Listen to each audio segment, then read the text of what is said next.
What is going on, everybody? Voidlego here, back with a brand new episode of Umineko When They Cry.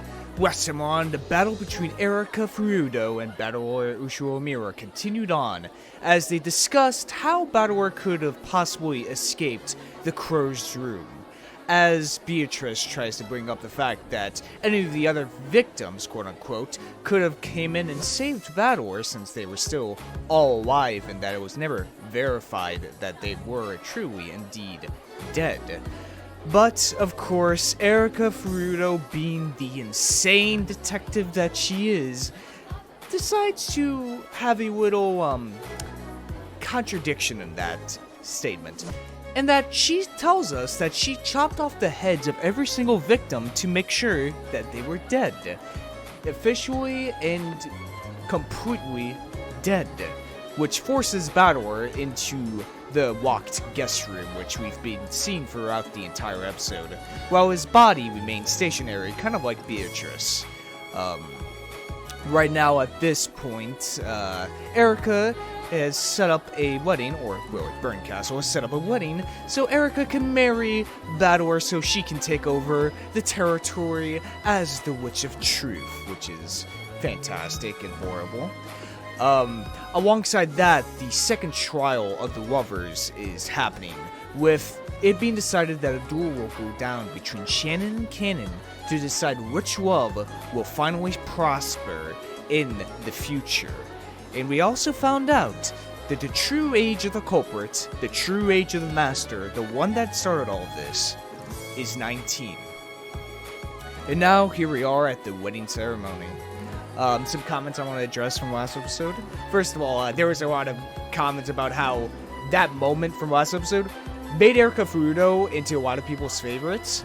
And I can see why. I can because it was a thing beforehand. Erika was a bitch. She's always been a bitch.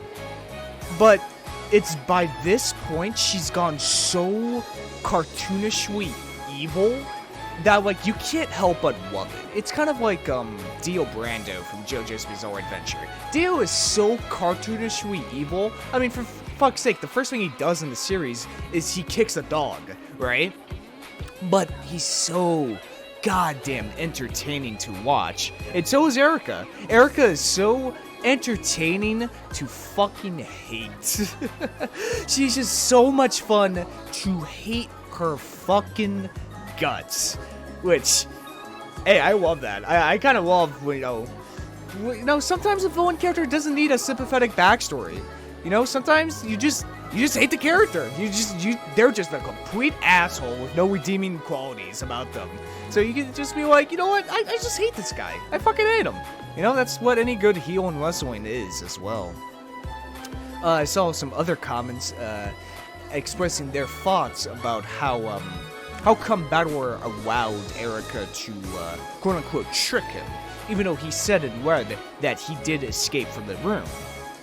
But yet Erika is telling him to tell her the method of exactly doing that, which contradicts the whole magic system of the universe, which has always been likened to, like you don't know how a blonde tube works unless you look inside of it. You don't know the method of it.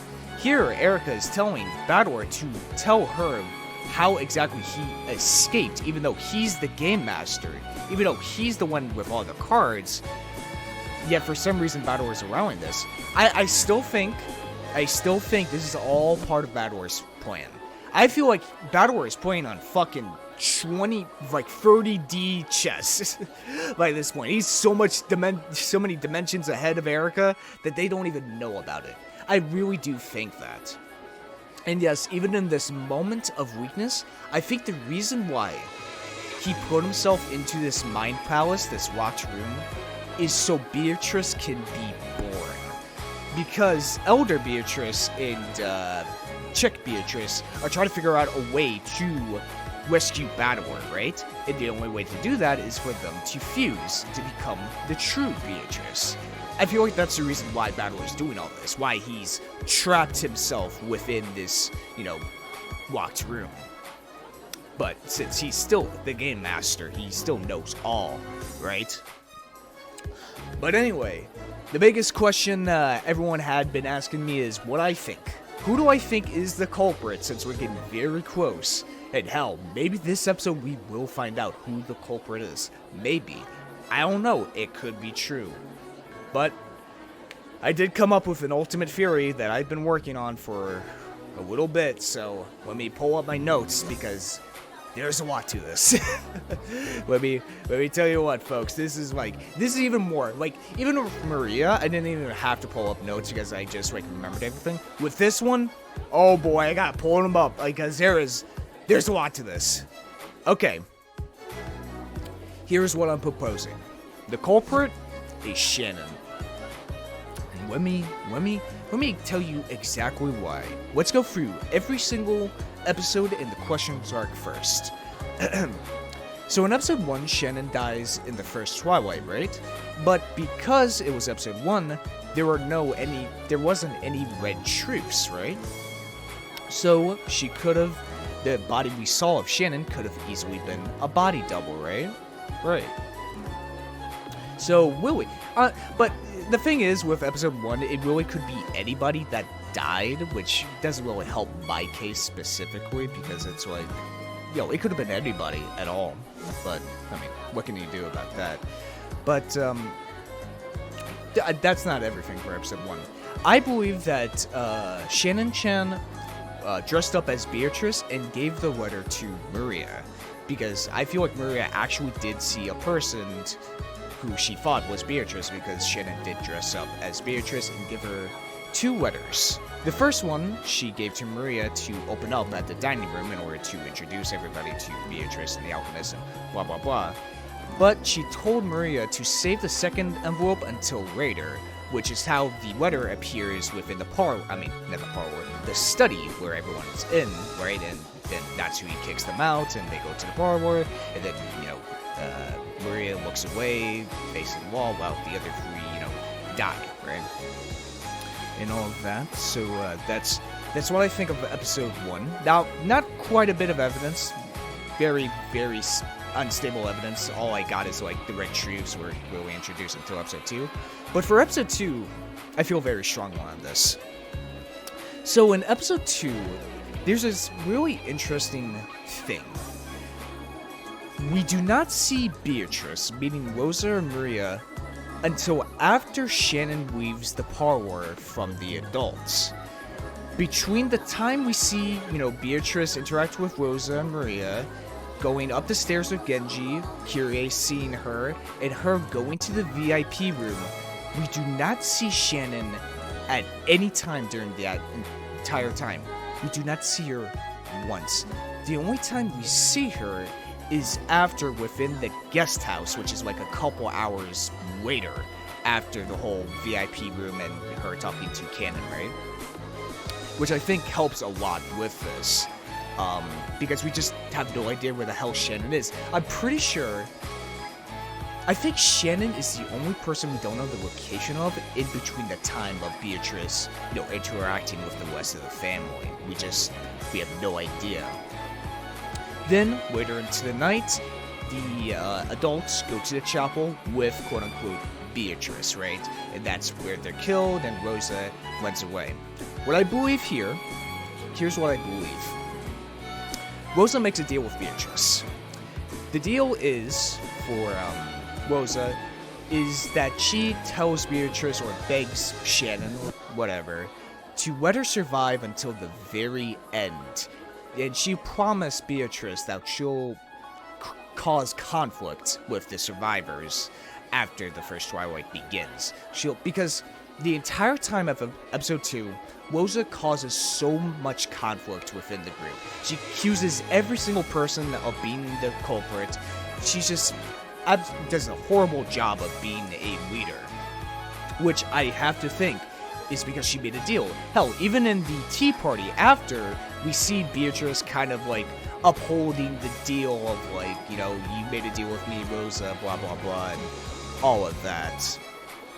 So I believe that. There's also the unlocked door of the parlor, which someone places a letter in there. Could have been Shannon, could have been Genji as well. And when we get into that, Genji. During the murder, of Jessica and Cannon. Well, really just Jessica, since we don't see Cannon's body, which I'll get into later. During the murder of Jessica, we rule out both Genji and Shannon because they were talking to Kinzo. But since the information we now know is that Kinzo's dead, Genji and Shannon have no alibi at all. Which I believe, since they did have the Master Keys, they could have easily murdered Jessica right then and there. Then we get to the third Twilight, which is the murder of Nanjo and Kumasawa, which could have easily been, committed by Genji and Shannon while they kept Nanjo quiet. Goda quiet about it, since, Goda may be a big guy, but he can't go up against two people at once. So I feel like that's what happened, is that they convinced Goda not to talk at all. Let's see here. Killed Nanjo. Rosa left the parlor door unlocked with bodies in there, and when they went to go find George, Goda, and Shannon's bodies. Oh yeah, here's the fourth Twilight. So when Rosa, Maria, Genji, and Bador go find Goda, George's, and Shannon's bodies, there's a very interesting detail there. While Bador is looking at Shannon's face, he props her face up since she is face down. When he takes a look at it for a couple seconds, Rosa very violently tears him off of Shannon, very quickly, kind of uncharacteristically, literally, grabs him by the nape of his coat or whatever and throws him off, so hard. Even though she says oh, we just got to have the police investigate this or don't tamper with the crime scene, I don't believe that.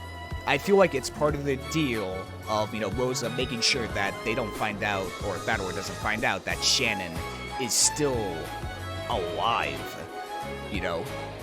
Since I'm pretty sure in the second episode, there is no red truths saying that, Shannon, who is dead. It doesn't really start happening until the third episode. So that's what I believe there. Because Rosa throwing Shannon off, Rosa throwing Bador off Shannon's corpse, I believe Shannon's still alive and that Rosa didn't want him to find out. So that's what I believe. Okay, third episode. Now this is a very interesting one, since Shannon does die first, along with Cannon and the rest of the servants, right? But as we found out during the discussion with Beatrice, is that not all 6 of the deaths were homicides, which leads me to think that Shannon's was an accident, that she set all this up, but she unfortunately died due to some, she tripped, let's say. It wasn't suicide either, that was completely thrown out as well, so more than likely an accident, right? Then, the rest of the murders are obviously committed by Ava, which leaves the last murder, Nanjo. Nanjo is the most difficult one to do, but I think I figured out a loophole. So, it was stated in red that Shannon is dead, right? It was stated in red that, Shannon is dead, but, Seo, Shannon's actual name, could still be alive and could have killed Nanjo because, Seo is technically a different name and technically Shannon is dead, but Seo could still be alive. And it kind of works with the whole thing of George reviving Shannon in the parlor that we spent a lot of time on in episode 3.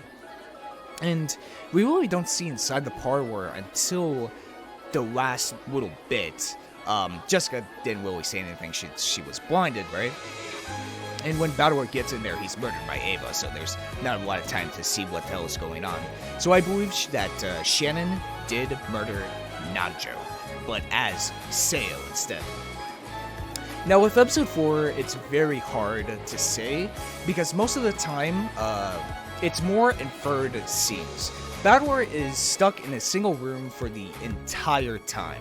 All we know is that Kraus called the guest house, Goda and Kumasawa came to the guest house as well, 6 people died, And that's pretty much it. And once, Jessica and George go, that Jessica calls Bador, yada yada yada, the whole thing. Also a interesting detail I noticed while doing all this is that when Kyrie calls Bador and tells him to believe what he sees, it's almost like the exact same line of dialogue Genji tells Bador at the end of episode 2 when, they're going up to Kinzo's study. Of Genji telling Bador to believe what he's about to see and don't even, just believe what you're going to see, Bador. Which I find very interesting, both Kyrie and Genji saying this to Bador, to, just take things at face value, which is weird. Just absolutely insane. Oh, also, the Beatrice Bador meets on the balcony outside the mansion is more than likely Shannon once again dressing up as Beatrice, because at that time Bador hasn't found Shannon's corpse, so she could still be very much alive at this point, and so that's how she she talks to Bador and all of that and runs away. Simple as that. Okay, so then we get into episode 5. Someone commented this as well last episode about how the plot could have been the same with Bador's Game Master, like everyone pretending to be dead in order to trick Erica, right? Same thing could have happened in episode 5, which I believe in, since they were all in bed as well, and since their bodies mysteriously moved, in which they obviously just got up and moved around. But the question is, who murdered those people later on, because it was stated in red that they were, in fact, dead at some point, right? And so we gotta pit it on the man from 19 years ago who wants to frame all of the murders on Natsuki. So that's the question, of who exactly is the man? Now obviously, from what I've discussed, it would be Shannon, my theory. But, it's a man, but, she could have, covered up her voice, could be a voice changer, could be a lot of that. But while I was looking into this, while I was thinking about all this, looking into episode 5, trying to figure this out, I remembered something. Another thing that happened 19 years ago that I completely forgot about. Or I didn't completely forgot it, but I didn't really make the connection. 19 years ago, Rosa met the Beatrice of Kuradoran as she fell to her death. The same thing as the man from 19 years ago and the older servant that both also fell to death. Which I found very interesting, so I started thinking, man, that's a, very interesting coincidence. Both the Beatrice and this baby both fell from a great height. They both fell from a cliff. But I made the connection. I believe the baby, aka the man from 19 years ago that Natsumi has been, dreading all this time, is Shannon, who I also think is the child of the Beatrice of Kuradoran who died the same year in 1967, which would explain where Kinzo got the baby from, and why he screams, "How long will it be before you're mine? I have no interest in an empty cage, throw it away." This is what I believe. I believe Kinzo, because let's make sense of this. Kinzo wanted this let's look at the perspective of, this being a random child, a random baby. Why would Kinzo take this random child and make him be grown up or be taught by Natsui to become the person that succeeds Klaus? Why would Kinzo take just a random child? Wouldn't he want his own family to be the successor instead of some random low-blood child from an orphanage? And I think he would use his own daughter to be raised, a kind of bastard child in a way that he conceived with this Beatrice of Kuradoran, who died that exact same year, so he could have easily have free reign over this child. And so he gave it to Natsuki. But because Natsui just couldn't take it, she, sent the baby away with a servant, and they both fell to their death, except the baby didn't die at all. And also, yeah, okay. So that's all my things about just pure, murders, episodes from everything. Here's the part where I was stuck on. Why was Shannon Cannon having this duel? Or why do they have to have this duel in order for their love to progress? Why they have to do it? And I've come to the conclusion of this. Let me read this out verbatim. It would have been better if we died right after being born. Shannon says that's father's sin, isn't it? The reason why Shannon and Ken must have a duel is because they are the same person. One part loves Jessica, while the other loves George. Because in all the episodes where Bador is the detective, aka episodes 1 through 4, he never sees them together. In episode 1, he sees the corpse of Shannon, which could be a body double. In episode 2, he never sees Cannon's body. In episode 3, he never checks the closed room circle murders. Only the adults do. In episode 4, he only sees Shannon's body, but not Cannon's.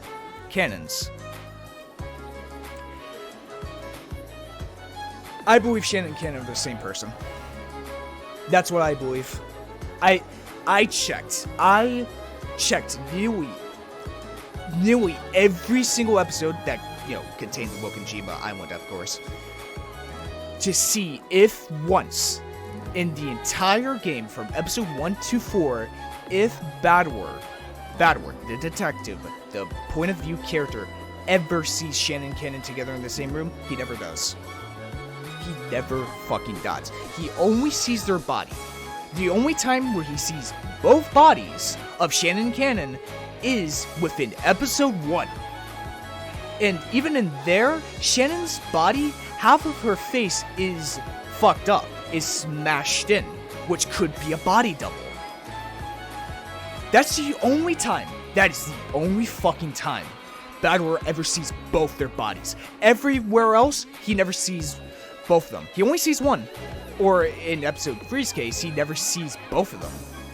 Because I'm pretty fucking sure, he never checks the closed room circle murders. Because there's no need to, because he believes the adults. So yeah, that's what I believe. Shannon and Cannon is the same person. Shannon is the culprit, who is the bastard daughter/son of Kenzo, who is also the man from 19 years ago. Oh yeah, one last thing. That specific thing, 19 years ago, you might be saying to yourself, but Void, Shannon and Cannon are 16.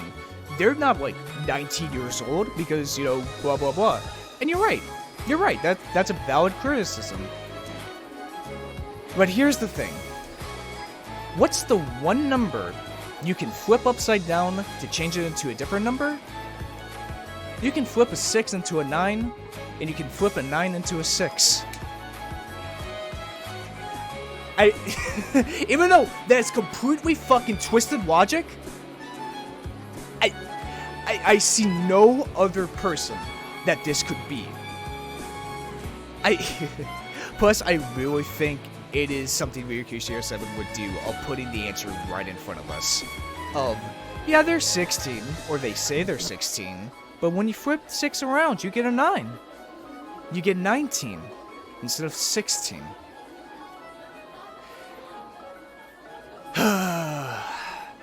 And that's my theory.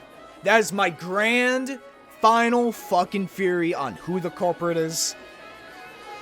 Shannon Cannon, same person. She's the culprit. Oh, and you might be asking, well, why wouldn't it be Cannon instead of Shannon? You must remember the sin of 6 years ago, which I believe the sin of 6 years ago is Bador not recognizing Shannon's crush on him, or never really going for it in either case, of Shannon not going for that love or Bador not going for that love. I feel like that's the sin of 6 years ago, and it was foreshadowed once again by, Shannon in the very first episode, by the way. This was mentioned all the way back in the first fucking episode when the cousins go to the beach. Of, Shannon telling them that she had a crush on Bador. And I feel like that's a sin. That's a sin of 6 years ago. Of Bador not reciprocating her feelings.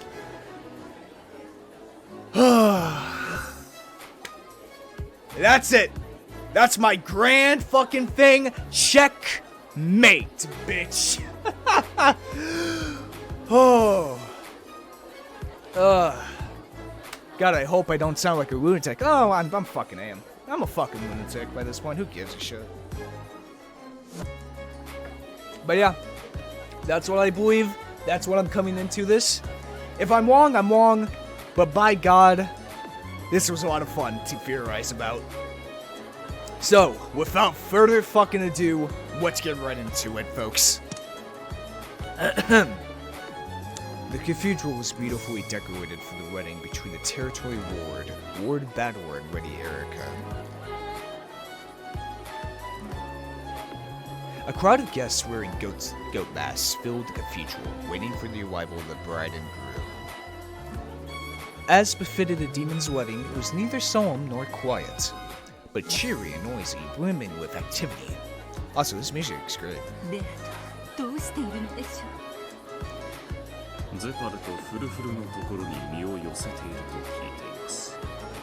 Oh my god, I just realized this. Also, fucking Elder Beatrice and Chick Beatrice. Two sides of the same coin, right? In order for them to become the ultimate Beatrice, they have to become one. Maybe it's the same thing with Shannon and Cannon. One has to kill the other in order for them to have their love, right? But also for them to become one person as well.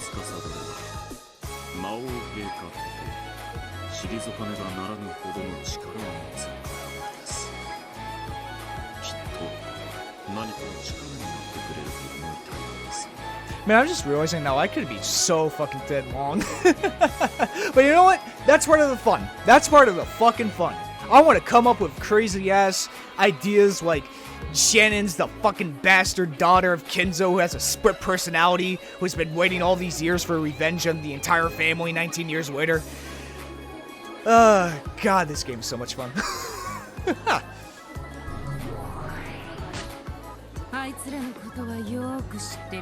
Also, if it does turn out to be Shannon, first of all, it crosses off the two biggest tropes in murder mysteries. One, it was the butler. Two, it was the bastard, offspring.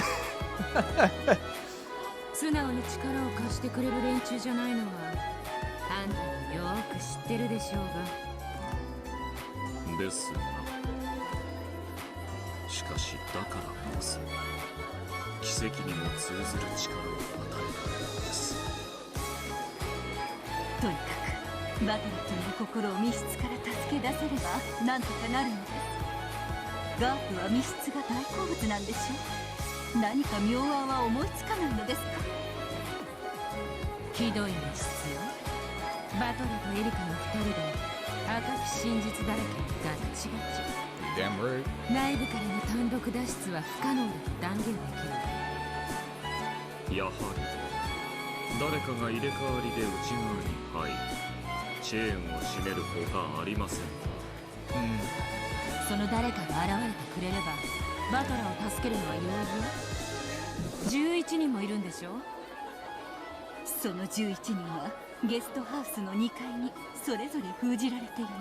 Yeah, and Erica did force Bador to say that everyone else was in the second room, so that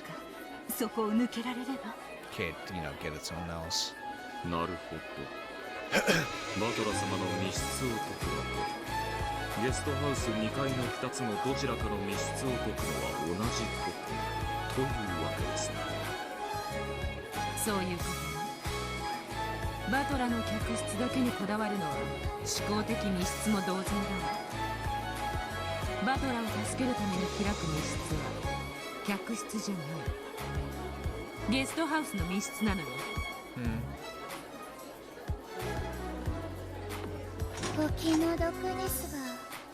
ゲストハウスの2部屋は我らアイゼルネ・ユングフラが封印を担当しております。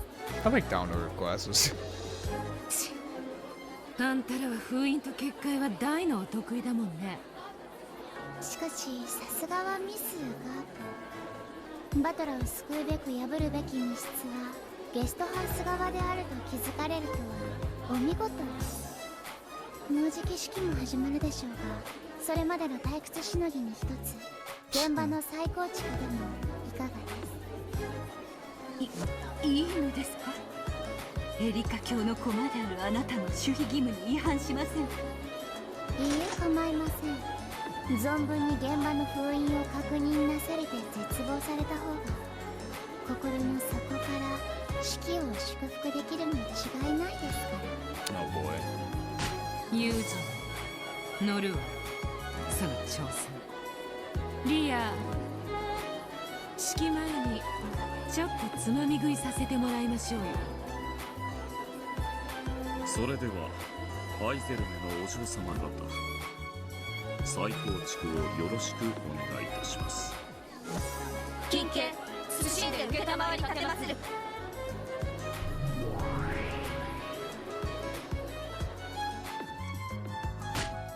ここはいとこ部屋ですね。隣部屋も構造は全く同じです。それでは存分にご検証を。部屋にいるのは源氏、ゴーダ、カノ、Yeah. そしてクラウス、ルドルフ、ジェシカの計6人ですな。隣部屋は秀吉、ジョージ、シャノ、熊沢、ナンジ、計5人です。バカね、あんたたち。誰がいるかなんて今はどうでもいいのよ。この部屋からどう脱出するかよ。Just have to get out. そうでしたね。扉も窓も封印されていますから、なんとか他の場所から脱出。私ね、あんたら天界の連中が得意とする勢いでごまかす力技、密室じゃないわよね、この部屋。金家、謹んで申し上げる。我らが担当したる密室は完璧なりや。あんた、前回は金蔵の部屋で窓の封印を担当してたわよね。バトルは金蔵をあの部屋のどこから逃がしたんだったかしら。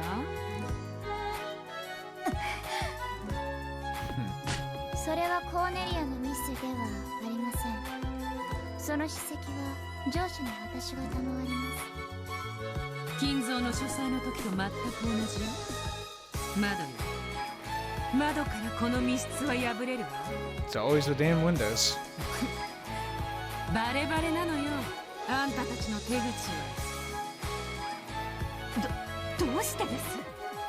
エリカ教は部屋単位で封印をしたのですよ。窓の封印ももちろん含まれ、部屋を丸ごと封じたはずです。なるほど。どうやら私たちは封印の定義を勘違いしてしまっているようですな。ガムテープで封じられた密室は破れないわけではありません。牢屋ではないのです。そういうことよ。封印は確かに密室を保証するわ。でも密室を維持することを保証はしないわ。 Yeah. ガムテープが破られない限り密室であることを保証するだけ。 Yeah. 我々は何も誤解させるつもりはありません。ガムテープが維持される限り密室を保証する、それだけです。それでどうして窓からどうして窓からなら密室を破れるのですか？簡単じゃない。ガムテープをぶっちぎって外へ飛び出すだけよ。ゲストハウスの外壁の構造は知らないけど、あの小娘が誰にも知られずに這いずり回って、 Yeah. 外からガムテープが貼れる程度には足場もあるはず。 Very true. ガムテープを破れば封印が破られたことが直ちに分かります。そして私たちは封印が健在であることをバトラのロジックエラー時にも証明しているはずです。 Did you check the windows or did you only check the door? そうね。確かにあんたたちはあの時点でも封印が破られていないことを証明したわ。だから密室だと私たちは誤解させられた。封印イコール密室とは限らないのよ。Gap's specialty was dealing with the finishing blow in closed room mysteries. She leaned back and looked down at the short down door as though a challenge such as this was like taking candy from a baby. Downer looked up at her with a bold expression, sparks flew between them.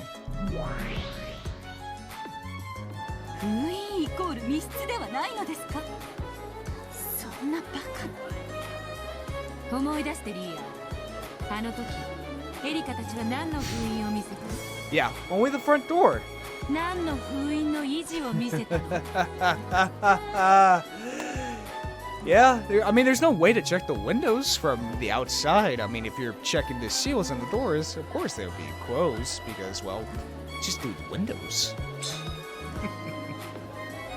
なるほど。天界大法院の得意そうな改ざん術ですね。聞き捨てなりません。お伺いしましょう。だから言ってるでしょ。窓よ。確かにあんたたちは彼らを封印で封じたわ。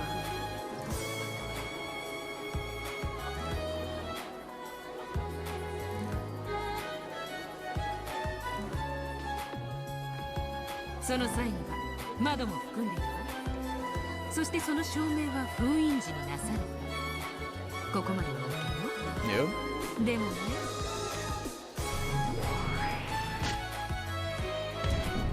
しかしその後、中の人間は誰でもここには誰がいるんだっけ？ゲンジ、ゴーダ、カノン、クラウス、ルドルフ、ジェシカ。誰でも可能よ。窓のガムテープをちぎってここから抜け出し、バトラを助けに行くだけ。 Yep. ですからその封印は健在であるとロジックエラー時にも証明が。違いますよ。あの時エリカ教が証明されたのは Bingo bongo. 封印だけです。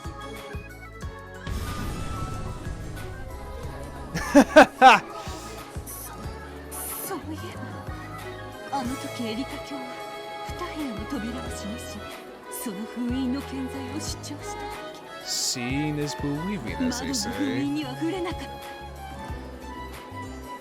それが正解よ。確かに封印時は扉も窓も完璧だったでしょう。でもロジックエラー時には扉しか封印を証明しなかった。つまりエリカがゲストハウスを去ってから以降、窓を破って自由に部屋を出ることが禁じられていない。どう？グーの音も出ないでしょ。これがあんたたちのやり口よ。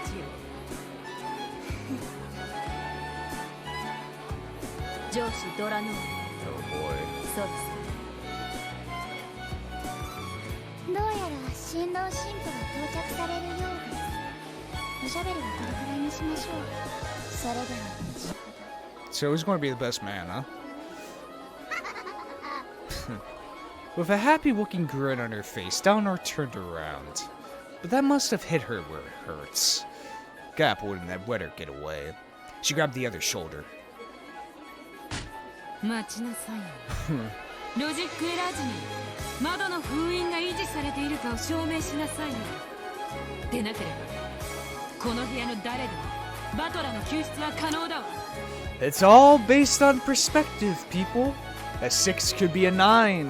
A door could be sealed, but a window could be open. 誰が救出を可能だというのですか？誰でもいいのよ。 Could have been じゃあ個人 anybody. 的好みでカノン君を指名するわ。身軽そうだし気配を消すのも得意だしね。エリカの後をつけ素早くバトラ君と入れ替わるのにぴったりだわ。カノン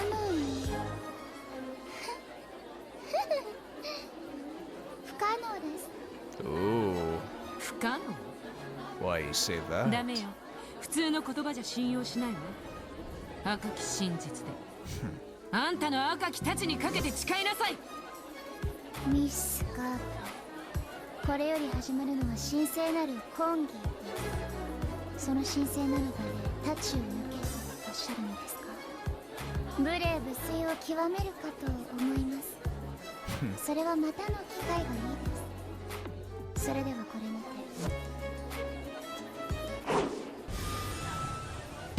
Oh shit. カノンにバトラの救出が可能よ。エリカ封印後に窓を出て客室のバトラ君と入れ替わり、チェーンロックを閉めてクローゼットに隠れた。不可能です。窓も封印を維持しています。 How do you know 無 that? 論ロジックエラー時2です。Gap's rapid reverse roundhouse that followed her blue wedge crossed with Dalnar's red sword and both pointed at the other's throat. The once peaceful mood of the wedding broke apart. Several goat guests whispered to each other, wondering why those two seemed to be fighting. Man, I was just here for the cake, yeah, man. 何？ちゃんと返せるじゃない。どうしてもったいぶったのよ。やがてその思考にベアトリーチェが気づき、それを救出の鍵として婚礼に乱入してくるだろうと思っていました。 Huh. しかしそれに先にあなたが食いつき、奥の手を見せることになるとは思いませんでした。汚いやつだわ。あんたらわざと窓を疑わせてベアトを誘い出して返り討ちにしようと罠にしていたの。 Clever sons of bitches. 花嫁を警護する人間として当然のことです。これで満足ですか。魔界式の婚儀は実に下品で野蛮です。では失礼。 Shit. おっと、まだ騙されないわよ。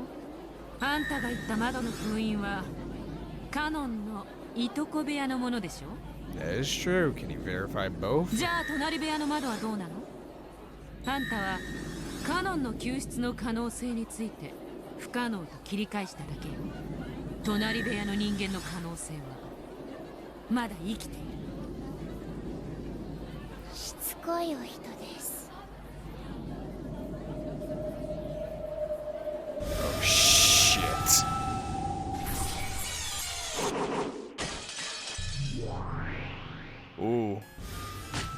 ご無礼お詫びするであります。本式典警備役のシエスタ姉妹近衛隊であります。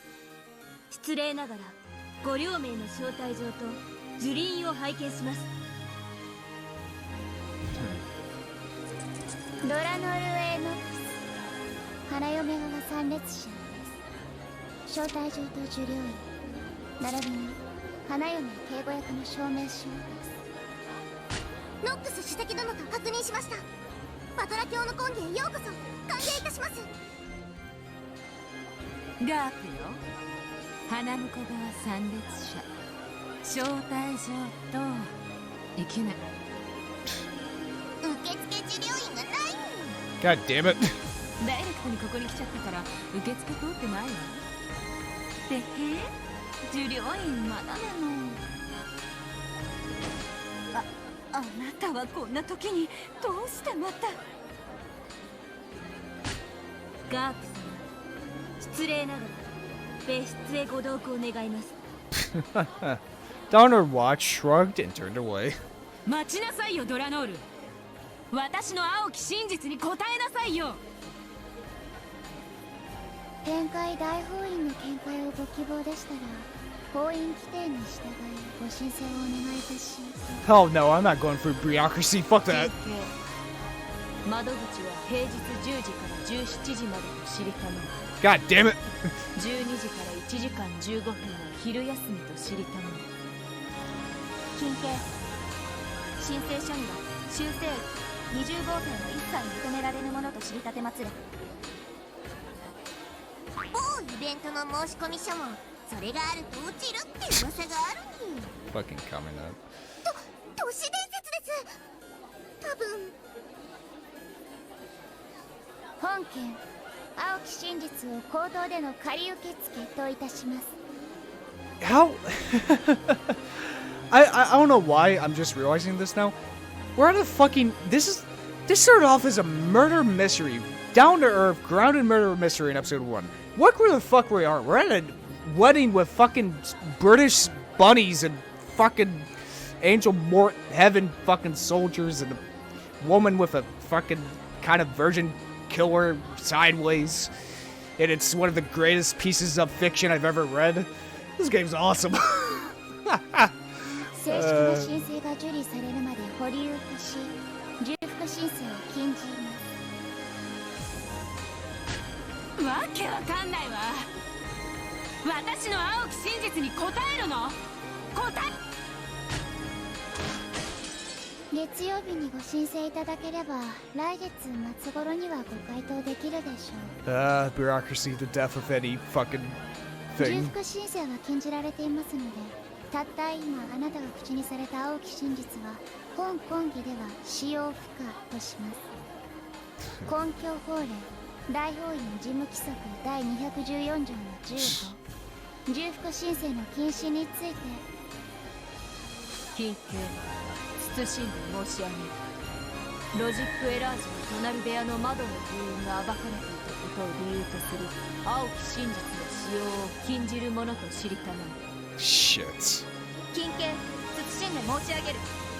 当該の青き真実への回答義務は発生しないものと知りたてますれ。 God damn it. 今日もな。ちょっと話しなさいよ、ウサギ角団。Just as her sisters would gap away. Just when she thought she'd reached the core, they had underhandedly refused to respond. Fuck you, bureaucracy! Damn you to hell! However, this is a big clue. There's a chance that the window seals in the next room over have been broken. In other words, it might be possible for Hiroshi, George, Kumasawa, Shannon, or Nanjo to save Badway. And yet, just now, that move was sealed away. The use of any boo based on the window seals in the next room over might have been broken. Has been prevented. Now, impossible to claim that the five who could have saved Badway were the ones who did it. 何よそれ。卑怯だわ。それが答えなんじゃないの？窓だけ封印の維持を証明していないのは Yeah, 私も気づ exactly. いてたわ。でも青き真実に使えないなんてどうすればいいのよ。 Yeah, bullshit. You're right, Angie. ああ、分かってるわ。フェザリーヌはどうせ自分だけ答えに気づいててほくそ笑んでるんでしょ。すまぬな、人の子よ。私もこれには困った。Huh? ちょっと何を言い出すのよ。私も隣部屋の窓がまだ開いていることは気づいていた。しかしながらそれを反論に使えぬと封じられるとは想像もしなかった。これって重大なルール違反じゃないの？ Yeah, you can't, like, just say, like, you can't make that argument. だって正解が言えないクイズなんてフェアなゲームじゃない。これ向こう側のロジックエラーじゃないの？それがロジックエラーにならないからこうして物語が続いているとも受け取れる。 I guess, so that must mean there's some basis to it. つまり隣部屋の窓と全く無関係な他の答えがあるってこと？あるいは窓の話をせずに隣部屋の5人の誰かが助けに来られたことを説明するか。窓の話をしないってことは窓を使わずに部屋を出るってことだわ。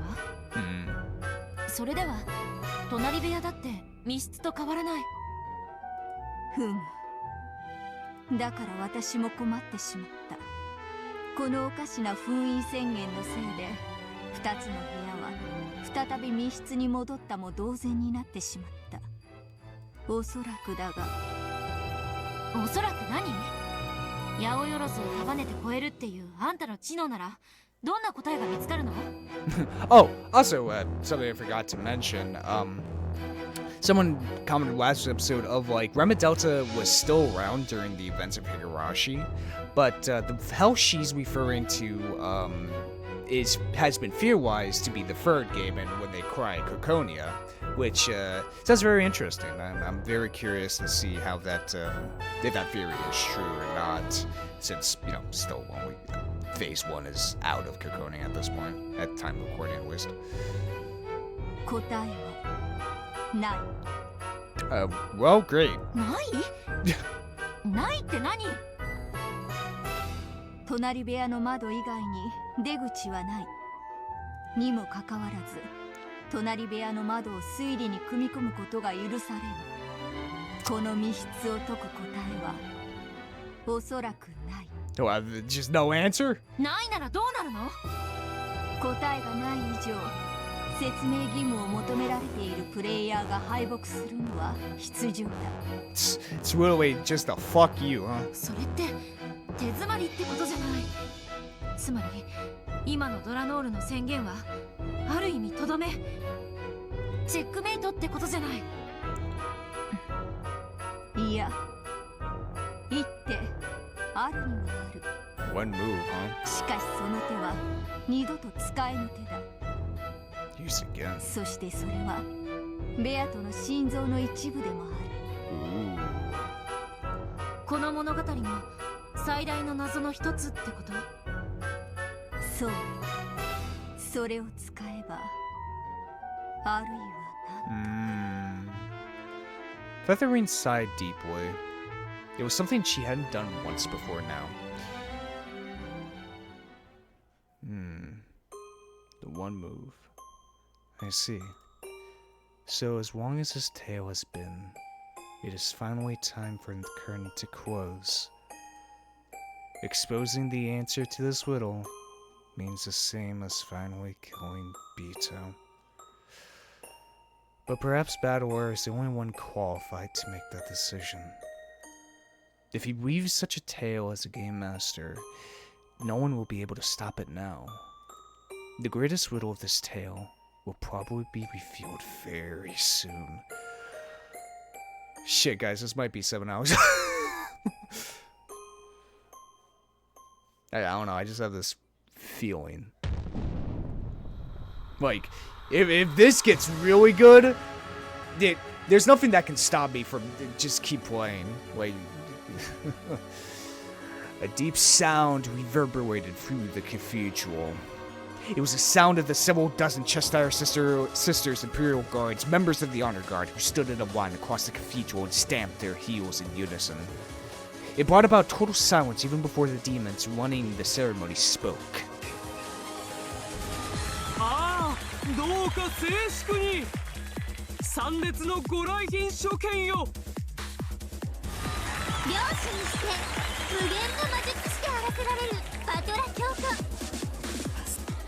Zephyr and Frufir had appeared in the center of the cathedral. Having them invited to host the wedding was a great honor. Though they had asked for silence, the attendants who packed the cathedral welcomed the two demons with enormous applause. ゼパルたちではありませんか。ベアト。 God damn, the fucking music is so good! もうこの会場に紛れ込んでいるかもしれません。 They searched for Bito in the crowd of several hundred people, but they couldn't find her anywhere. ベアトはバトラ君を救う方法を見つけられたでしょう。ゼパルとフルフルの力を得られたのならきっとあの方々の力を得て成し遂げられぬ奇跡はないのですか。もし得られなかった。その辺でハンカチを噛んでるヤギがお嬢さんでしょう。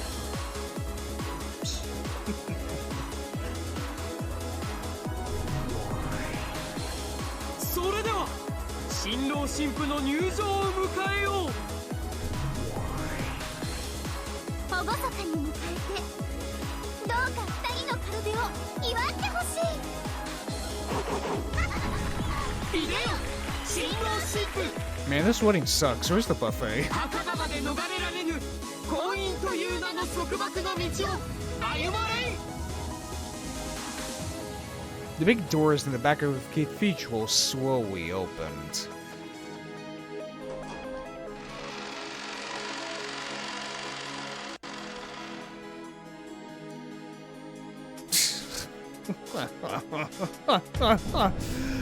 Oh, what a fucking image. And then the territory ward and his beautiful bride came into view. And arm in arm, the pair slowly began to walk down the path to the grave lined with red carpet. The Cheshire Honor Guard stood at attention along either side of that path, raised their adorned bayonets with mechanical precision, and made sure that no evil could block the path that the pair walked down. Cheshire's sister that wasn't part of the Honor Guard were stationed all over the cathedral, hiding behind pillars and the like, keeping an eye out for any intruders.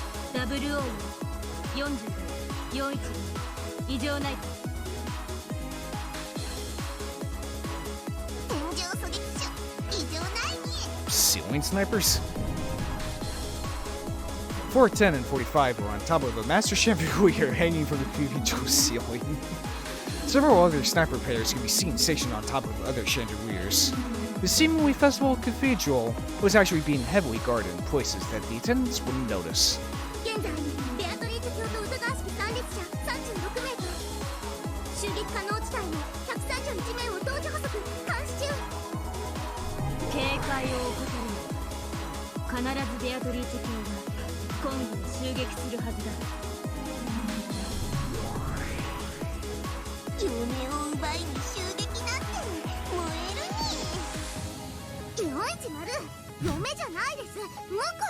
I mean, depends on your view.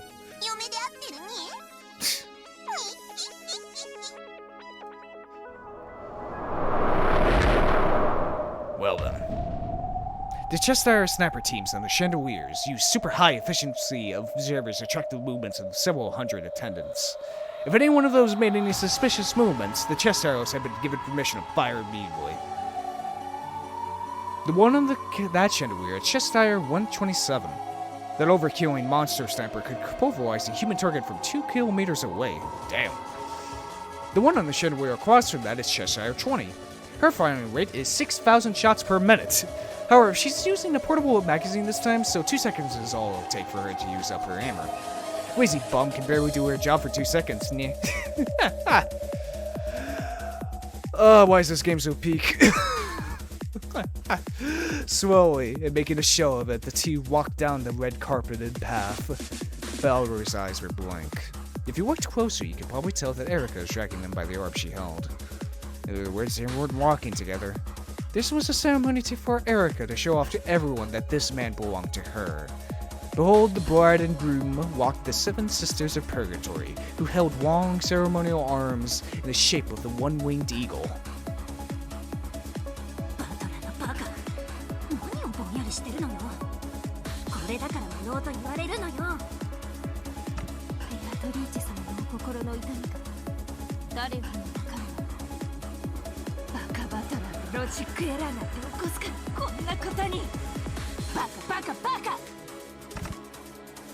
Beatrice 様が怠惰なこのコンビを見過ごすわけがない。当然よ。ベアトリーチェ様は強欲なお方。自分のおもちゃをみすみす人に譲るわけもないわ。必ずおいでになる。ジューリー、披露宴は美味しい料理がいっぱい出そうだね。ああ、私も早く花嫁衣装着たい。Burn Castle and Ramet Delta were the nobles seating on the balcony. They were sipping some bizarre carbonated cocktails as they looked down upon the show. 素敵な花嫁衣装じゃない。いいわね、こういうの。全然ごめん。ひどいわね。どっちのイベントが真打ちなのよ。まさかベルン、本気でベアトが来ると思ってんの？ I mean, that's just part of the wedding. Someone's gotta crash it. あんたも知っての通り、バトラの密室は完璧よ。ベアトに勝てる道理なんてないわ。そうでしょ？あんたも聞いてるでしょ。隣部屋の窓は封印を破られてる可能性があるのよ。ドラノールがそれを一応は封じたようだけど、概念否定をしただけで窓を塞いだわけじゃない。また窓から飛び出すわね。片翼のわしとやら。かけない？ベアトが来るから絶対来るにかける。奇跡的に来るにかける。Ah. 成立しないわねこりゃ。The Witch of Certainty and the Witch of Miracles were both sure that Beatrice would come. However, they were very interested in exactly how she would break the closed room and take Battleward back. あんたは裏から見てたら知ってるんでしょ。トリ。一応ね。でもエリカが頑張りまくっちゃったから、もう私にもさっぱりよ。Yeah, it's one hell of a room. 嘘つ。あんたはきっともう気づいてるんだよ。あるんでしょ、バトラーを救うトリックが。あるわ。でも難しいわ。その手を使うとベアトの心臓の一端がさらされる。 That move is used. そうでしなんだ、分かってるじゃない。ょ。ねえ、賭けを変えない？何に？勝つのはベアとかエリカか。Hmm. あんたがエリカにかけるって言うならいいわよ。乗るわ。お、エリカにかけるの？勝ち目の根拠は？もしそのトリックがベアとの心臓の一端だというなら、ゲームマスターのバトラーはそれを晒すのに躊躇する。だから勝てない。おそらく引き分け。ケムに巻いてうまく逃げるに決まってる。バトラーはベアトを安らかに眠らせると誓ってるのよ。それはベル、甘いわ。This tale has to be ending soon. The bet was made, based on the assumption of that certain miracle that Beatrice would come.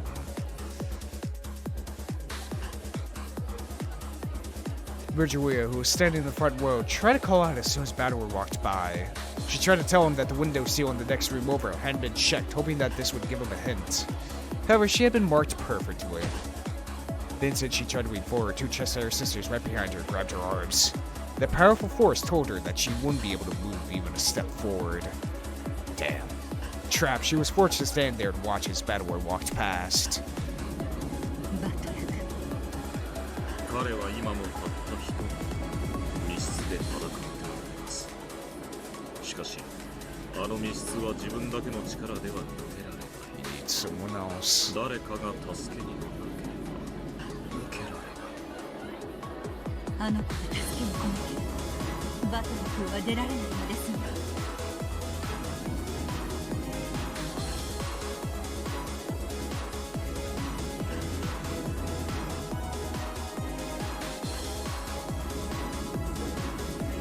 密室の鍵さえあれば必ず見せる。お嬢様が It's gotta be a trick, that one move. お嬢様、あなたの人生にはきっと何度も試練があったでしょう。しかしどうかこの試練にだけは大近しください。あなたならきっとできます。このロンドン、それを疑いません。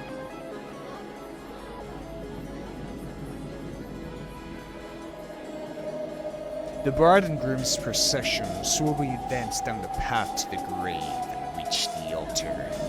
Though walking slowly is ceremonious and proper etiquette, it was also tiring. Erica glanced over at Bador. Of course, his eyes were blank. His heart was still inside that closed room. Once more, the sound of the Cheshire honor guard stamping their heels rang out loudly. Silence returned to the cathedral again. Now the wedding ceremony would finally begin. 人は愛のために生きるのです。すなわち今日あなた方は生まれてきた意味を目的を成し遂げた。 I don't want to marry this rat. 生きる力、愛の力のなんと偉大なことか。今日という日の輝きがどうかお二人を永遠に祝福しますように。さあ愛し合う二人よ、愛の制約を。物言えぬ夫に代わりて、妻は二人を代表して制約を。 Of course. バトラがエリカを、エリカはバトラを。健やかな日もやめる日も支え合って生きることを誓います。 I hope it's in sickness and in death. Fuck you, Erica.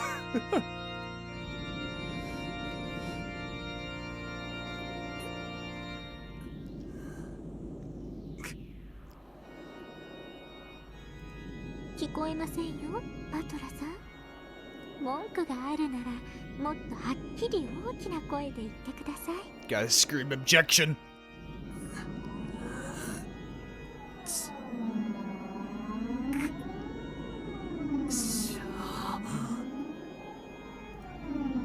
それ以上の文句が終わりでしたら、まずはロジックエラーの密室からお出になってからにしてください。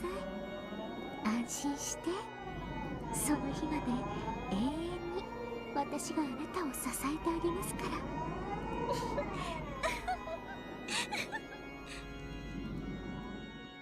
二人の愛の制約を聞きました。ああ、誓いよ、永遠なれ。 Oh boy.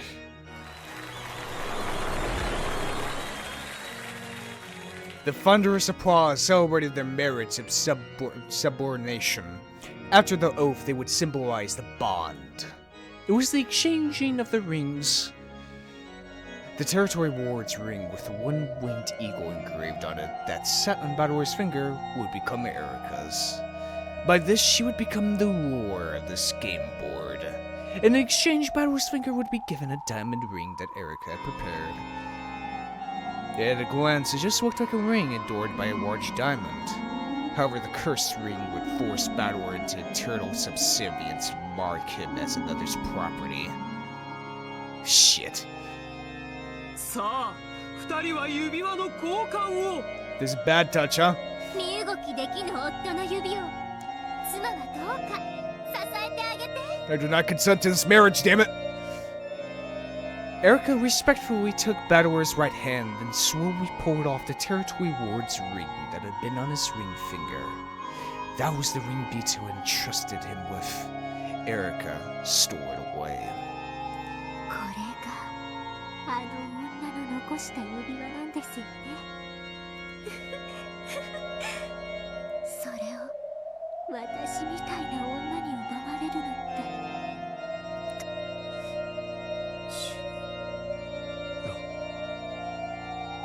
To he? はい、聞こえません。もう一度お願いします。地獄。 Yeah. もちろん。なんだ、それならご安心を、バトラさん。 Erica pressed her lips up against Bador's earlobe as if biting it and told him where they were. ここがそこですよ。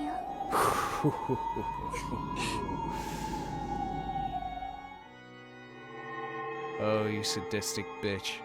And slowly she took Bito's ring, which she had stolen from Bador, and slipped it onto her own left hand. では花嫁、続いてあなたの指輪を花婿に。 Come on, Bito. すごい指輪ね。彼を永遠に逃がさない。特注ですから。 Even Bador's blank eyes could see the diamond ring Erica held. It was like Erica herself. On the outside, it shone beautifully and possessed an absolute hardness that would bend to no one's will. And on the inside, to symbolize never letting go of the prey it latched onto, it had 8 sharp thorns pointed inwards. Ugh. Jesus. If they had been growing out of the outer side, it would have looked like a collar of a guard dog from hell. However, whoever heard of putting those things on the inside? By twisting the diamond, those forwards could slide in or out. In other words, if you twisted it after thrusting the finger inside, the inward-facing forwards would bite down. Ooh, never will we see them till the end of time. Then even his soul would be trapped in his body, mind, and soul would be forced to serve Erica for all eternity.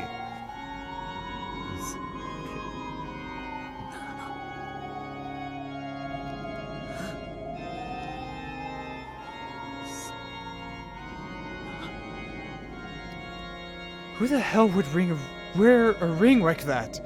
He couldn't even finish speaking that simple phrase. And furthermore, those awkward words were the only way he could resist. She raised Battleware's left hand and stroked his ring finger as if tasting it. Erica pressed the ring of subordination against the tip of his finger.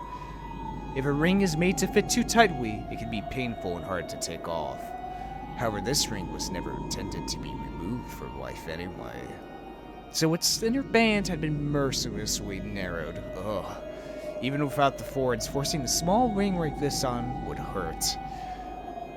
この指輪はあなたの身も心も魂も全てを永遠に閉じ込めます。そしてあなたは永遠に生きた人形。死ぬことも許しません。私に永遠に怪我され恥ずかしめられ、私が勝利の美酒の味を忘れるたびにあなたはその身をもって私にそれを思い出させるのです。 please. 何度もね。舌が噛めるなら今のうちにどうぞ。指輪が通ればそれすらもできなくなりますから。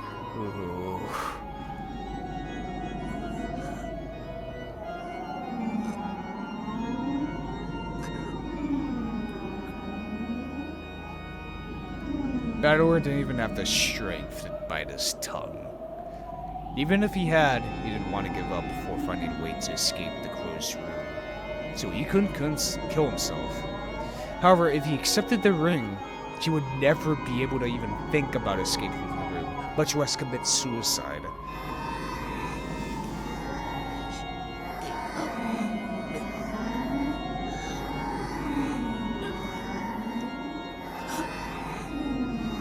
Come on. ダメです。ほら、指入れますよ。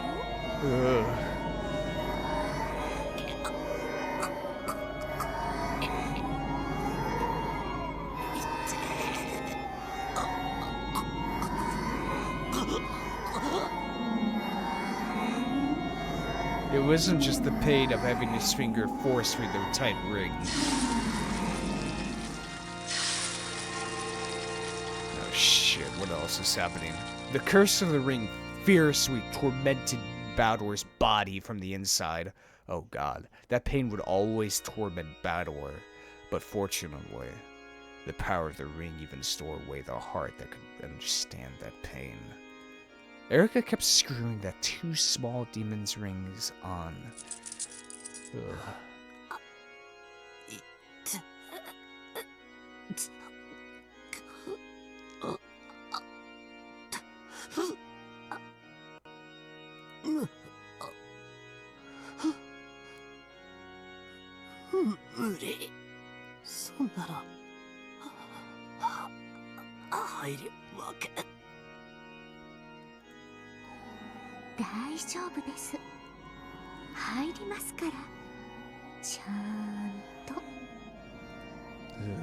With an obscene laugh, Erica let a silver thread drip from her mouth and soaked the finger in the ring.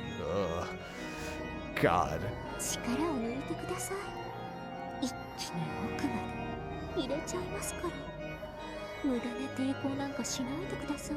You know, coming from you call yourself the intellectual rapist. This is really bad, man.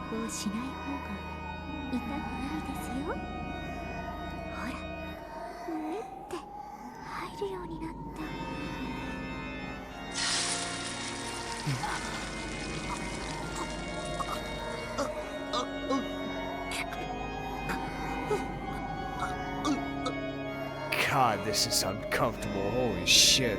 Slowly, Battlewurst's finger went deeper, deeper through the ring.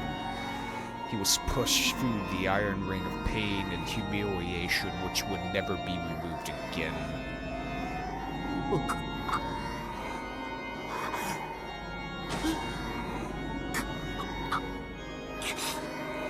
God. ほら見てください。一番奥まで入りましたよ。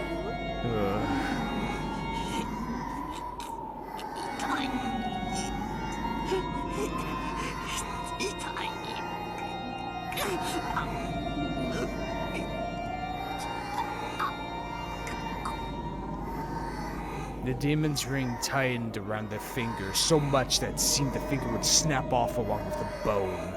Could Battlewurst's hazy expression of anguish really describe how unbearable this filthy pain was? さあ、一番奥まで入れたまま最後の仕上げですよ。 Don't you dare kiss me. これであなたは永遠に私。 Erica touched the ring's diamond knob. If she twisted it, the forends would bite it and never let go again.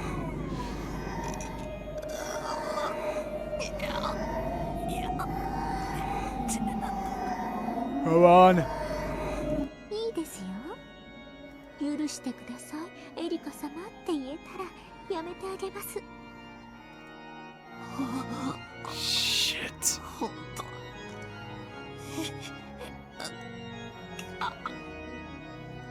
お許しください、エリカ様。生涯を犬として扱われ、首輪につながれて生きることを誓いますから、この指輪だけはお許しくださいって。そう言えたら、この指輪だけは許してあげます。 Battlewur. Oh, come on, Battlewur. Beatrice, where the fuck are you? よく聞こえませんよ。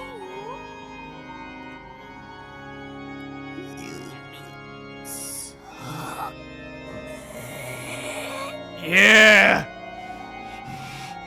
絶対てめえを許さねあなたをこんな目に遭わせちゃって。え。違う。ベアとの指輪を怪我したお前を俺は絶対 Goddamn 許 right. さね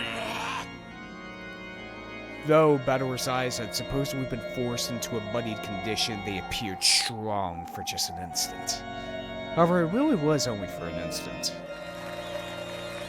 Battlewur had used up the last of his fleeting resistance just to say those words.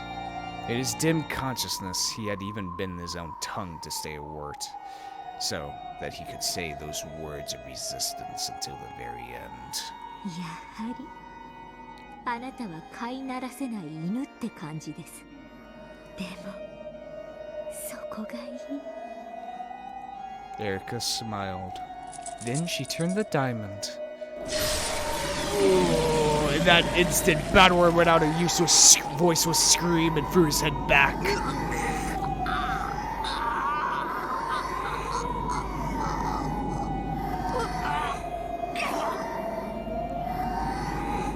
His howl had no voice and could be heard by no one.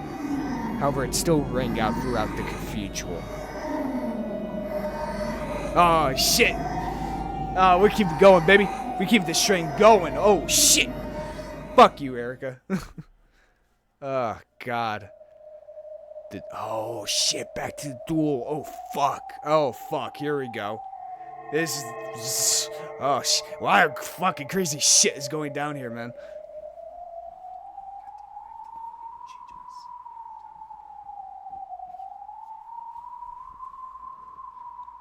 A dreary breeze blew through the golden rose garden. Shannon and Cannon had already finished walking 19 steps, their backs still facing each other. When the demons conducting the trial gave the signal, they would both turn and settle this. Each had one of the dueling pistols given by the demons in their hands. The bullets promised certain death no matter where on the body they hit. This duel would not end until one of them died.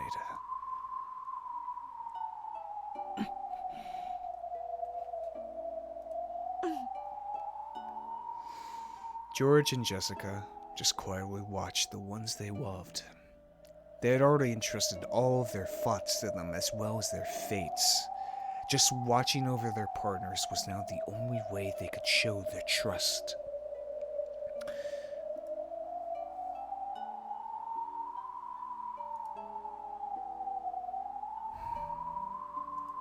Shannon and Cannon stood quietly, with their backs turned. They had already set aside the feelings they built up during all those days they'd known each other. The next time they laid eyes on the other, nothing would be asked of them except pulling that trigger. The only one who still couldn't muster any determination or resolve towards this duel was Vito. The closer the moment came, the less she understood. The love between George and Shannon wasn't standing in the way of the love between Jessica and Cannon or vice versa. Why, when both sides could find happiness, were they being forced to kill each other? わからない。私にはどうしてもわからない。妹よ、我らには見守ることしか許されない。ゼパルさん、フルフルさん、どうしてこんな決闘を？ It's the greatest question. Why? こんなの恋の試練じゃない。やっぱりあなたたちは悪魔なんです。どちらかの恋人たちを破綻させて、それを見て喜びたいだけの悪魔なんです。静かに。恋人たちの邪魔になるわ。邪魔をしてるのはあなたたちじゃないですか。どちらかが倒れる。 Why 倒れた indeed? 方の恋人たちが嘆き悲しむ。あなたたちさえなければ誰も悲しまない。それは違う。僕たちがこの決闘を取り持たなかったら、二組はどちらも破綻したわ。 Both pairs, huh? これは必要な決闘なの。私は最初から納得できなかったんです。魔法の奇跡がなければ恋って成し遂げられないんですか。恋って愛し合う二人さえいれば他に何もいらないんじゃないんですか。この決闘は無意味です。だからやめて、二人とも。シャノンもカノンも。あんなにも実の兄弟のように仲良しだったあなたたちがどうして殺し合わなくちゃいけないの。私にはどうしてもわからない。 Everyone should have been able to hear Beatrice yell. However, no one's expression changed. そうだ。よく気づいたね。それこそ愛の真実。 Love's truth. 何がですか。愛し合う二人以外に本来は何もいらないんだ。 Yes. だからそれが二人でない。 Oh my god. 私たちは決闘でその数を二人にしなくてはならない。一人の女性を奪い合っての決闘ならまだわかります。愛し合ういびつな三人を二人にする決闘。 Yeah. しかし彼らは二人と二人。 Two pairs indeed. それぞれの世界はもう完成されてるじゃないですか。争わなければならない理由が何もない。世界を生み出す最小の人数は二人。二人が揃って初めて世界は生まれ、恋は成就される。 Two people. だからこの決闘は必要なんだ。彼らがその人数を満たすため。家具は人間未満だから一人を満たせないと言い出すんですか？ I don't think that's it. 正解だよ。家具は人間未満だから、家具と人間じゃ二人を満たせない。 Bullshit. そんなのおかしいです。愛し合う二人の身分なんて関係ない。いいや、あるよ。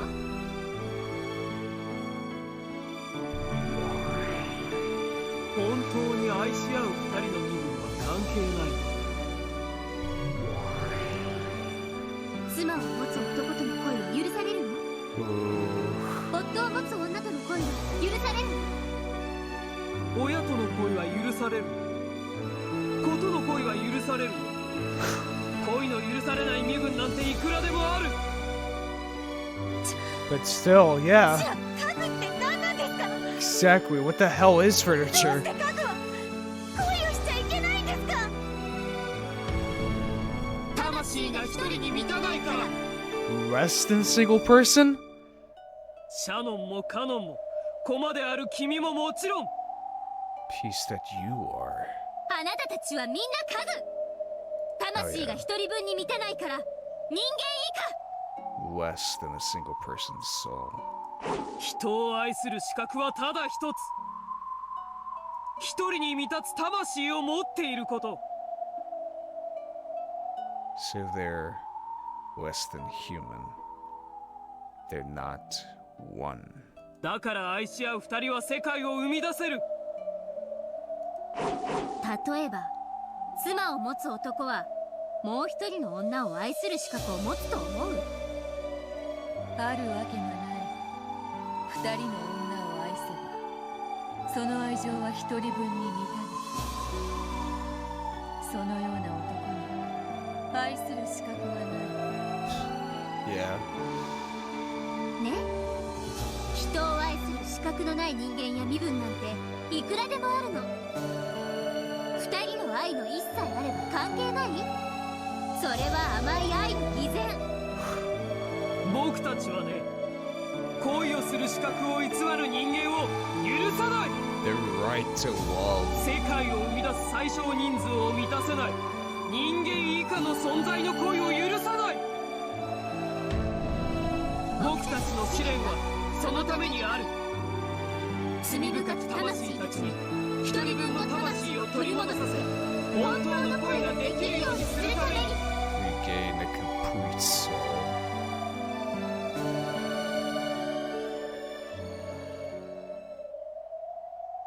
ゼパル様、フルフル様。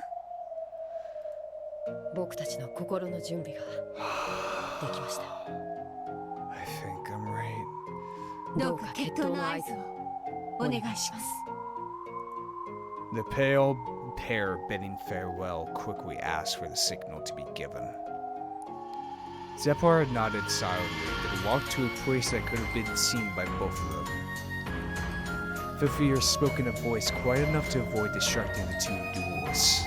見ているといいわ。愛し合う恋人たちのどちらかが破綻する決闘を。いいえ、これは破綻のための決闘じゃない。本当の恋を成就させるための決闘。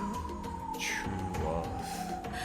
私にはあなたたちの言っている意味がわからない。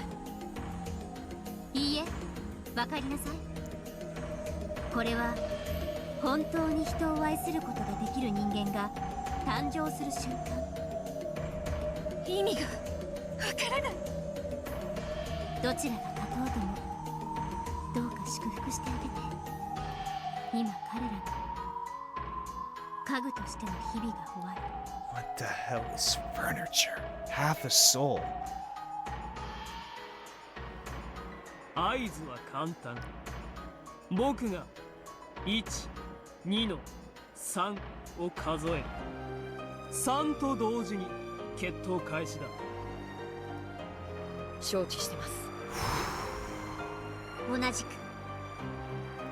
2人が共に弾を外したら一度中断。再び弾を与えもう一度背中合わせからやり直し。決着がつくまで繰り返して。ゼップ、クロケットを過去に何度も見てるのかい？もちろん何度も見てきたよ。大抵何度の打ち合いで決着がつくんだ。ほとんどの場合弾丸一発で決着がつくよ。みんな随分と拳銃の腕がいいんだな。違うよ。片方が外せば残った方は Yeah. 悠々と追い詰めて撃つことができる。手段をもし外したらまず勝ち目。しかしぼんやりしていれば引き金も引けずに負けることになる。同じ負けるならせめて引き金を引いてから負けたい。いい覚悟だよ二人とも。では行くよ。Here we go.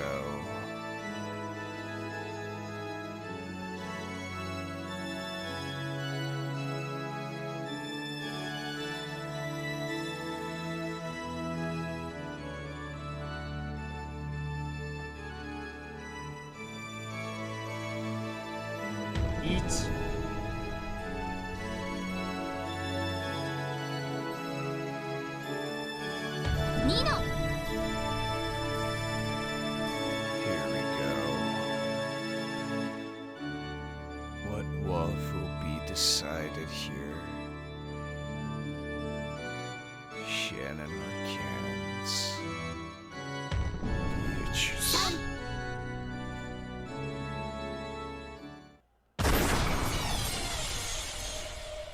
In the Golden Rose Garden, when the number 3 was yelled, the sound of gunfire rang out once. Even the people watching couldn't tell whether that was a single gun firing or the sound of both going off at the exact same time. In the midst of the stench of gunpowder and white smoke, there, with gun raised and smoke trailing the barrel, was Cannon. And riding on the earth was Shannon. Holy shit. Shannon! Wow, I did not fucking expect that. いや、シャノンが倒れたのは銃声より早かった。Oh.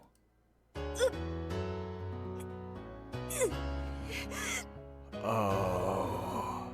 Jessica's distress expression was enough to explain what had happened. Oh. Fuck. Oh. Slowly, Shannon stood up. There was no bullet wound anywhere on her body. At the time of the signal, Shannon had thrown herself to the ground, dodging the bullet. It had been a bet. If Ken had turned around and taken the time to aim carefully before shooting, then he would have shot her as she lay there. However, Ken shot as soon as he turned around, she would be able to dodge it. Ken had also made a bet. He did not underestimate Shan's skill with a firearm. He was fully aware that he assumed if Shannon would be timid enough to let him shoot first, he would lose it before even pulling the trigger. So he had decided to shoot right away. And he had predicted that when he shot, Shannon would reflectively pull the trigger too. Since he intended to shoot right away, he would be more mentally prepared, so he was confident that he'd be able to shoot accurately. If Cannon cautiously turned around, and Shannon had shot instantly with the strength of her will, then Cannon wouldn't have even be able to pull the trigger. So no impatience on Cannon's part was to blame here. The two had simply given it their all, wet their fates to the heavens, and reached this result. Clever girl. まさかあの短気な姉さんが撃たないなんてね。私も意外だった。あの慎重なカノン君が振り向きざまなんてね。As Shannon coyly pointed the barrel at him, she slowly walked forward. She planned on cautiously closing the gap until she reached a distance from which she could hit with even more certain accuracy. And Cannon had already lost any means of fighting back. He could only try to dodge Shannon's bullet and place his bet on the second round. If they both fought this, then what happened next would turn that assumption on its head. Oh shit. Cannon dashed forward like a tornado, bent over so low that it was almost crawling over his shadow. The door could only be settled by a bullet, but he wasn't the only one who had a bullet. If he could steal Shannon's gun away from her, he could turn this fight around. Oh shit. And if Shannon calmly shot through Cannon, it would end. The odds that Shannon would miss or that he would get close enough to her before she fired, Cannon would bet all of his chips on he had on them. Shannon could draw Cannon until the last second, then shoot him from a closer distance. If she pulled the trigger just before he reached her, then even if she missed, they would just start again from the beginning. Shannon kept her gun pointing at Cannon's forehead as she compared these options until the final moment. She read her shot, calculating the distance he had already moved at, the time it would take to pull the trigger. The goddess of fortune smiles impartially.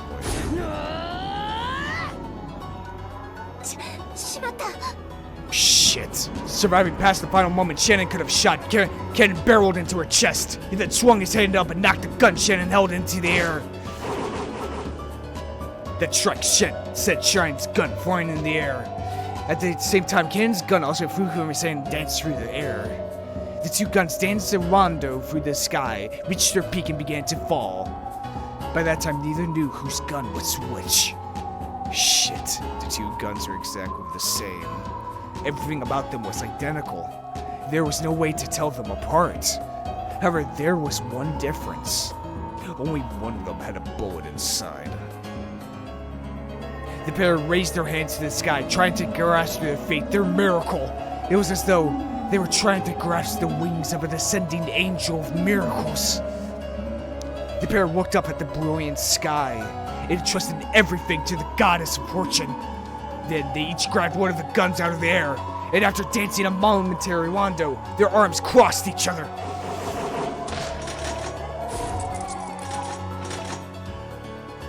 Even that had been like a dance. Then they each pressed the barrel of their gun up against the other's forehead, both as steady as a rock. Pull the trigger. Even they could not know which gun held the bullet. When they both pressed the triggers, one would die and the other would remain alive. The match would end. George and Jessica wouldn't know the result until that moment came. However, was it really impossible for the two holding the guns to know? The muzzle of Cannon's gun, which had already been fired, must have been warm. And the muzzle of the other gun, which Shin had fired, should have been ice cold. Oh shit. So perhaps the pair of them did realize which gun was which. And yet both expressions were solemn. The faces of those who would believe in their fate unswervingly until the moment the triggers were pulled. 悲しまないで。私たちはすぐに黄金鏡で会えるよ。僕たちはもっと早くこうするべきだった。 The Golden Land. そうすれば再会しなくて済むのにな。いざ Reunion, huh? この決闘さえもはや今日という日の前にはただの茶碗さ。そうだね。どうせ蘇る黄金鏡の前には本当にただの茶碗。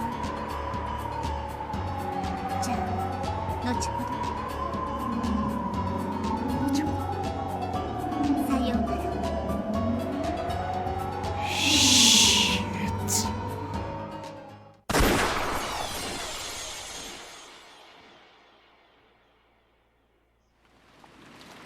Oh, fuck.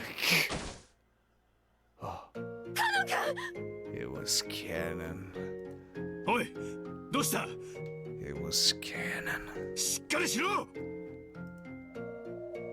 Suddenly, Cannon fell to the floor as if he had an attack of anema. It had happened without any warning beforehand, so everyone rushed up to him in alarm. What they saw surprised them. There was a single strand of blood across his forehead, making it look as though it had cracked open.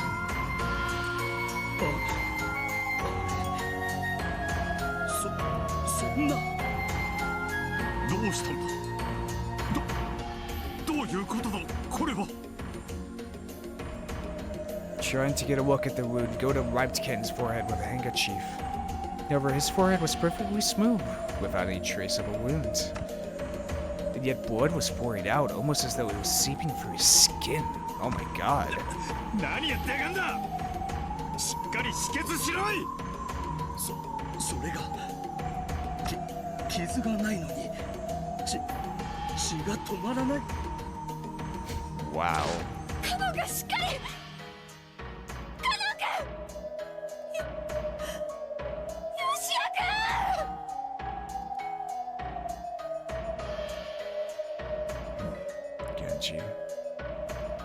Ken's forehead was pale, and though his eyes were open, they had lost the light of the living. Just like a puppet whose strings had been cut, he had passed away.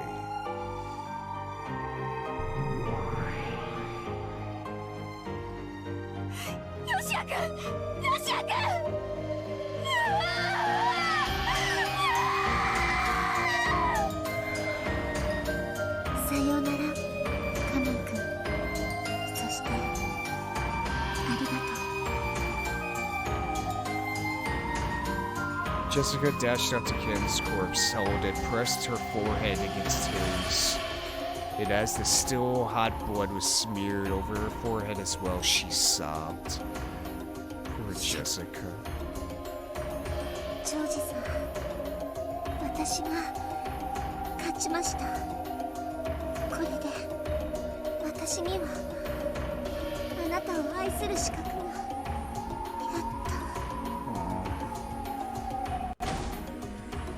Shannon leaned against George's chest as though the strings holding her up had been cut. George held her in silence.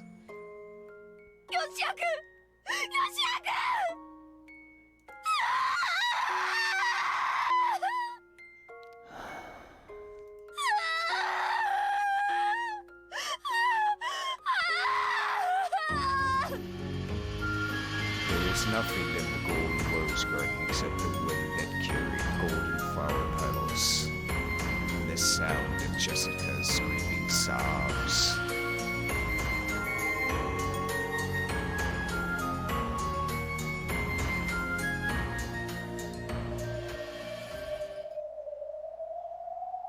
This 僕たちへの試練はもう十分かい十分さ。おめでとう。残ったのは君たちだ。君たちを祝福するわ。でも忘れないで。愛を育むのがこれからのあなたたちの務め。この奇跡が生み出した恋の種をどうかしっかり育ててほしい。Oh, how one love must be crushed in order for the other to succeed. Such is the tragedy of love itself. もちろんさ。彼女と君たちにかけて誓う。それでは魔法の奇跡をシャノンに。 It's the miracle of magic. 今こそ君の魂を人間に一人分に満たそう。 Single person. 集え満たぬ魂よ。一なる魂となりて愛を知りたまえ。 Incomplete souls. When Zepar and Vufir faced the heavens and yelled, the miracle of love gathered the souls around Shannon.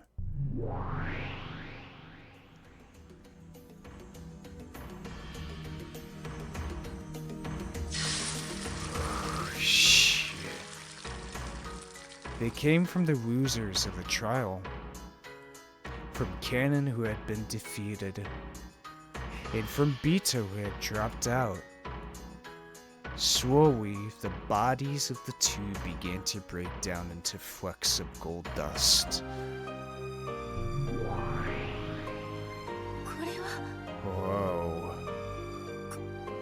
これはどういうことだ。 Oh 負けたら消えると my は god. 聞いていないぞ。 As she yelled, Beato the Elder supported the body of her fading little sister. However, the two demons were smiling quietly. カノンは死んだから消える。そしてベアとはバトラーを愛するために生まれたから、その資格を失って消える。 Qualifications. これはとても大変。あなたが生き残ったなら他の二人が消え去ったのだから。我が妹よ、しっかり Shit. バトラーの密室を解き救うのではなかったのか。 Yeah, fucking Beato disappears. Fuck. こんなところで果ててどうする。それでも一なるわらわの片割れか。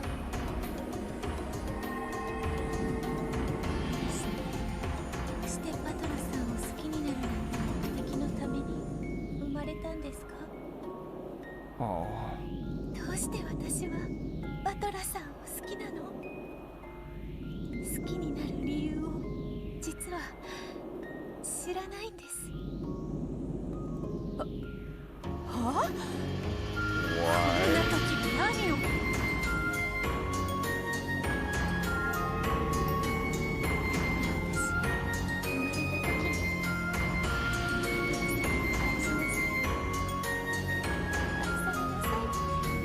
それが目的で生み出されて。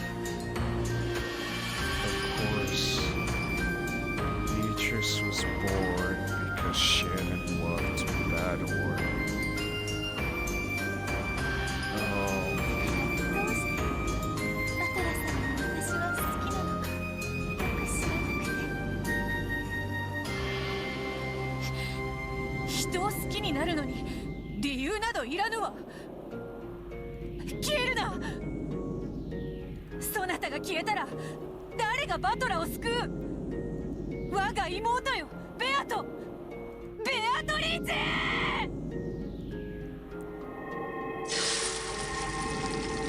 Shit. どうしてバトラさんのことを好きなんですか。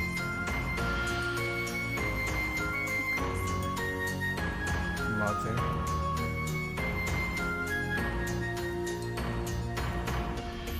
ああ、俺家庭的なことか案外苦手なんだよな。 Family oriented. この通りガサツな性格だろ。レディーファーストとか女の子の前では礼儀正しくとか、そういうのはさっぱり苦手なんだよな。だから強いて好みはって言われると、そうだな、ジェシカみたいなタイプの女なら結構好きかもな。俺がガサツなように向こうもガサツがちょうどいいんだ。お互いよ、汚ねえ言葉遣いで気づかれなく、男女とか気にしないでバカがやれるラフな関係が理想かもな。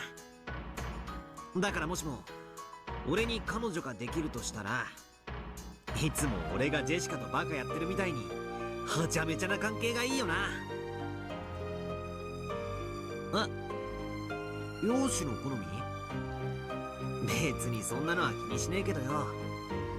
まあ洋画とかに出てくる金髪ボーイ、青めのグラマラスな彼女だったら、 Oh my god. 最高だぜ。 No fucking way. 父もませろーいってな。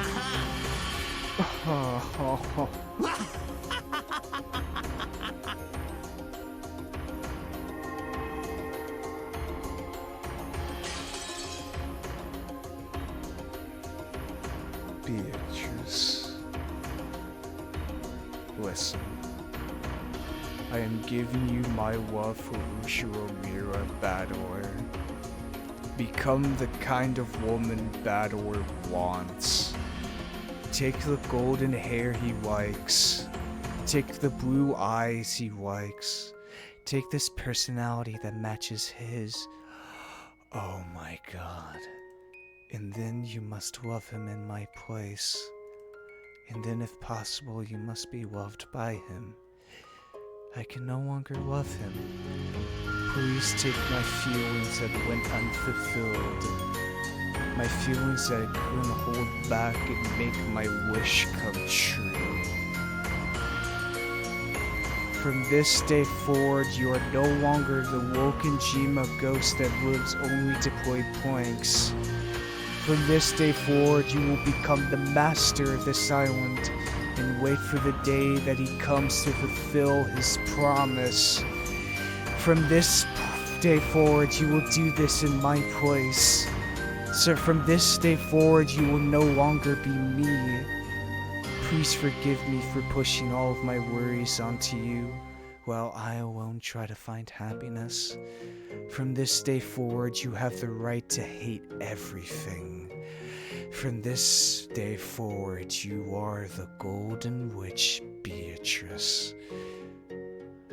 And one day, you will destroy everything, revive everything. You will bring blessings to all lovers. When that happens, I pray that you and I will both succeed in finding happiness. From this day forward, you will no longer be me. From this day forward, I will no longer be you. The two of us will split apart a single soul and share it. And though, of course, neither of us will possess a complete soul, I am sure our dreams will be more numerous than those of humans. Let us be blessed, my dear Beatrice. No one will be able to see your form. However, I alone can see you. Shh. And if you are loved by many people, I'm sure that everyone will be able to see you someday. With love, they will be able to see us.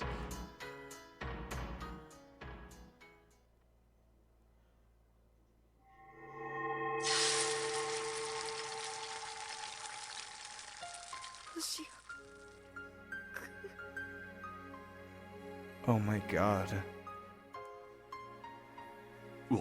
私たちは夢を見ているのか。ふざけろ。こりゃ何の冗談だよ。なんだ、南條先生を呼んできます。ゴーだ。もういい。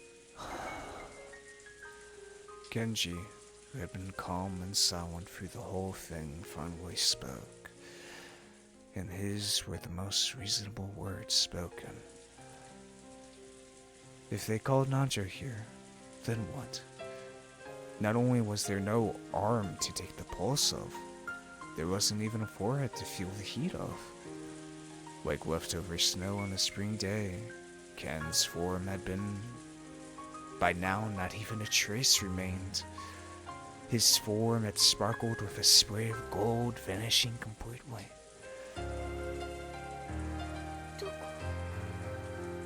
He's gone. どこ行っちゃったの？ヨシア君、どこ？ヨシア君！ヨシア君！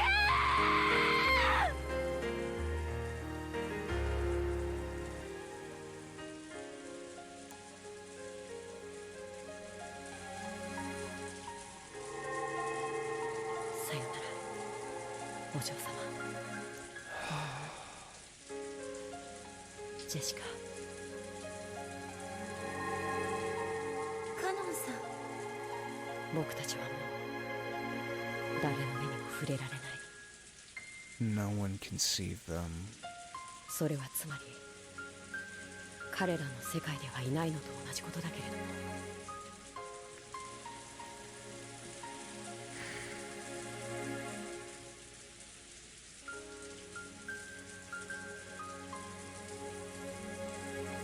でもこうして僕たちはここにいる。そうですね。私たちはここにいる。僕たちには体なんて肉でできた檻でしかないのだから。悲しむ必要なんてない。でも気の毒ですね、ジェシカさん。だからこれが僕の罪なのさ。だから僕たち家具は恋をしてはいけなかったんだ。あなたはこれから姿を失っても、そして話しかけることができなくても、もしもジェシカが僕に語りかけてくれた時、その背中でそっとうなずくくらいのことしかできないけれど、だからそばにいることにする。良いことだと思います。君はどうする？バトラさんを密室から助けたいです。密室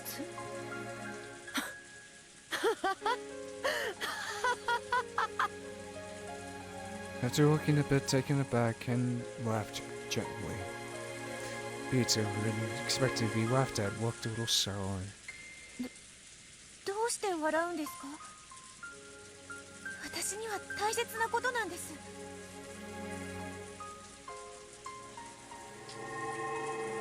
だって密室なんて体のある人間たちの問題じゃないか。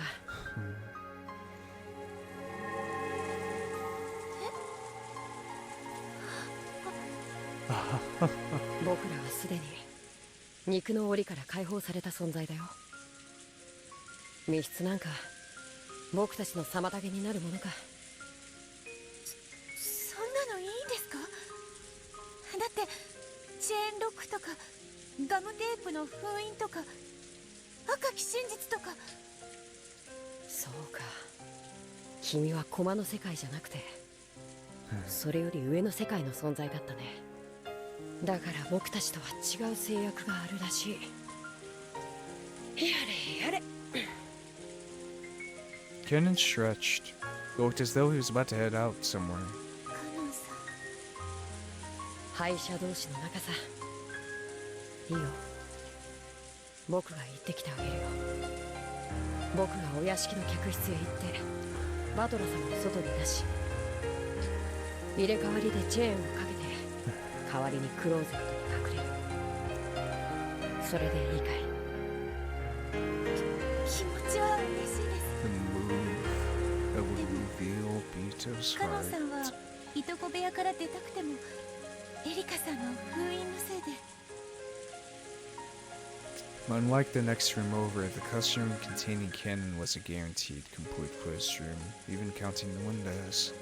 Not only did he have no way to save Battleware, he couldn't even escape himself. なら君の魔法で僕に力を与えて。私の魔法で？僕に魔法をかけて。そんな、私魔法の使い方なんて。君は黄金の魔女ベアトリーチェじゃないのかい？私は魔女ですけれど、魔法どころか密室トリックもわからないただの。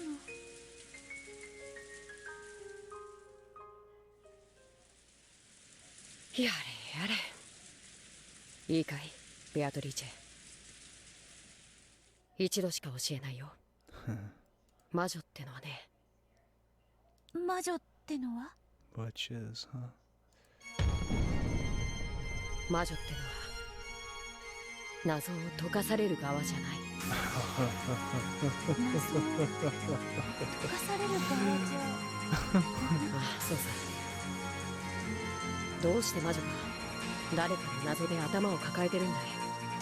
God, there are tears in my eyes. Fuck. Fuck.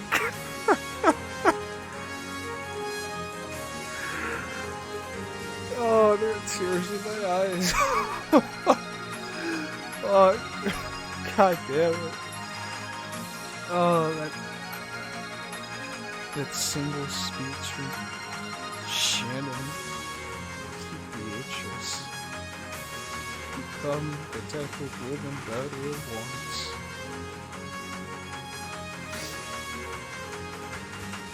Fuck. 頭を抱えるのは魔女の仕事じゃないだろう。じゃあ魔女の仕事は？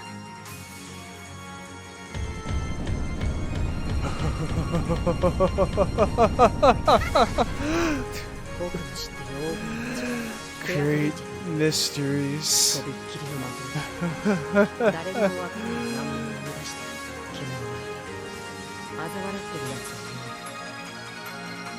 る。誰にもわからない最悪の技を使って徹底的に煙に当てこき下ろしている。相手に出された謎で頭を抱えるのは君じゃない。君の相手の仕事さ。 Make an impossible puzzle. 悩むのは私の相手だし。後ろ宮バトルをどうやって密室から出すか悩むんじゃない。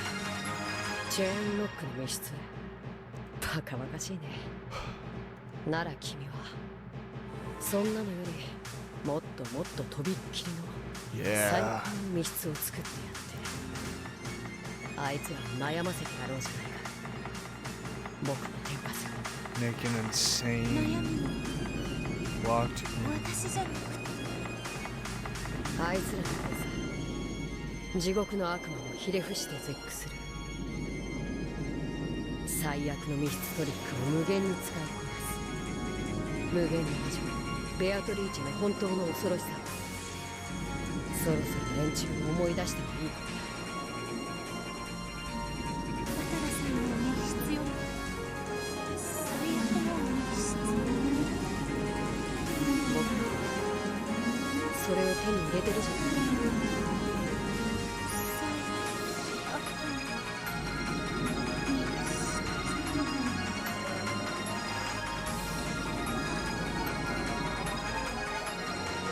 In the back of Beato's mind, images remembered began to float by, one after another, the mansion, the guest house, the rose garden.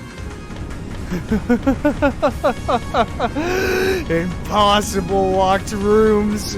Inconceivable. Trick, mistake, war, taunt, trap, laugh together. Do you know about this trick? I think I've seen something like it in a book before. Beato's eyes opened wider and wider. Countless white circled around her, swallowing her up. あともう一個。何です？密室の魔女の喋り方。 Yeah. やっぱり私は。 Tashi. わ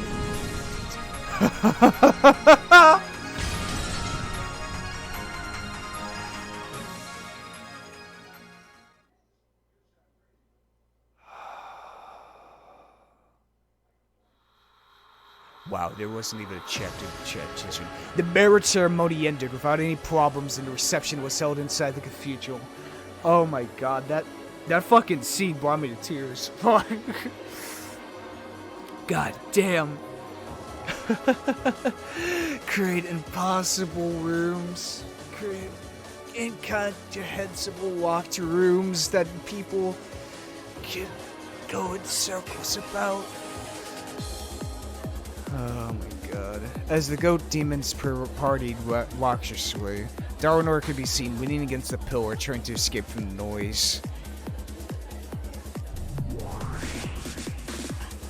Then Gertrude appeared and whispered some kind of report to her. それは本当ですか？近景現在コーネリア補佐官が現場保全に向かいたる者なりエリカ卿にも中心すべきかと存じ上げ立てまする。わかりました。ご中心申し上げます。ガートルードは式典警備長に連絡です。 Oh shit. 準戦闘班。 Come on, Beatrice!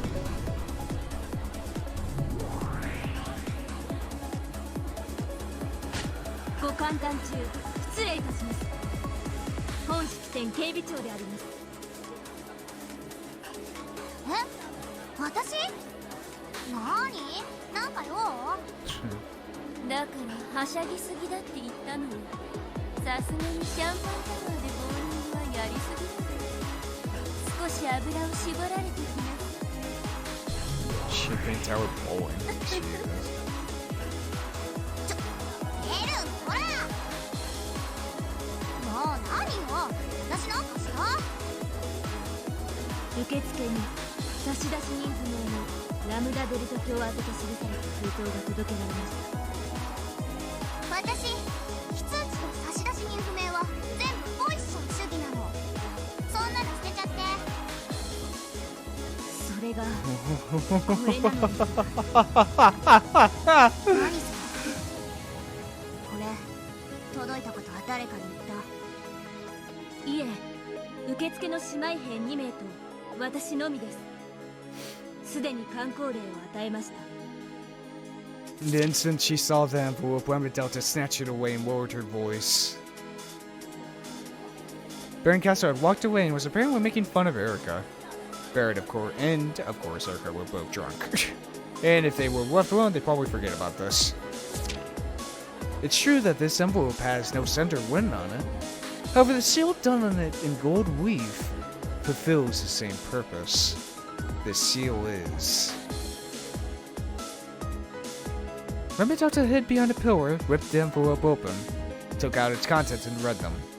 Her eyes instantly started to glint, and she smiled like a kid who just thought of a nasty trick. いかがしますか？狙撃班、赤色弾頭を携行しています。ご許可をいただければ装填命令を出します。何言ってんのよ。今日はどんだけ豪華な来賓が来てると思ってんの？万一参列者に流れ弾が当たったら、シエスタこの得体の新しい妹たちは向こう10年は工場から弾頭台に直行しなきゃなんないくらいの責任になるわよ。了解。通常弾頭で対応するであります。煉獄の7市民に監視をつけますか？ God, can't stop these fucking tears. Fuck. いるわけないでしょ。だって7組はバトラの、そして今やエリカの家具じゃない。Yeah. どうして味方に監視をつけちゃうの？とにかく警備を、まあそこそこにちゃちゃっと厳重にしなさい。先ほどガートルード上席補佐官より準戦闘配備勧告を受けました。理由は不明であります。ガートルードが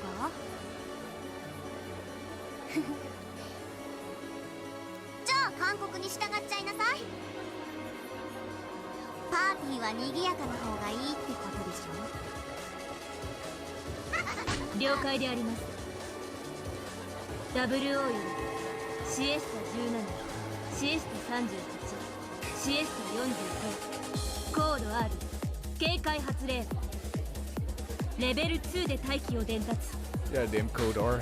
17、コピー。 Are these actual characters? Because you keep hearing that damn noise. There's no way. Jesus. Yeah, probably not. Maybe just random sound effects. Yeah. 38、コピー。 45、了解。そこでコピーといえばかっこいいのに。焦っちゃってつい。そうそう45。ちょっとこっち来て。なんです？ちょっと今中です。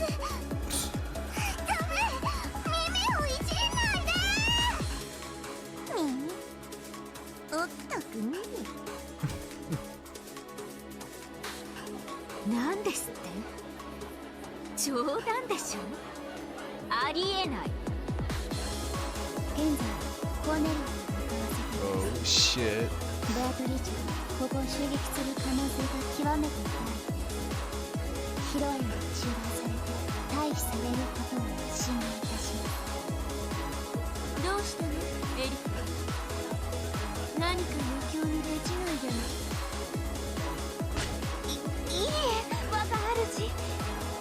引き続き披露宴をお楽しみください。あ、誰かメルンカステル卿に梅干しワインのおかわりを。 Erica didn't have time to hide her agitation. When Beatrice's castle saw this, she knew that their final wait guest had finally arrived. ルシネ、ゲストハウスで動きがあったそうよ。ゲストハウス？ゲーム版のことなんか今はくだらない話だわ。それが密室のいとこ部屋からカノン君が失踪したって。はあ？あんた分かってんの？いとこ部屋は扉も窓も完璧に封印されてる完全密室じゃない。失踪なんて不可能だ。いや、私も裏を取ってきた。間違いない。カノンはいとこ部屋より姿を消している。いとこ部屋のどこかに隠れてるとか、あるいは最初からうまくごまかしてもともと部屋に入ってなかったとか。不可能だわ。いとこ部屋にはエリカ卿が読み上げた特定個人数名以外の全員が入ってることが保証されてるのよ。 Everyone, ごまかして逃れることは不可能だわ。どうやってユングフラウンの封印結界を。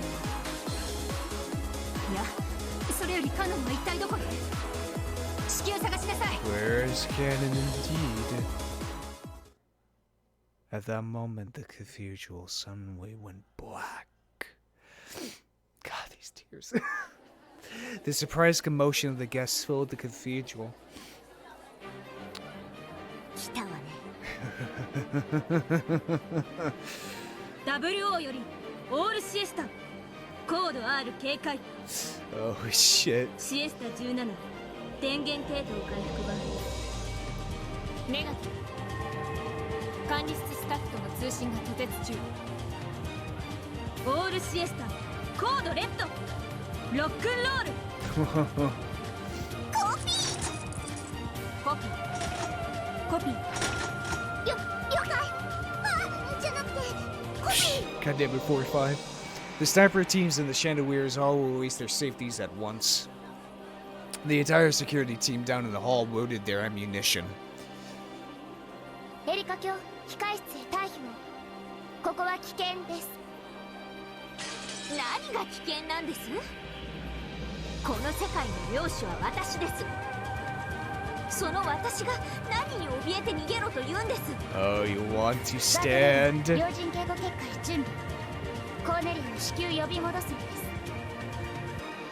緊急対応中なり。結界？あんたらの無残までみっともない結界で婚礼衣装の私を包もうってんですか？なんたら侮辱。 The disturbance made even Battler groan as he sat in the next seat over like a doll. Oh, Battler. Even with his soul sealed, Battler probably realized that something strange was going on. 遅かったじゃないね、ラムダ。そうね。待ちくたびれちゃったわね。 Kept you waiting, huh? さっきのあれ何？誰からのラブレター？ファンレターよ。ラムダちゃんファンクラブの。Yamazata played dumb and munched some popcorn. Then the lights finally turned on. It was clear that during the blackout, Beatrice had snuck in somewhere nearby, possibly inside the cathedral itself. The Restoring Demon attendants all realized it as well. Whose scheme was this, and what were they doing? Though it may have been impudent, they were looking forward to this, and an excited chatter filled the cathedral. 来たみたいね。カープ、あなたもう戻ってきていいんですか？私にほら牢屋って意味ないし。確かに。でもリーチ、床部屋も、そして唯一可能性のあった隣部屋も全て封じられてしまった。 How was Kid able to get out? どうやってバトルを救い出す気なの？お嬢様が何かのトリック X を用意できたと仮定しましょう。となればそれをエリカ卿に突きつけるべく乗り込んでくるは必至。しかしこの大勢のシエスタ兵たちが相手では、まさかこんなに隠れていたなんて。無理だわ。縫い殺されてしまう。 Oh, she can do it. Rabbit Ears dashed out all about the hall. Incredible that she could remain hidden and untouched with so many people around. エリカに一度だけ肉薄するチャンスがあれば、五分の勝負に持ち込めるわ。 Just gotta get close. なるほど、その手ですか。しかしそのアイテムをお嬢様がお持ちだといいのですが、いつも面倒くさがっていくらご用意しても嫌われていましたからな。やれやれ、最後まで世話の焼けるお嬢様だ。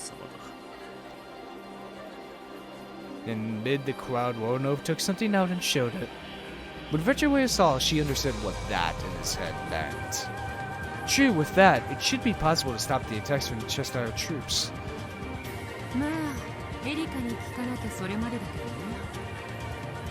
問題は、たった一度でもいいから、エリカの真正面まで行けるかな。シエスタたちはそれを断固阻止するはずだ。リーアムは、その時間をプレゼントできそうね。Veterway gave a small nod. However, the problem was the two Cheshire troops standing on her back. Since the time she tried to jump out in front of the procession, she had been marked constantly. It was possible with Veterway's vast magical power to momentarily take out all of the Cheshire troops in the cathedral. That would only gain a short bit of time, but it would be enough to confront Erica. Cheshire troops knew this, so they kept an eye on Veterway with tense faces. At that moment, the great cathedral door was blasted to bits.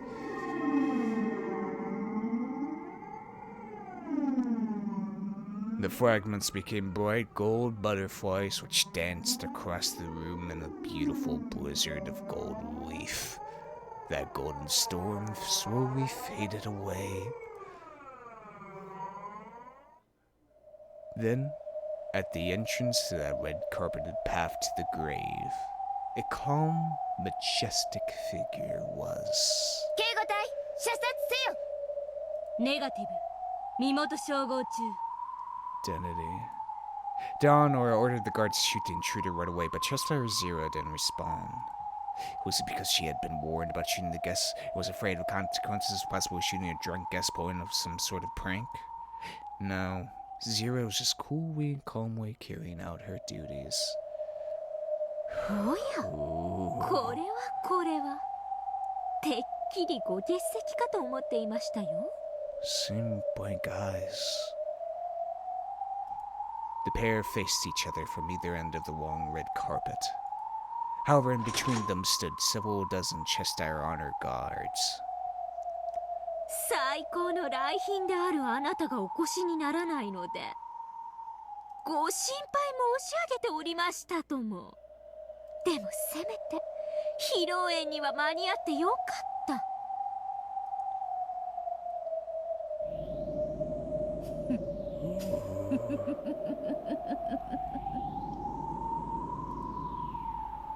Beatrice laughed. That chuckle made Baldur's eyes quiver slightly. お前は。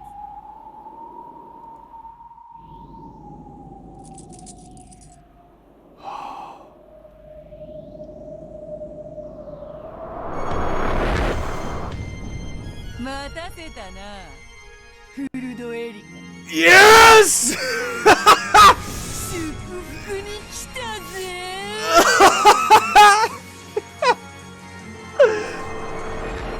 She had an overpowering and evil presence about her, strong enough to make anyone shiver.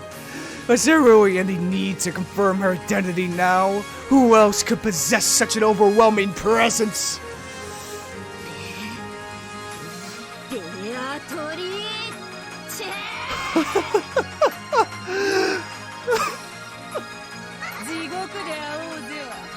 わらわの好み別れの挨拶言葉であるよ。 Yes. 身元確認。大ベアトリーテ教と確認。まさにここがそうだぜ。フルドエリカOh, yes. At that moment, the two Cheshire troops standing behind Vegeta swamped over and fell to the floor. Lone Nova had touched the bases of their big ears from behind. It was clear that he had applied some sort of magic. どなたかお医者様をお嬢さん方が貧血に Oh my god, yes. オールシエスタオープンファイヤー。 Oh my god, that was so fucking awesome. ベアト、今です。 Just an instant before the Cheshire troops could fire, Virtually raised her arms to the heavens. Oh shit. Fucking 3D animation. Her magic power, which was more than enough to remind all present what her name had meant at the height of their strength, became a spirit wave that exploded throughout the cathedral. And shockwave made the stained glass windows shatter, and careful glass shards poured down everywhere. 冷戦防御、復旧急げ。 However, all the Cheshire honor guards who didn't have spirit particle defenses toppled over like dolls. The only snipers were defending, able to avoid a crash, but it would take several minutes before the system could be rebooted. That span of time should be enough to reach Erica. However, it wouldn't be possible to defeat Erica in just a few moments. There was no way they'd be able to carry Battle away in time. What else could they use this precious time for? Beatrice dashed down the red carpeted path. She ran down the path to the grave, which was lined by Cheshire troops lying there like corpses. She had called this place hell. In that case, running from hell to the grave was actually going backwards. Beatrice figured dashing through the corpse-riddled paths truly symbolized her resurrection. お嬢様これを As she dashed, she snatched something white from Orno's outstretched hand. What is it? There was no longer anyone blocking her path to Erica. However, at instant, a golden thread came from in front of her and rapidly sewed through the red carpet towards her like a sewing machine. Oh shit. ほう、邪魔者がいたか。再装填完了。データ要求に。射撃用レーダー補足。410エテンドリンク。 410 was clever. She had predicted that Vegeta would go for a spirit particle attack and had 40 ears and 45s with her beforehand. So they were the only ones who would take it out.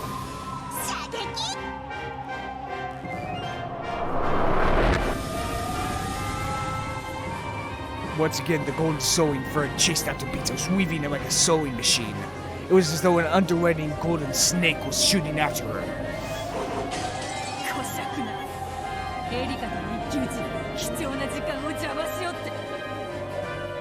Beatrice jumped sideways away from the red carpet and dashed across the long table covered with beautiful food. The gold snake chased her, sewing through the pure red tablecloth like a sewing machine, scattering dishes left and right.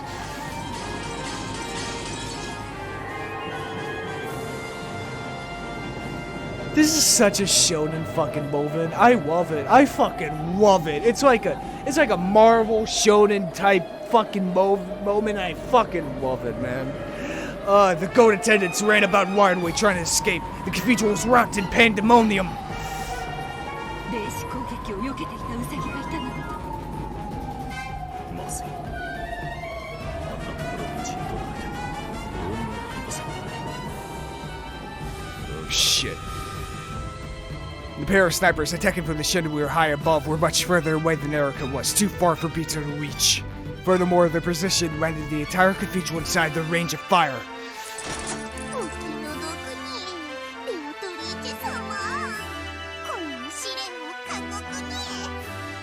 45追加弾これ Got handed her the magazine.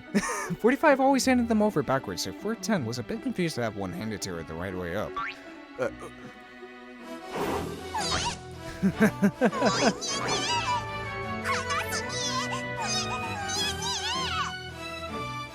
No matter how distant a position they might take, it was no problem for the elusive Gap. Gap twisted their long ears out, then tickled them with her thumbs. The Cheshire's greatest weapon was also their greatest weakness. The two doubled over with laughter. この一票をそうだけど、あと何秒？他のシエスタが再起動する。 On the other hand, Chandelware's even more powerful Cheshires were slowly starting to move again. It wouldn't be possible to buy any more time. ガープか。ありがたい。本に切る。リーヤたちも褒めてあげて。メアコ、頑張りなさい。しっかり。もう時間がありませんぞ。エリカ。 Dude, oh my god, this is so fucking awesome. I know, it's such a, it's so awesome. I love it. It's so amazing. Bito cut through the crowd of skateboarding goats like Moses. Her goal was straight in front of her, the place where Erica and Battler were seated.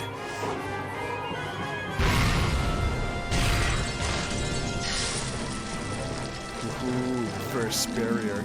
Then a red barrier took forward, blocking her path. It was the VIP guarding barrier that Gertrude had set up. She stepped forward and laid out a last line of defense to block Bito's path. これ以上の接近を許さないものと知りたまえ。そんな壁でわらわを止められると思うか。シエスタ再起動まであと何秒です。30秒ないです。 As the oldest of the seven sisters of Purgatory, Lucifer stood and waited behind the bride and groom. She wanted to save Bito. If she could just distract Gertrude for a moment, the wall would disappear. However, the seven sisters were furniture. They served the territory lord, so they couldn't move to help Bito. Downer glanced over at Lucifer. There was a corrosive tint to her eyes. あなたは主の命令ない限り動くことは許されません。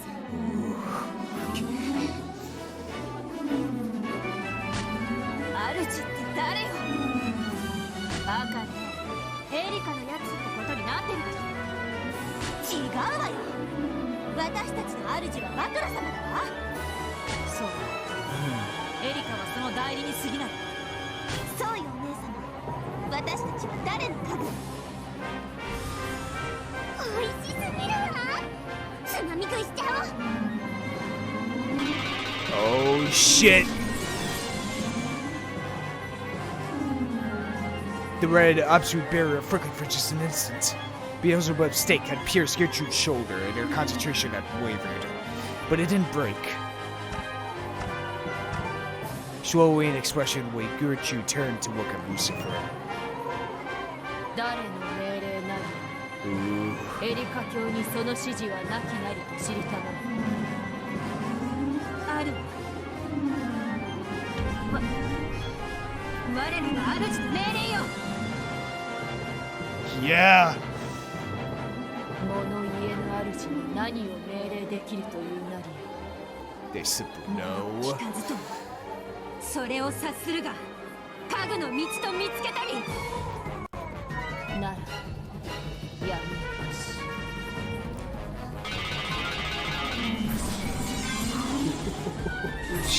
Shit. The seven stakes shot at Gertrude at once. Gertrude had chosen to take all of those direct attacks, refusing to bend the barrier until the last moment. Though she was resilient enough to be called a little Iron Maiden, received no damage at all. It was more than enough to make her flinch and lose control of the barrier.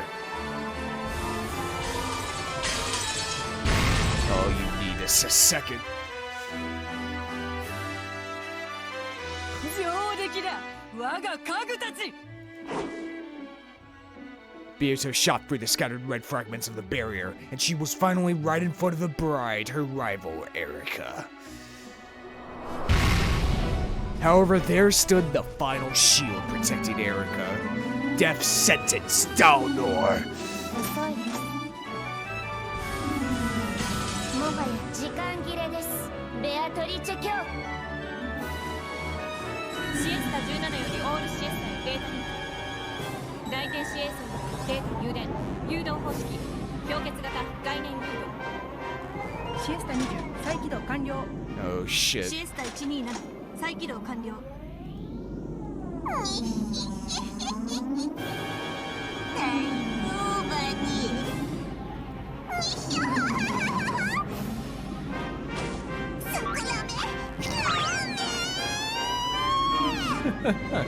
リーチこう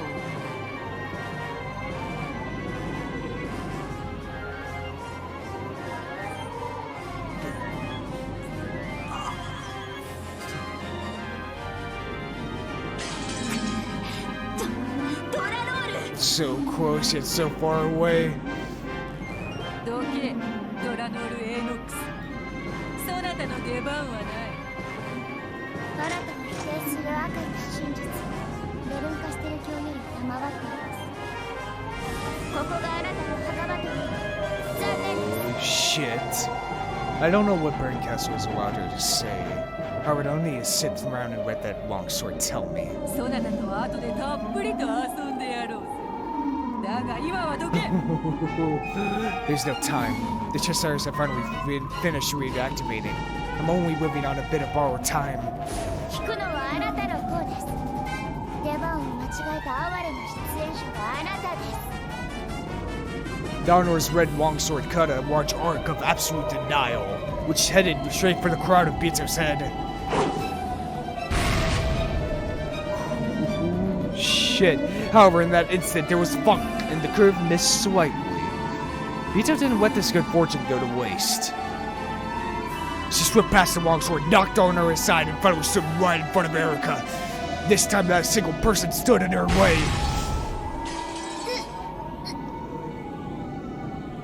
これはポップコーン。どこから緊急花嫁警護役より緊急要請。シエスタ姉妹近衛隊は直ちに侵入者を射殺し立てますれ。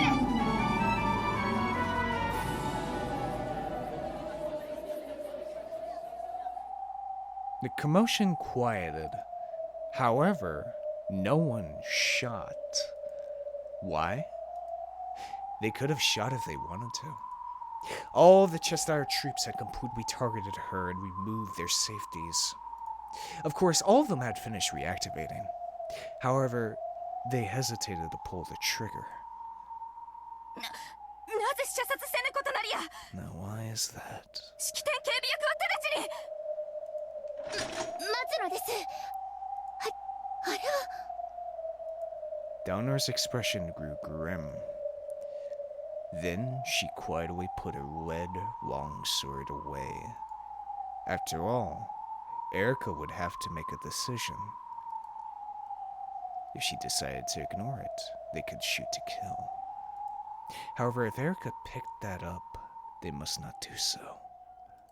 So they couldn't pull the triggers until Erica decided.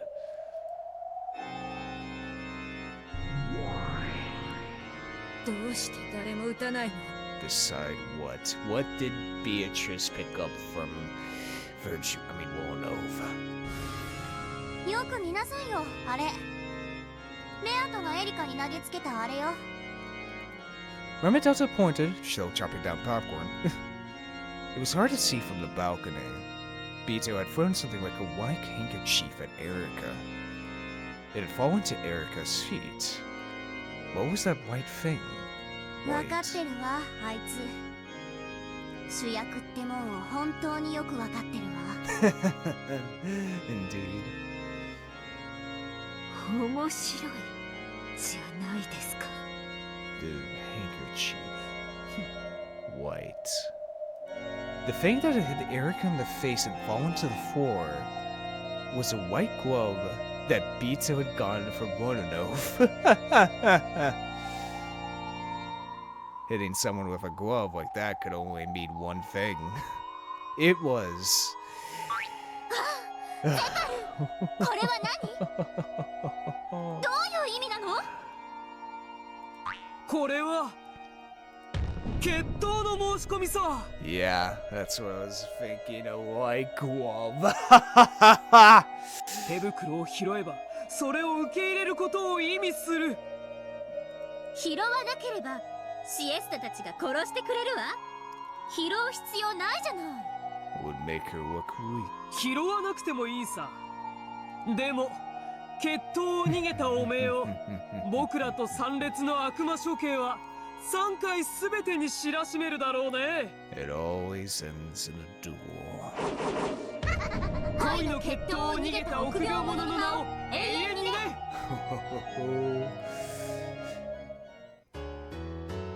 Beatrice waited firmly and composedly. If Erica just kicked it away, then at that very instant, Chasers would probably fall far one strainer into golden ember blade. So Erica didn't have to pick it up. However, she could not afford to be afraid of picking it up. After all, she was the true victor, who had defeated Bador's closed room trick and logic. If she was the victor, she should have nothing to fear. So if she was afraid of doing it, it would prove that she still felt a tinge of doubt about her victory. 拾わなければ私はこの衣装を汚すことなくあんたを殺してしまいます。それも披露宴の余興には面白い。だがそなたは拾うさ。どうしてです？わらわがそなたにぴったりの最高の土産を持ってきたからだ。そなたはそれが知りたい。だから拾うさ。興味ないです。さようなら。拾うさ。わらわが持ってきたバトラの客室などくだらない。もっとシンプルで単純で絶対に解けぬ密室。そなたは聞きたいはずさ。絶対解けぬ密室。 Yes, scold her. そなたはわらわの挑戦を受けたいはずさ。なぜならそなた探偵だからだ。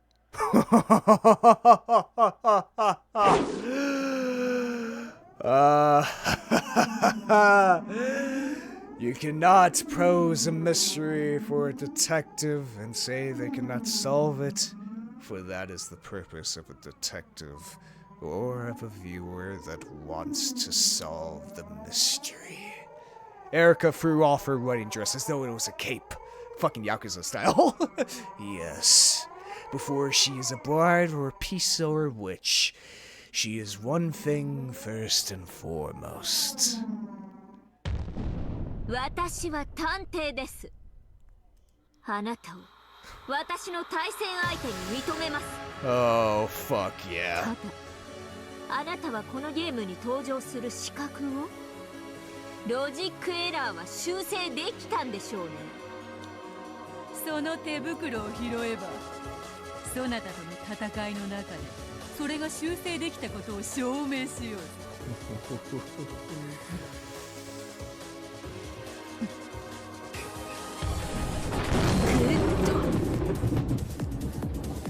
Ooh, the cathedral was filled with chatter. Erica had picked up the glove. A duel, a duel! The cathedral was wrapped in a bizarre excitement. And Erica's nod down or pushed the crowd away, leaving the pair alone. People were permitted to witness this duel. However, no one would be allowed to interfere in any way.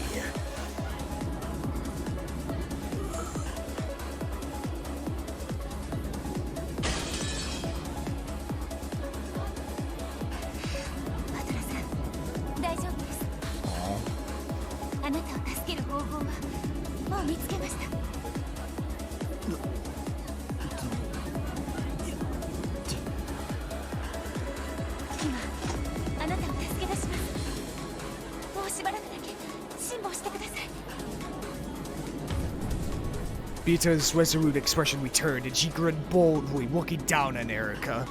There can be no doubt. That's the expression worn only by the Golden Witch, the presence of the Master of Closed Rooms.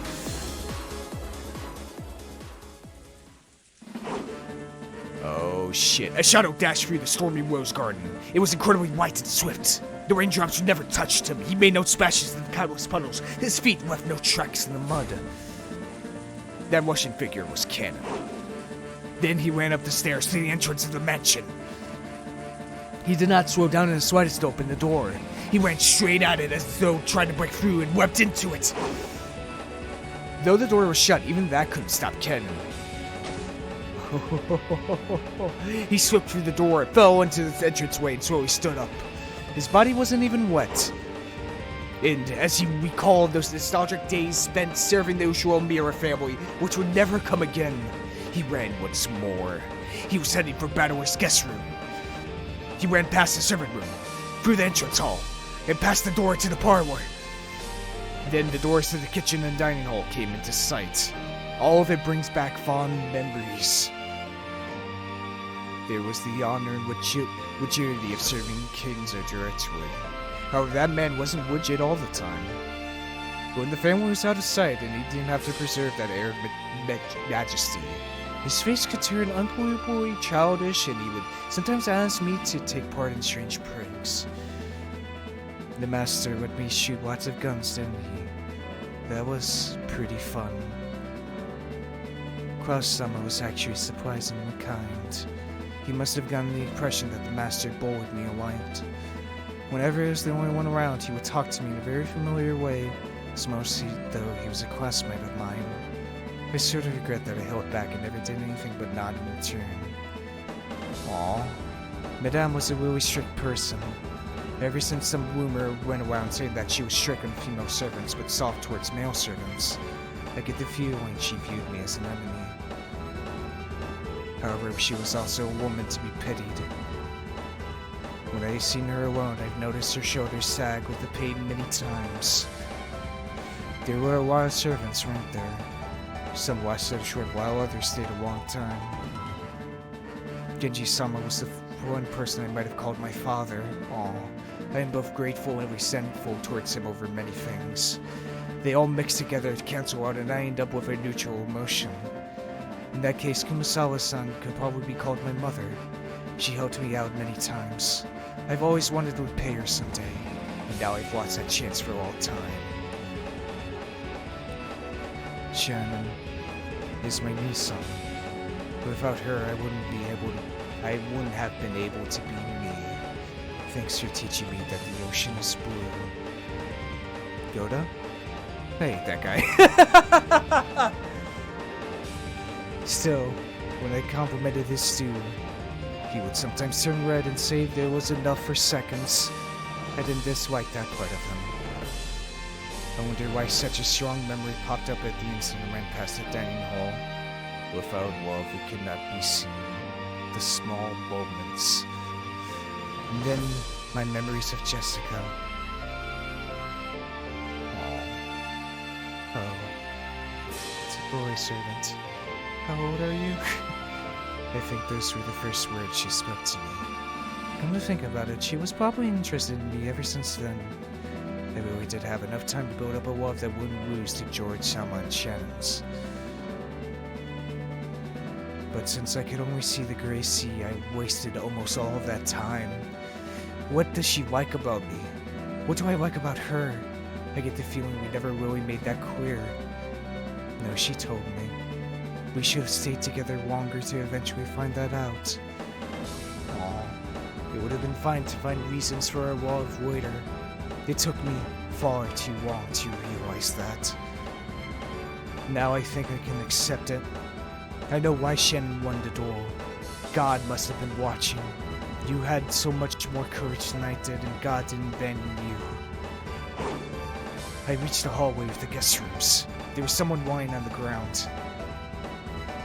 It was Badoer. He was lying just outside the guest room, a chain tied to his neck. He had probably struggled to do something to the chain lock from the outside until he lost consciousness. His fingernails on both hands had been torn off and they were stained with blood. I could tell at a glance just how hard he had tried until the final moment when his heart had died. The collar binding them wouldn't disappear unless the chain lock was set.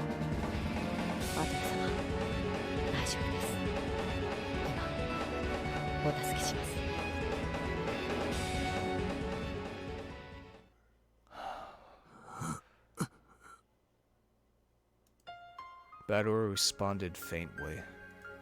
He probably hadn't even imagined that help would come to this eternal closed room. He was so scared that this might be an auditory hallucination brought about by a fleeting delusion that he couldn't bear to open his eyes easily. Ken grabbed Bador by the arms and dragged him into the room.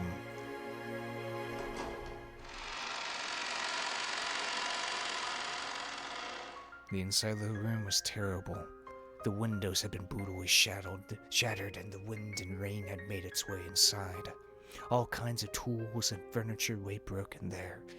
However, Bador hadn't smashed them out of rage. The curtain had been removed, torn, and twisted up into a bundle. He had probably used trial and error to see if that could be used as a rope for some trick. He had tried using everything in the room, exploring all possible options of escape. The traces could be seen throughout the room and even the bathroom. The empty bathtub was stained with just a bit of blood, and a nipple was way there on the bottom. To protect his tail, he had nearly been prepared to accept Berncastle's brutal method of escape, cutting himself into pieces and washing himself down the drain. He was even willing to tear apart his own body to protect the game that Beto had entrusted him with. He had probably questioned himself over and over in this bathtub, wondering if there was any other way out. By the clock of the game world, not even a single day had passed. However, just how many years has it been in the closed room of this logic error? When faced with an endless span of time, any way of ending it, no matter how cool, was tempting. However, he had rejected that until the very end. And even in the last moments when his heart died, he had wanted so much to show his iron will to escape from this closed room that he had chosen to fall here in the corridor with a chain still around his neck. バトラ様、カノンです。どうかお気をしっかり。 He wiped Bador's face with a towel and wet it in the sink. In response to that cold sensation, Bador's heart slowly started beating again.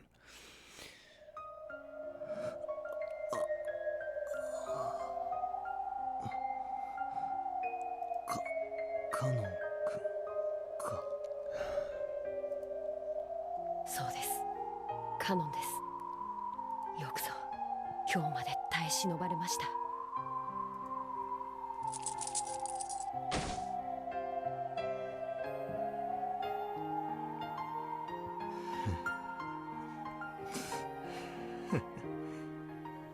ちょいと無謀が過ぎたみてえだな。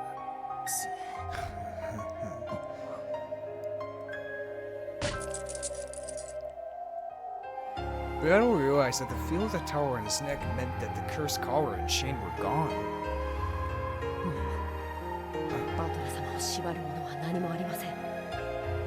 さあ、早くお戻りください。でもあのチェーンを開けるとまた鎖につながれちまう。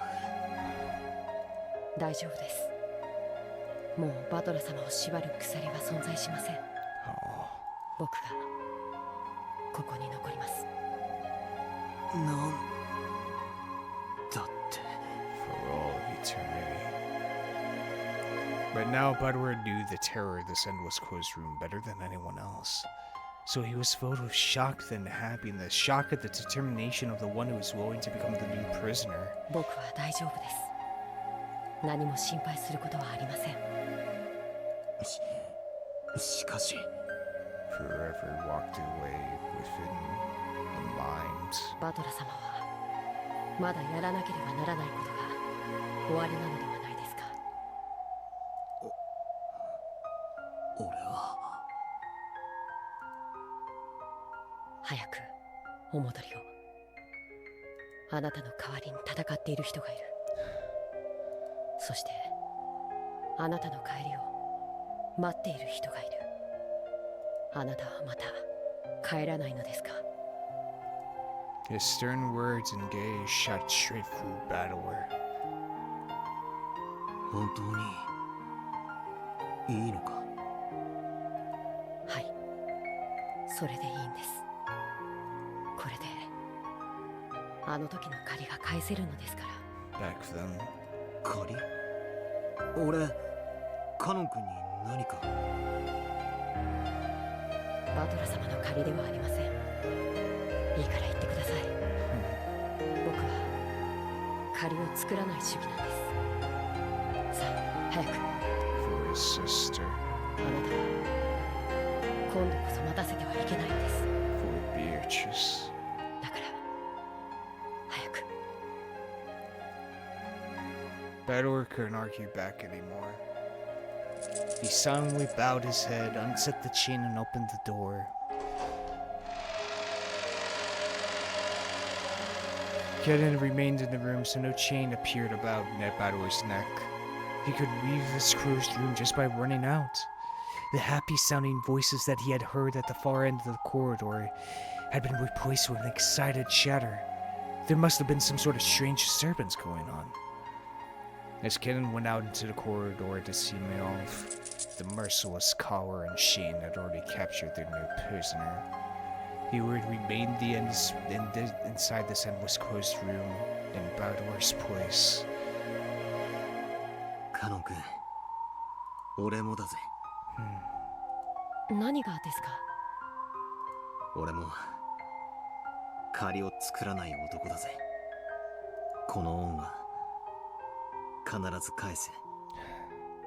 それもすぐにだ。期待していいやら。さあ走って、あなたの愛する人のところへ。そしてどうかもう二度と迷わないで。 Bador didn't turn back again. He ran with everything he had. He ran out into the corridor whose warmth he had cursed so many times. That cursed chain no longer bound him. He ran to the very end of the corridor, beyond the light. Goodbye, Canon. Canon, still connected to the chain, watched him go, then quietly returned to the guest room. Now, he had only had to worry about his own job. Stay in this room and fix the error in logic. これでチェーンロックをかけて。 As soon as he said it, the chain disappeared from his neck. Then, if he had been the one place Erica hadn't checked, the broken logic would be fixed. The closed door opened slowly. It was well oiled and opened without a sound. It was cramped inside and dark. This tiny space is the last place I'll see. As long as I remain hidden in here, the logic will be preserved. 簡単な仕事だな。バラの手入れより簡単さ。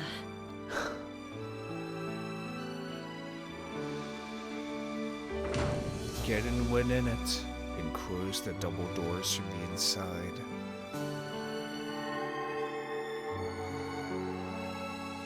As soon as he did, a single small gold butterfly appeared, melted into the darkness of the closet, and vanished. It was a sign that the logic had been fixed. The witch's game had already stopped, and the clock of the world of pieces would never tick again. So for all eternity, no one would come to save him from this place. 別にいいさ。これで借りは返したよ。ベアトリーチェ。 The power of the gold butterfly brooch taught me about love. And the third game, it gave me some quiet time alone with Jessica. I get the feeling it did many other small things for me.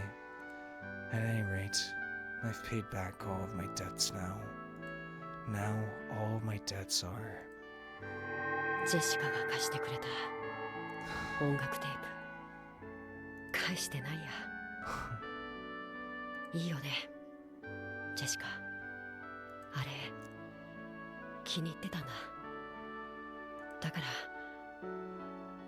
プレゼントにしてもらってもいいかな。ダビングして渡すから。ダメ？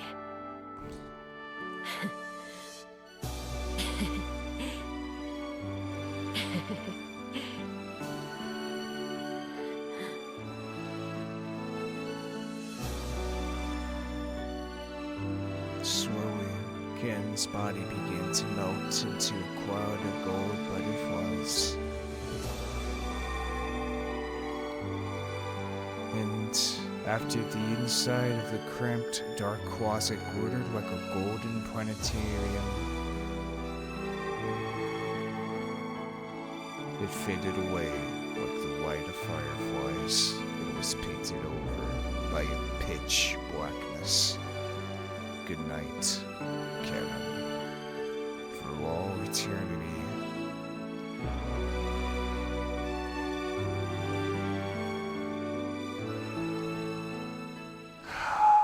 Shit, man.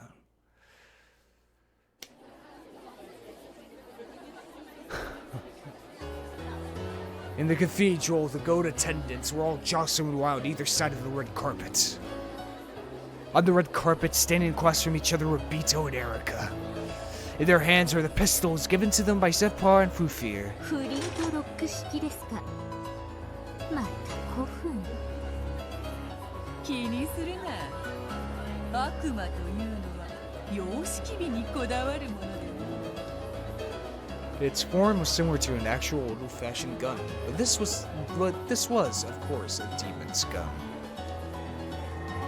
This wasn't a gun that would prepare a red bullet with explosive caused by gunpowder, but the pistols used in the duel between Shin and Cannon, whose bullets had contained a magic that would always kill. These pistols also had bullets that were not made of lead. 心配の必要はないわよ。あっさり勝って、またリーヤは悪態の日々だわ。この勝負が終わりましたら、たまには有給を申請してみましょう。私、この戦いの中、たまにはぶらりとカリブの方へうなたびに。Paid every now and then. この勝負が終わったらはやめとけって。決闘前に演技でもないわ。ベアと緊張感を持ってヘラヘラ笑ってる場合じゃありません。なんでリーチがリラックスしててリーヤが緊張してんのよ。もう。せーの。ベアトリーチェ様、しっかり。ベアトリーチェ様に不利な一騎打ちだ。どうして？本来魔女は手数で勝負できる。ところがゲームが中断されたため手持ちはバトラ様の客室の謎くらいしかないのよ。エリカはその謎だけ青きくさびで受かっても全ての謎を解明したことになってしまう。勝てるわよ。 Come on, ベアトリーチェ様、バトラ様の我らが二人の主を私は信じる。お呼びですか？ありがとう。珍しく勝ちも負けも五分五分だと思ってます。だから先にお礼を言っときます。すべて職務です。感謝の必要はありません。あんたが前回のゲームの時、私がボロクソに負けたのをかばってくれた時嬉しかった。私生まれてから誰かにかばわれたのってあれが初めてだった。我が主にさえ私はかばわれたことがない。私が主に与えられたのは暴かれた真実に暴き返すことで自分の痛みを打ち消すという傷つけ合いの仕方だけでした。傲慢をお許しください。私は守らねばと思いました。あなたがどんなか弱い真実で生き、それをよりぬくもらしい虚実の応報で虐げられてきたか察した時、あなたを守りたいと思いました。ありがとう。短い間だったけど、あんたは最高のパートナーでした。Even though I said Erica is someone you want to hate, there's still reason to why the way she is. これからもそうですね。あいつを倒したらあんたと一緒にこの島でいっぱいミステリーを作りましょう。そしてそれをあんたに出題していじめて遊ぶ。どうです？気に入りました。新たな挑戦楽しみにしています。あ、嘘ごめん。今の撤回です。こういうのマキフラグって言うんでしょ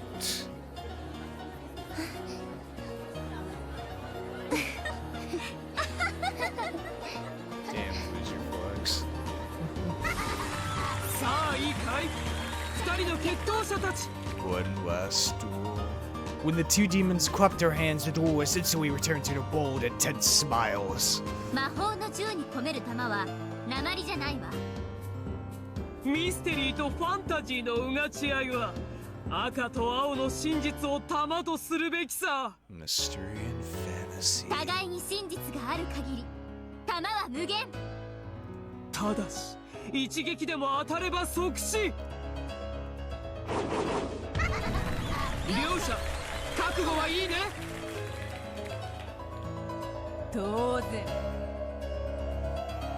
無論。栄光ある元老院の議員にして偉大なる絶対の魔女追い出ませ。 Oh shit.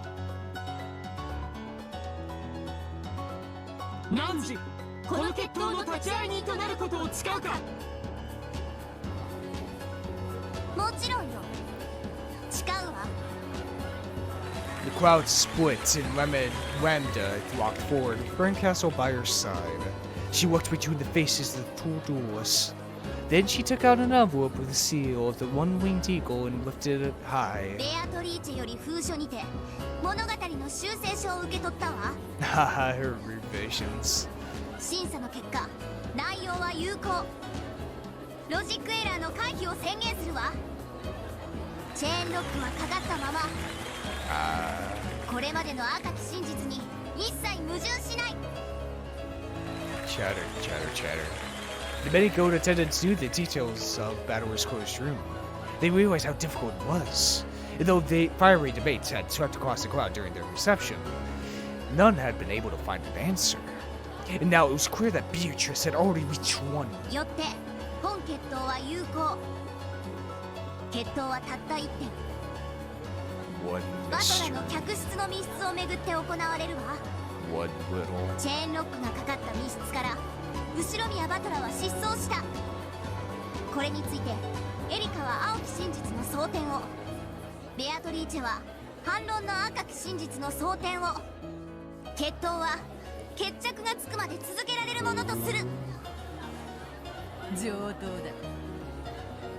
上等です。 OK。 それではベアト、あなたが修正した新しい物語と謎をエリカに提示して。密室のいとこ部屋よりカノンは魔法にて封印を破らずに脱出。密室にいたり魔法にてバトラを密室の外へ脱出させた。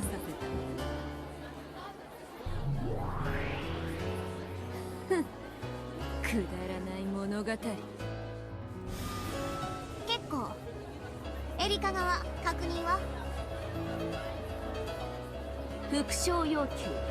バトラを救出したのは間違いなくカノン本人である。受けよう。バトラを救出したのは間違いなくカノン本人である。 Without a doubt, canon. 副賞要求。バトラとカノンは別人である。受けよう。バトラとカノンは別人である。 Yeah. 結構です。エリカ、確認は以上？今ので結構です。戦い方は決まりましたね。オッケー。両者は弾丸を装填なさい。 Erica turned around, pressed her finger against the barrel of the pistol, made a brief truth into a bullet, and pushed it in.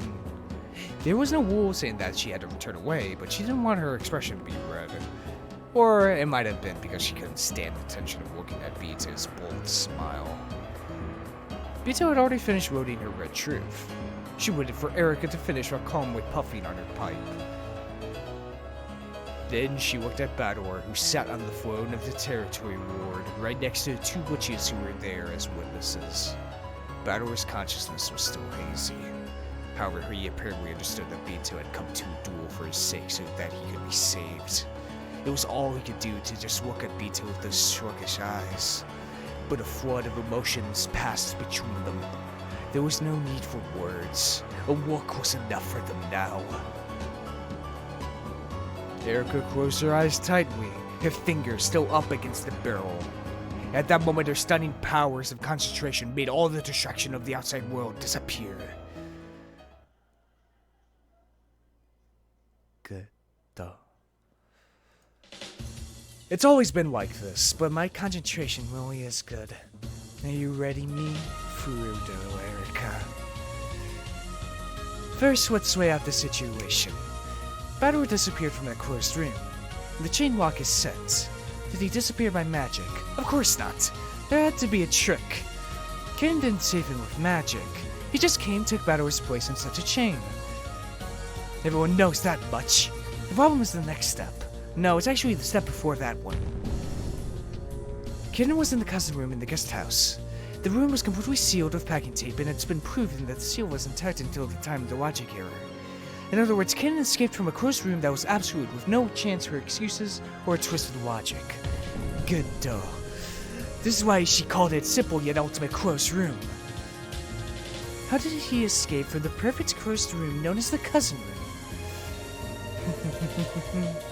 If I got stuck thinking only about that question, I'd be no better than your average kid detective. That room is a perfect closed room, so there's no way to escape. In other words, trying to think of ways to escape from there is a waste of time. The real question is how Cannon was somehow outside the cousin room when it was sealed. The cousin room is a completely sealed can. If he was in there when it was sealed, then it's already game over. In other words, at the time the cousin room was sealed, he wasn't inside it anymore. Let's look at the time I checked everyone's locations and sealed the rooms. That's the most suspicious part. At that time, we have 5 people in the next room over, whom I confirmed with my own eyes. Haruoshi, George, Kumasawa, Shannon, and Nanjo. I mentioned the names of those 5 people during the location check and confirmed that they were in the next room over. Then I checked to see whether everyone else was in the cousin room, and that confirmed for me as well. I said everyone else, so whether he was Kennen or Yoshida or even Pico-man, they all should have been sealed in the cousin room. It seems perfect at a glance. However, though that phrase everyone else seems perfect, it's fishy. Strictly speaking, everyone else refers to all humans whose name I did not mention directly. In other words, there are exceptions. For example, it's been confirmed that Haruoshi and George are in the next room over. So humans with the name Haruoshi or George don't need to be inside the cousin room. It seems that Ken told Jessica that his real name was Yoshida, but that was no red truth. In other words, what if Ken's real name is the same as one of those in the next room over? They seem to be about the same age, so let's use George. So what if there were 2 Georges in that room? That doesn't violate the red truth saying that Haruoshi, George, Kumasawa, Shannon, and Nanjo are in the next room over. Let's say that Ken's real name was Tanaka George. Both Ritual Mirror George and Tanaka George could exist in that room at the same time. In other words, there were 6 humans with 5 names. It looked to my eyes as though there were only 5 people in the next room over, but a 6th person, Kennen, was hiding somewhere. I don't have the detective's authority, so it wouldn't be that difficult for him to fool my eyes and hide. I see, the double name trick. Stupid, so stupid. Alright, I've made my logic. Kennen, who was hiding in the next room over, not the cousin room, walked by the window after the seals were placed. Bang. Ooh, shit. The gun had fired and the tip of my finger was stained with blood. The Blue Truth gunpowder had exploded. Ah, damn it. I've already had Downer sealed that one a short while ago. Blue and Truth arguing about the window. The next room over is forbidden, so I can't use it. Yeah, that's the thing. どうした暴発か弾は慎重に込めぬとな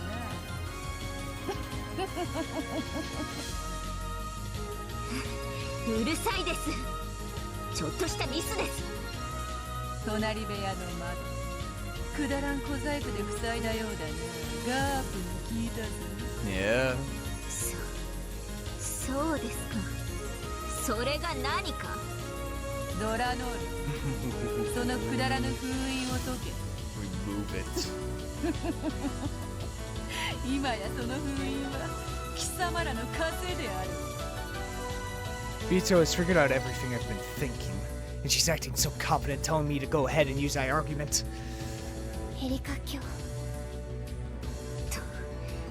解いてください。あんにゃろう。後悔させてやります。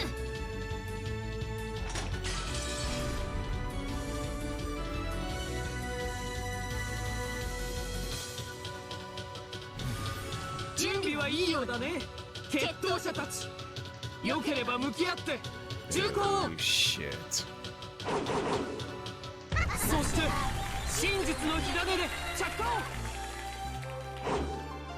After facing away and wetting herself one last time, Erica spun around. Beato had been facing her since the beginning. She wore a confident, challenging smile as if she'd been kept waiting. Then, without any signal, the two slowly raised their guns, pointing the red and blue glints that hid within their barrels at each other. 来い楽しませてもらうぞ。始めなさい。 Here we ま go. ずカノンがいかにしていとこ部屋の密室から脱出したか、それを弾丸とします。ほうそちらから来る。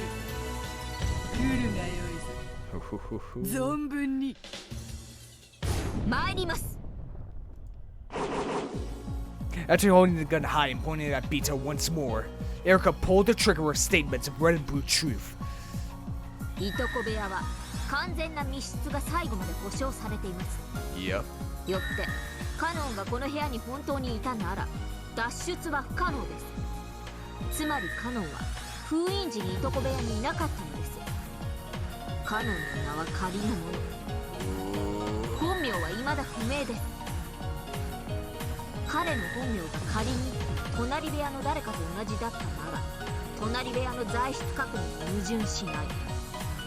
つまりいとこ部屋に収容されず隣部屋にいることができるということ。 It is possible. The goat attendant shuddered and clapped her hands, thinking, yes, such a move would work. I love watching this. I love being surrounded by this chatter. After all, I am the detective! 隣部屋は確かに封印されましたが、ロジックエラー時には扉のみしかその維持が証明されませんでした。よって窓の封印は破られた可能性があります。カノンは隣部屋に存在し、その窓から脱出したのです。以上。 Any other theory would be impossible. If this doesn't work, then there's no truth left. As soon as she said that is all, both of them fired at the same time. As soon as the blast rang out, it was Erica's gun that fell to the floor. Beato's red bullet had knocked Erica's gun from her hands. Was it arrogance or confidence? If she had just aimed that bullet at Erica's heart, the whole thing would have been over. Beato had missed on purpose. There was a bold smile on her face. It was as though she was offering to play with Erica a little longer. No, that's exactly what made her Beato. Beatrice, the witch who mocks others with unsolvable closed-room tricks. 封印時の隣部屋にいたのは秀吉、ジョージ、熊沢、シャノン、南條。そして隣部屋の人数は5人。 Shannon was indeed in it. この5つの名に該当するもの以外は存在しない。すべての名は本人以外には名乗れない。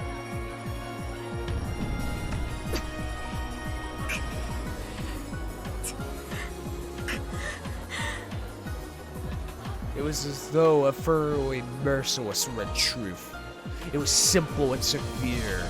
Now that the number of people had been limited to 5, any leeway for Ken and hiding there had been completely denied. So it was now clear that only people holding those 5 names existed within the room.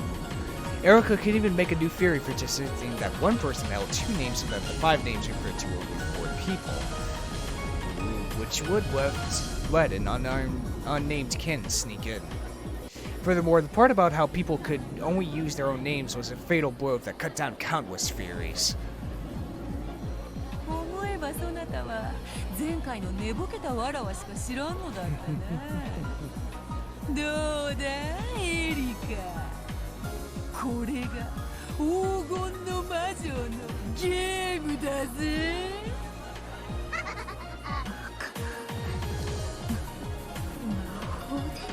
カノンが部屋を抜け出したっていうの。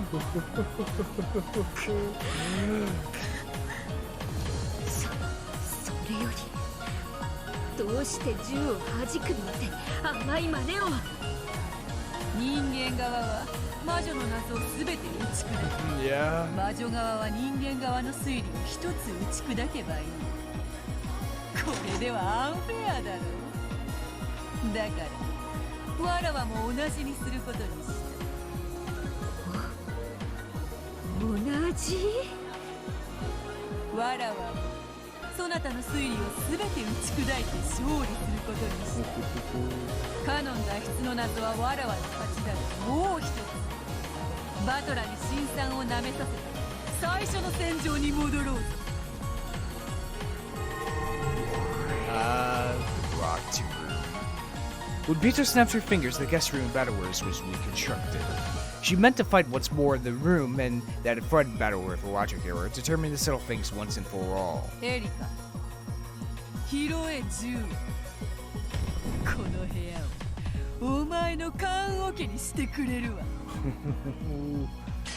その言葉、そっくりお返しします。私にチャンスを与えたことを後悔させてやります。立ち会いにエリカに X を許す。X？ 説明不要の根拠ね。で、何を許すの？エリカはカノンの密室脱出トリックの説明義務を負わず、カノンをこの客室トリックをめぐる青き真実に組み入れることを許そう。Oh shit. A theory explaining how Ken saved Badwar would also need to explain how Ken escaped from his own closed room, or would have no basis. Erica had already lost that basis.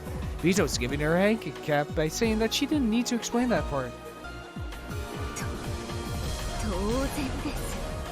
あんたはカノンがバトラを助けたことを赤き真実で保証してるんですから、そんなのもらえて当然です。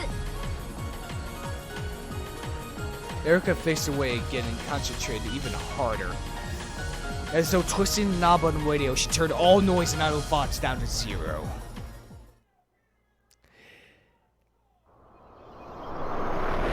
Let's go, Furudo Erica.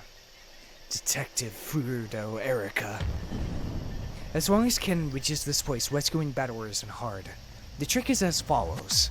Ken used some kind of escape trick X to reach the front of the guest room. While I was busy in the bathroom, Battler left the closet. Battler undid the chain lock. Battler went outside. Ken entered in his place. Ken set the chain lock. Ken went into the closet. The end. That satisfies the two web truths about the chain lock being set in Battler's absence. In exchange for this escape trick, Ken remains inside the guest room. There's no room for argument on how tightly this room can act as a closed room. That chain is cursed. In this demonic closed room, one person must remain as a sacrifice for it to be acceptable. However, is such a simple theory really enough? The rescuer switched places with him. Then the rescuer hid in the closet. No other sort of theory is possible, and yet Bito thinks she can win. In that case, does some other trick exist? It's impossible! I swear on the history of the mystery genre that there's absolutely, definitely, and categorically no other way! But if I give in here, I couldn't call myself a detective. Consider it, imagine, don't start thinking. That's how you drive blue wretches into witches. what I can expect to see is, yes, a wordplay trick. It can only be some kind of wordplay that just barely slips through the net of words spoken in red. In that case, I'll crush all possibilities. I'll have them repeat line after line. This final duel has already begun, even though we haven't pulled our triggers yet. Oh, shit. バトラ救出時、客室に入ったのはカノンのみである。Canon. 認めようぜ。バトラ救出時、客室に入ったのはカノンのみである。そういう話のつもりだね。副将要求。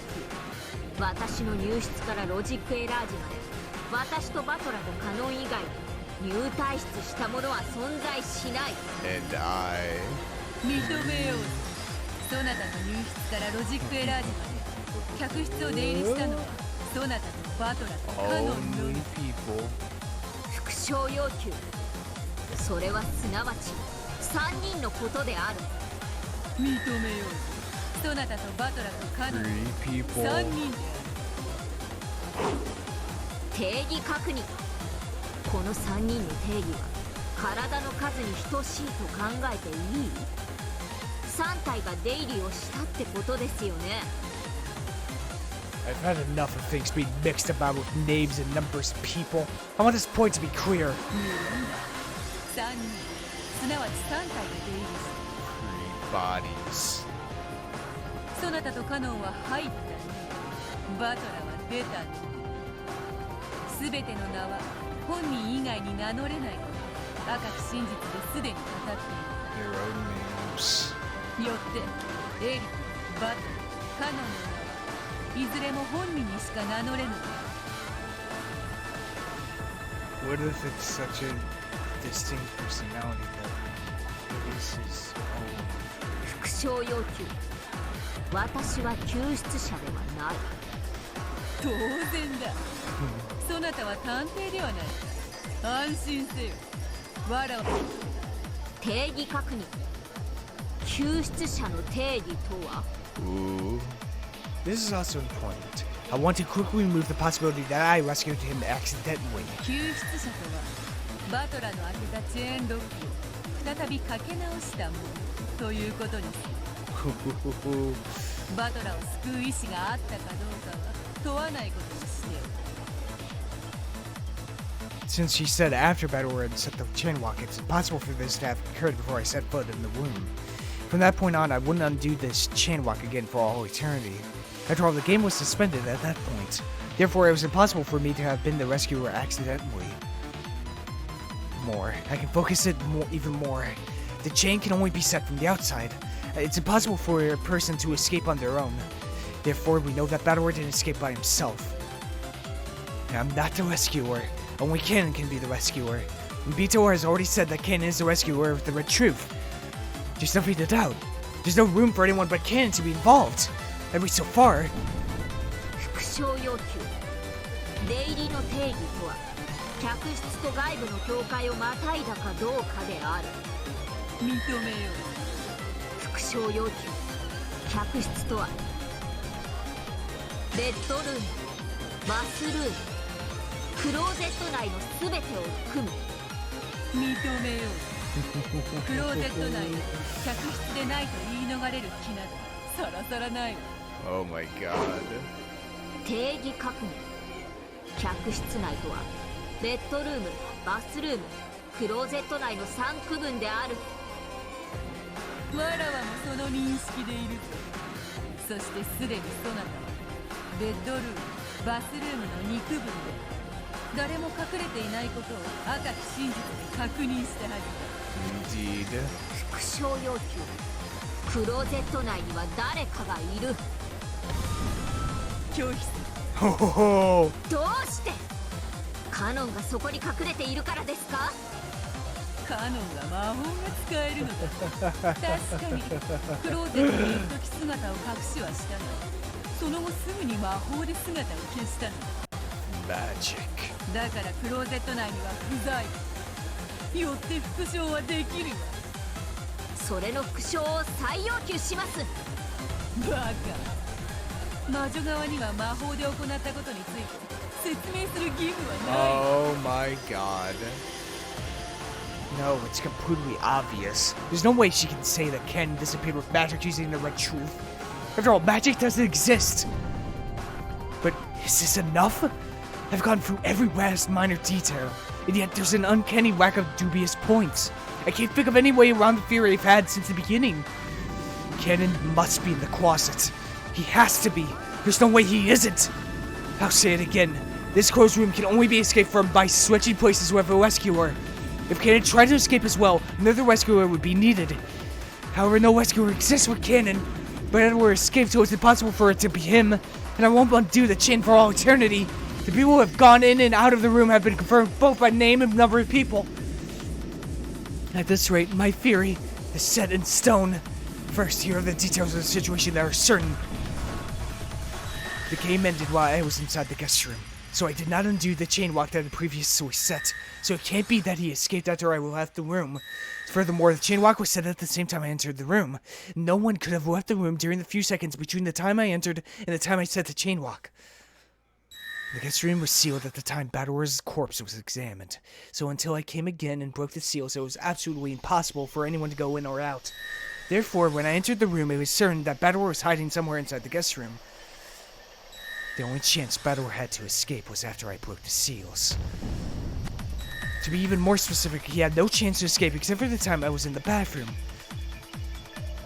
By the above premises, Battlewar's trick to escape with the chain still set is as follows. Because of the aforementioned reasons, the only one who could have set the chain lock, which could only be set from the inside and allowed Battlewar to escape, is Kennen, the only person to enter the room except for me and Battlewar. After Kennen entered the room, she set the chain, hid it in the one place that he could hide, inside the guest room, the closet. Whoa, that was close. They almost got me. They almost tricked me. I thought I cornered him in the closet. It's the opposite.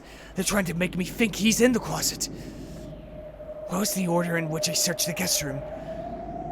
First, the bedroom. We confirmed with the red that there was nothing there. Then the bathroom. We confirmed with the red that there was nothing there. That's it, right there! When I examined the bedroom, there was nothing there. However, when I was investigating the bathroom, Kennen slipped out of the closet and hid again somewhere in the bedroom. In other words, my guarantee that no one was in the bedroom was torn apart during a span of 1 minute. I spotted it. This is the witch's trap, an attempt to lure me into thinking that Kennen's in the closet. The place he's really hiding is the bedroom.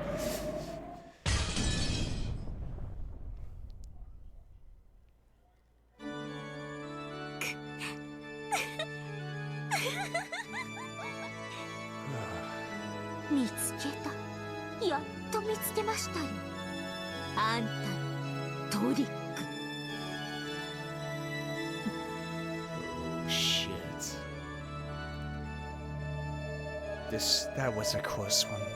If I'd been one step slower, I'd said there was nowhere to hide except inside the closet.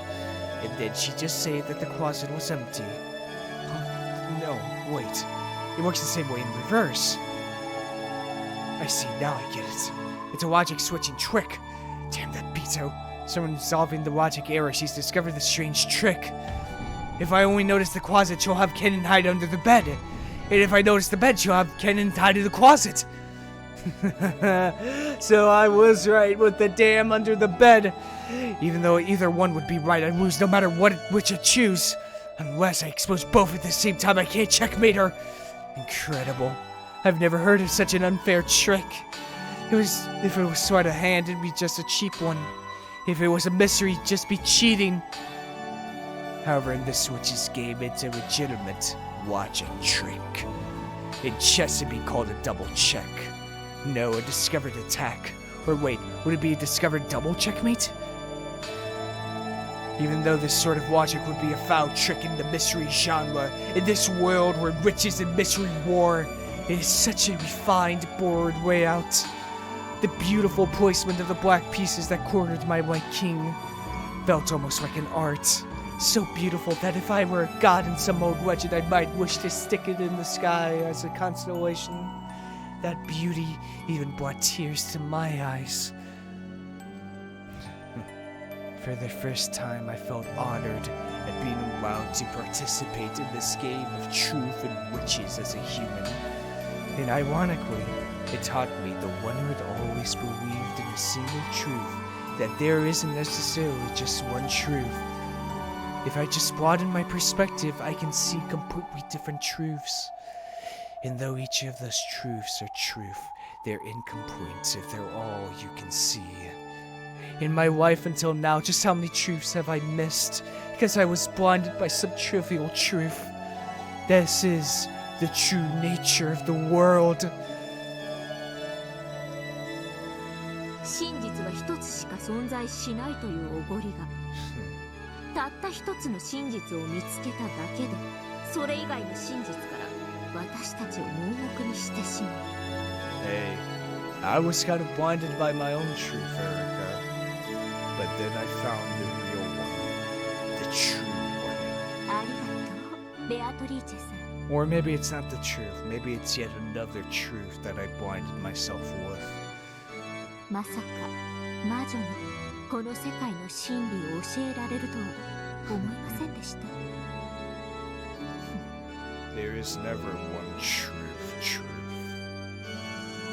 Slowly, with a soft and quiet gesture like a flower opening with the morning dew dripping down inside, Erica raised her gun. 私の勝ちです。あなたのダブルチェック見切りました。なら来るな。バトラの客室失踪トリックは以下バトラが私の室内探索中クローゼット内に隠れていました。そしてバスルームの騒ぎの間にチェーンを外し室外へ脱出しました。この時廊下にはカノンが待機していました。カノンは入れ替わりで客室に入りチェーンを施錠しました。これがバトラ失踪のトリックです。そしてその後彼はベッドルーム内に隠れました。私がベッドルームに不審者がいないことを確認した後のことですのでそれは有効です。 3,000 quick? Oh my god. ベッドルームに潜伏しています。 Jesus Christ, I've clicked 3,000 times.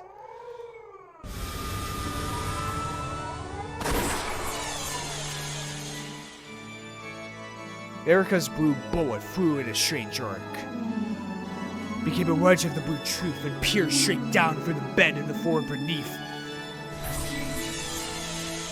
Mito didn't pull the trigger. However, she did quietly argue back with the red truth. ベッドルームカノンは存在しない Ooh, the goat attendants gasped. Erica had apparently been defeated, denied by the red truth. For the goats, you can see more than a single truth. It probably looks as though I've lost. Hmm.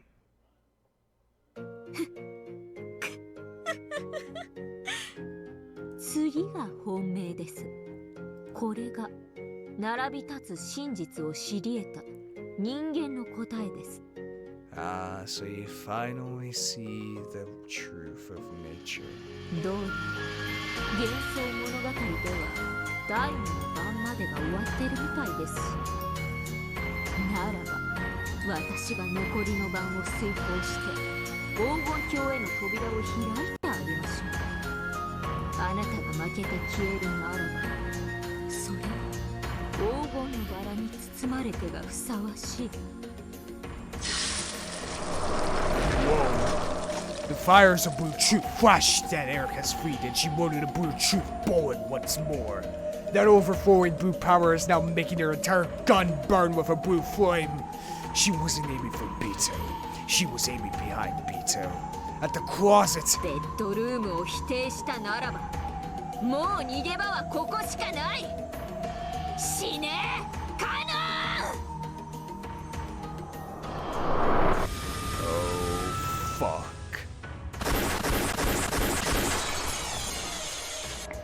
The 5 wedges of Beatrice we shot right past Beetle's cheeks, hair, and shoulders.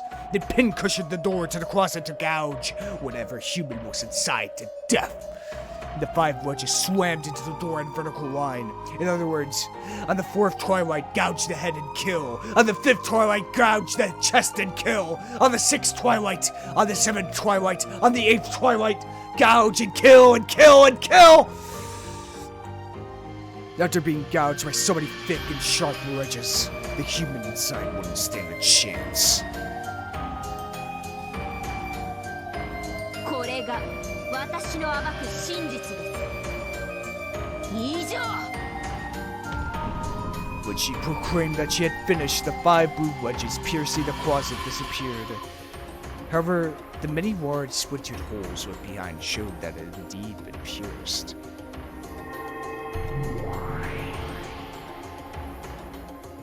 Then, as though this completed the ceremony that led to the Golden Land, the room that had been created around them became countless golden flower petals and drifted away. By now, the duelists and the crowd of attendants were surrounded by the golden rose garden of the Golden Land. However, the closet behind Beta remained. It stood there all by itself, like a coffin. Then, as though teased open by a dreary wind, the hole-covered closet door slowly opened. You spin the closet. Inside was a human figure. That figure was covered up to the head by what appears to be a grayish robe. Of course, that also had large holes showing that it had been stabbed into. Eventually, it became clear that this was not a robe but a raincoat. If he had rushed here from the guest house, then there would be nothing strange about him wearing this into the guest room. Raincoat. Then, with a rustle, the raincoat lost its human shape, crumpled, became a cloud of gold butterflies, and disappeared.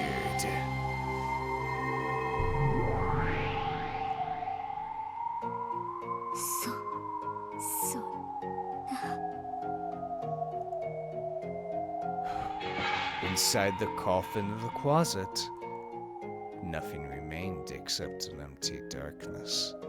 Ho ho ho. 客室にカノンは存在しない。もちろんクローゼット、ベッドルーム、バスルーム、この全てにおいてである。Oh, canon does not exist. Canon does not exist. カノンはバトラーを逃がしクローゼットに隠れ、そして魔法にて消えた。それが魔女の真実。以上。勝負ありです。それ以上は。Oh. Oh. 勝者ベアトリーチェ Oh! The attendants let out a cheer. Virtua's group couldn't help but scream and shout in joy. The 7 sisters jumped about in celebration. Then, at the same moment, the 2 demons proclaimed Beatrice's victory. The head's ring worn by Umineko was slowly crumbling to the ground, and the cursed ring on Battler's finger both burst. At the same time, Battler coughed violently. Battler was starting to regain consciousness.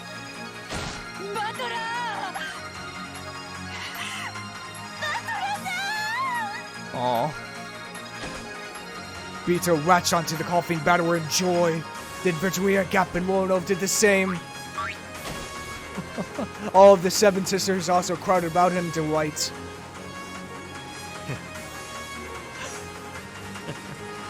イベートリックだ。こんなので通ると思ってんのか。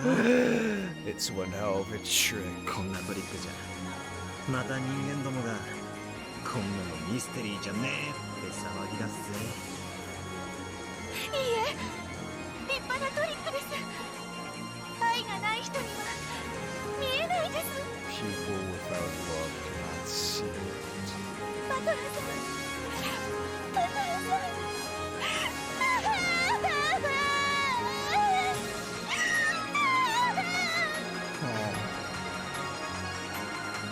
キョン、エリカキョン、誰か手当てを、早くです。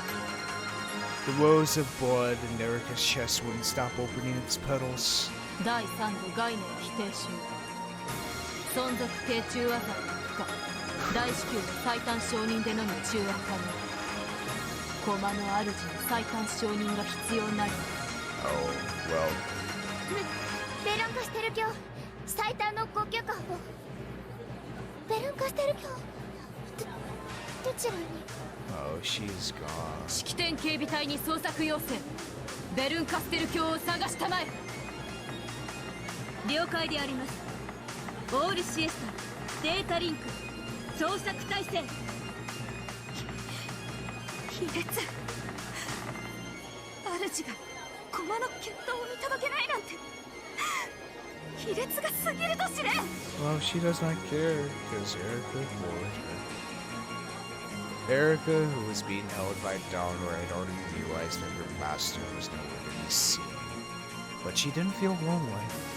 On the contrary, she was relieved that she wouldn't need to be brutally scolded in the last moments of her life. 神と悪魔たちよ、彼女の高潔なる散り際をどうか語り継ぎたまえ。高潔。悪役ってのはきっちり無邪気に散って主品を盛り上げなきゃです。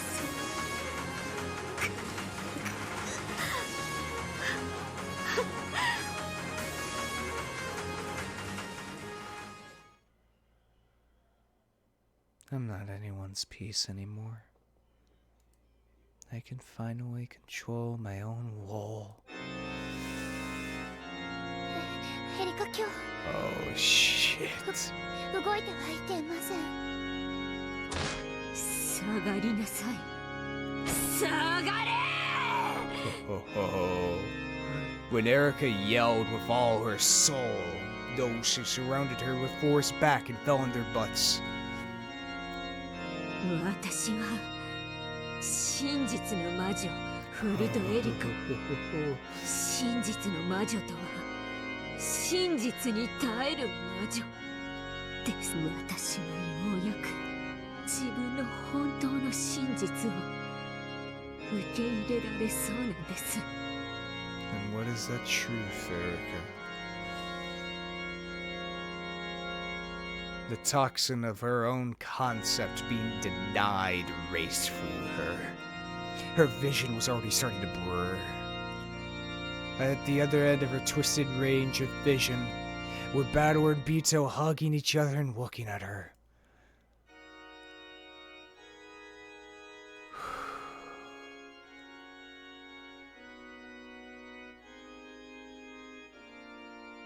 Their expressions are firm. That's okay. Pity and sympathy would only make me look more pathetic. For a loser, that sort of expression is the best. エリカ卿、もう決闘は終わっています。終わってないんだ。死が二人を分かつまで。誰にも彼女の散り際を汚せない。 The two Greek demons grabbed down her shoulders and held her back. Dripping blood, breathing heavily, and with an awkward gulp, Erica walked towards Bito and Bador despite it all.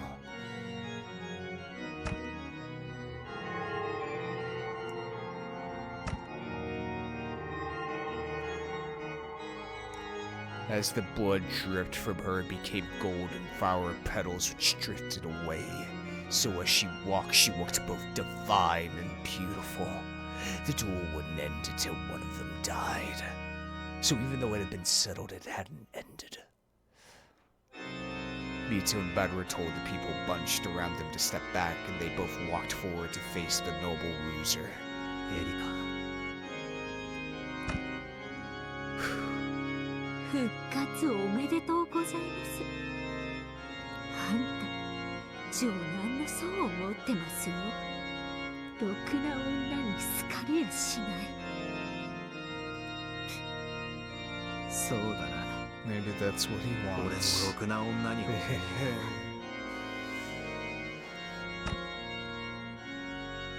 ベアト、いいえ、あんたたちに頼み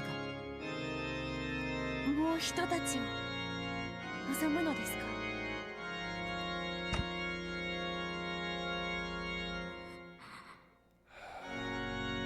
エリカ、受けようぜ。そなたの高潔なる申し出を断る無粋をわらわたちは持たぬ。ありがとう。 As her consciousness began to waver, Erica raised her gun again. She pointed it at the two of them. Beto also raised her gun to point at Erica. Then Badwer placed his hand in hers. もう決着してるのに、これ以上何の論点があるというのです。 Her last fury, エリカ様。 her last truth. 私はなぜ何の力にもなれずここに。 Oh, poor Donor. 見届けなさい。それが親友の仕事でしょ。 Both sides soundly loaded their bullets of truth without saying a word. The color packed into each barrel was red. So though neither side spoke, did they both know what trump card the other would use? 最後に自己紹介しとこうと思いまして。 What she's saying? This weight into the game. No one could imagine the red truth Erica had wielded. ベアト、いいのか？ Oh. はい、構いません。 What is this? わかった。せめて最後の引き金は一緒に。 Final trigger. わかってるぜ。 Bador placed his hand on top of the finger that Beto had held around the trigger.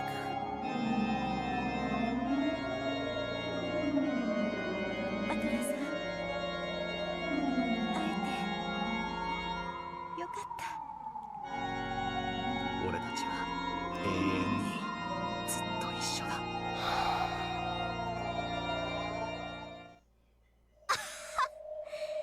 イチャイチャと見せつけてくれます。イラついてきてたんです。やっぱお涙で退場は私の好みじゃないです。や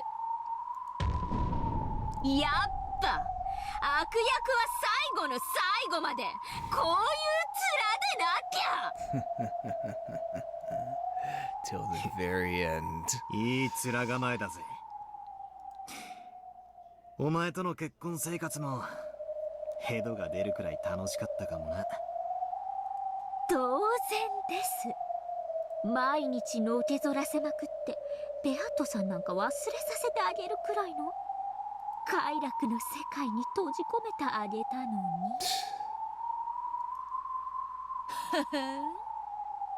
に。お前ごとき小娘、バトラを虜にするにはまだ1000年早いわ。ああ、あんたの顔もそれが一番キュートです。お互い最後はこういう顔がいいですよね。来い。これが探偵フルドエリカの最後の捨て台詞、そして自己紹介です。 Self-introduction. Erica spun in a magnificent and graceful wando, scattering blood and golden flower. こんにちは。探偵フルドエリカと申します。招かれざる客人ですが、どうか歓迎を。我こそは来訪者、六軒島の18人目の人間。Late human. 申し訳ないが、そなたを迎えても17人だ。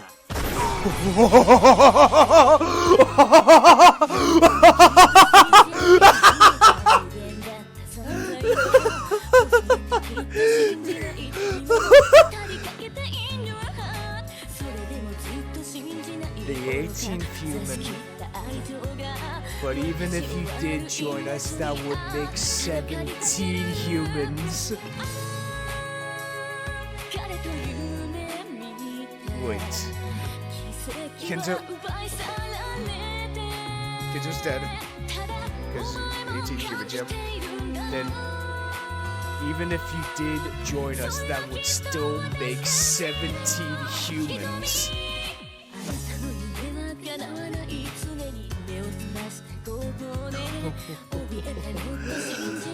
Visitor. Even if you did join us, that would still make 17 humans.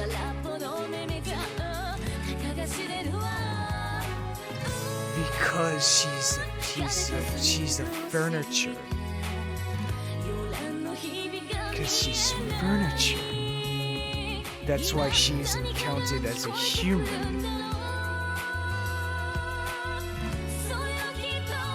She's a piece. Just like Beatrice. Just like Anna. Just like Shannon. Just yet another piece of furniture. Not a full person, only half. The double of Burncastle. 6th game, Dawn of the Golden Witch.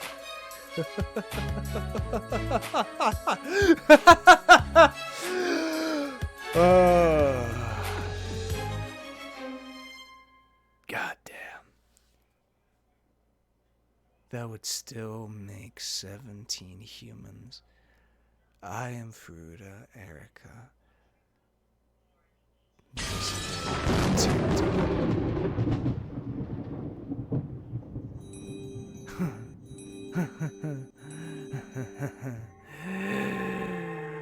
Oh, motherfucker.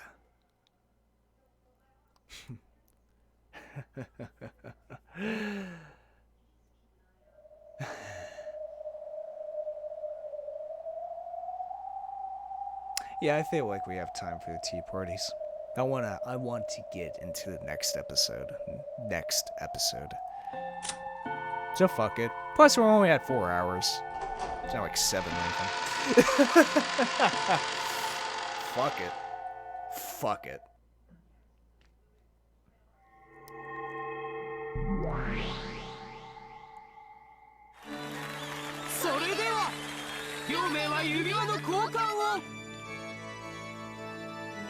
Bito took Battleware's hand and put a ring with the seal of the one-winged eagle on his finger.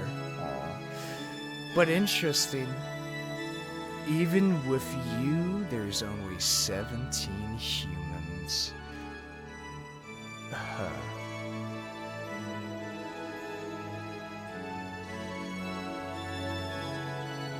Canon. It's canon, isn't it? That's why canon did not exist in the guest room. Because canon doesn't exist.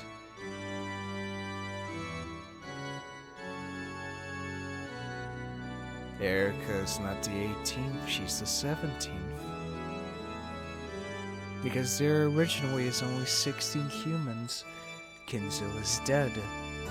Canon does not exist. Anymore, at least.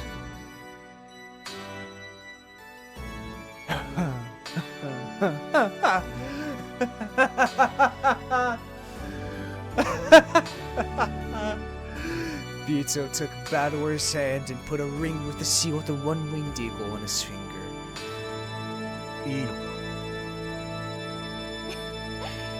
領主はすでにあなたです。ですから、この指輪はバトラさんのものです。本当にいいのか？これはお前が生み出した世界。はい、あなたと一緒になりたくて生み出した物語。 Aw. だからもうこの世界の目的は果たされました。 But we got like two more episodes after this. だからこれからはあなたが紡いでください。私とあなたのこれからの物語。 Aw.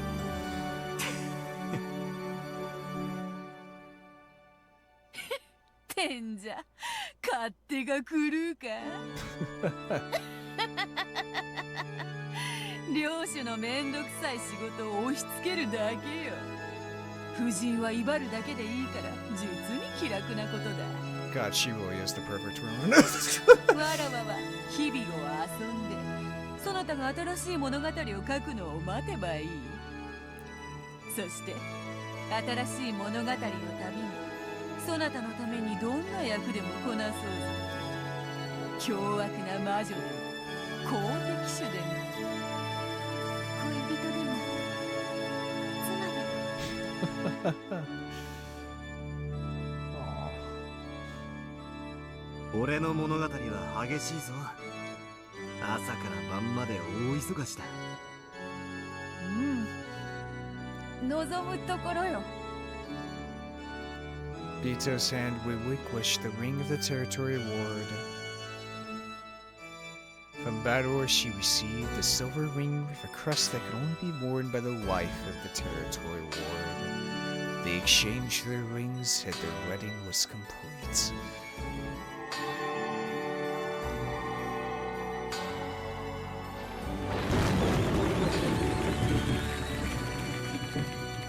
Then the pair turned around, faced the packed crowd of guests, and raised their rings high.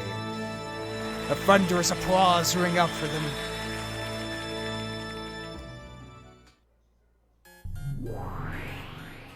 今宵の慶事を記念し、領主陛下より叙勲が与えられます。呼ばれたる者は前へ。 As Bador's nod, Bito read the name of the first guest to be recognized. カノン前へ。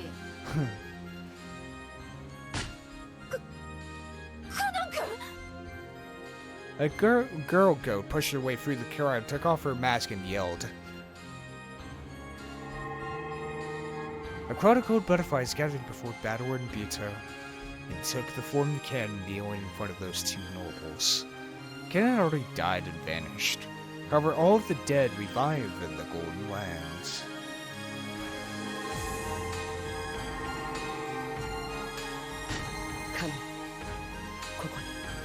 The Golden Lands were all what was achieved, not bound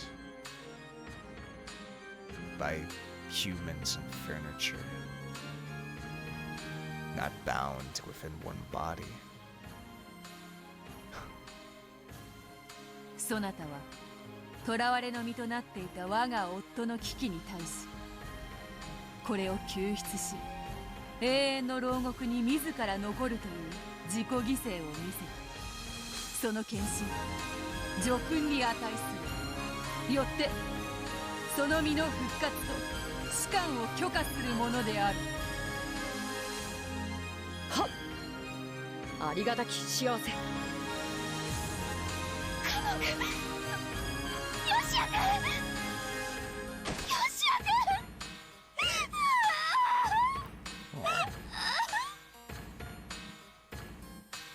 Jessica raced forward and landed, sobbing in Cannon's chest. Cannon petted her head gently and held her.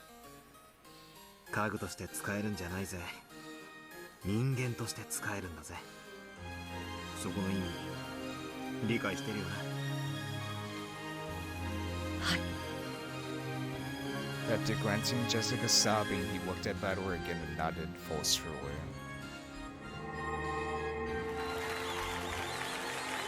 そしてもう一組、後ろ宮ジョージ並びにシャノン前へ。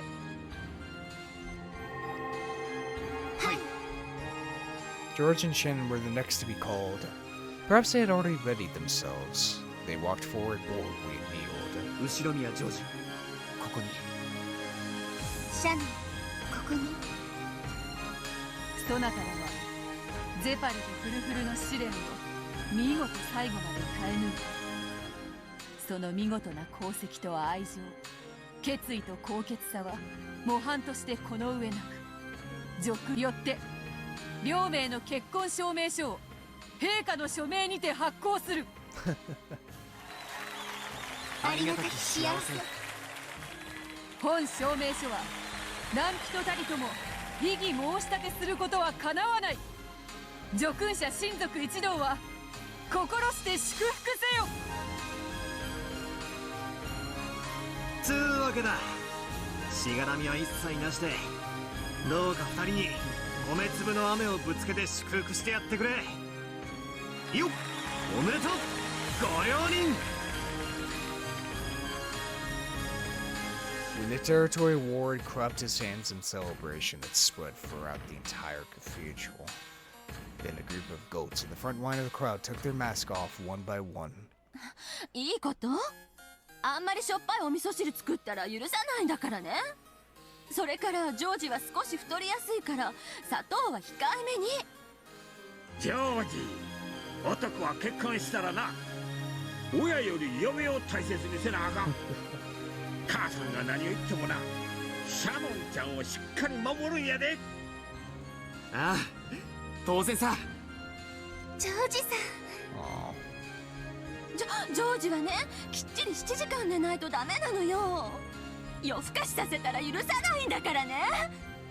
背中を流すのも耳の掃除も妻の仕事なのよ。そうだったんですか？私としたことが。仕事内容は家に。レダルフさん、妻を大事にしてる？してるじゃねえか。なんでそこ疑うんだよ。お幸せにね、ご両人。結婚はゴールじゃないわ。むしろスタートよ。おめでとう、おめでとう。うりゅう、おめでとう。僕たちも負けてられないですね。絶対負けねえぜ。畜生。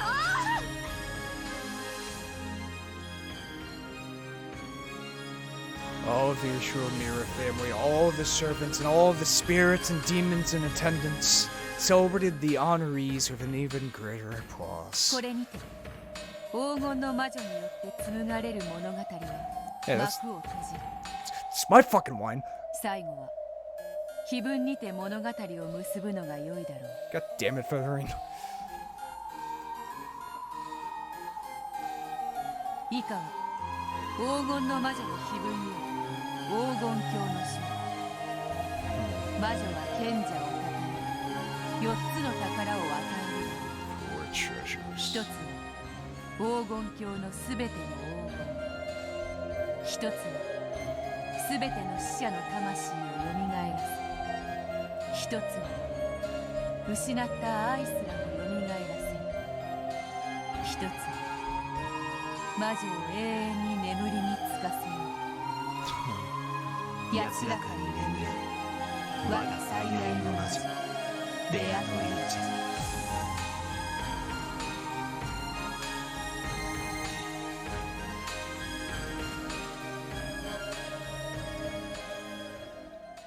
Indeed.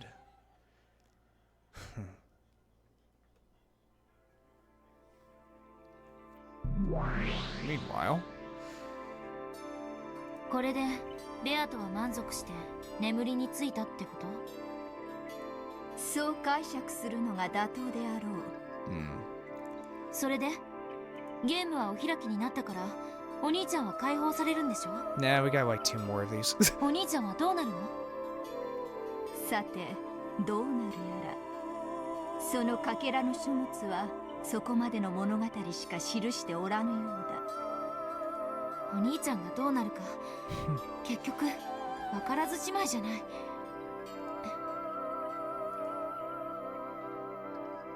Nothing comes next for him. In the end, Oni-chan and the others never came back. They reached the Gold Land and had a great time together there. Even the tale tells us that the truth is that everyone died in that huge accident. Yeah. でもいろいろと興味深いことが知れたわ。あの島はやっぱりとんでもない幻想の島なのね。まったくだ。そしてそなたの朗読はとても素晴らしいものだった。なんだかぶっ通して6時間くらい映画を見せられたような疲労感だな。 6-hour movie, now Angie. I'd go 7. 疲れた。後ろ宮エンジェ、本当にご苦労だった。我が退屈はそなたの朗読によって癒された。このフェザリーヌ、数えることも忘れて久しい年月ぶりに心よりそなたに感謝するぞ。 Yeah, you need someone to read your favorite shits because you have nothing else to read. 感謝するなら私にも何か助訓してほしいわね。何が良いか。少し時間をもらおう。考える。Featherwing sat down in her rocking chair and locked it, apparently trying to think of something. 後ろ宮エンジェ、本当にご苦労だった。Damn right. よくぞ最後まで朗読に付き合ってくれた。これにて我が巫女の任を解く。そなたは元の世界に戻り、そなたに与えられた運命を再開するがいい。 Well, that's not the... Did she fucking die? やれやれ。Yeah. とんだ寄り道だったって感じね。すねるな。褒美は今考えている。そうだな。たまには少し。Yeah, what reward? いや、もう随分とやっていない。壺のインクも干からびて炭になっていそうであるな。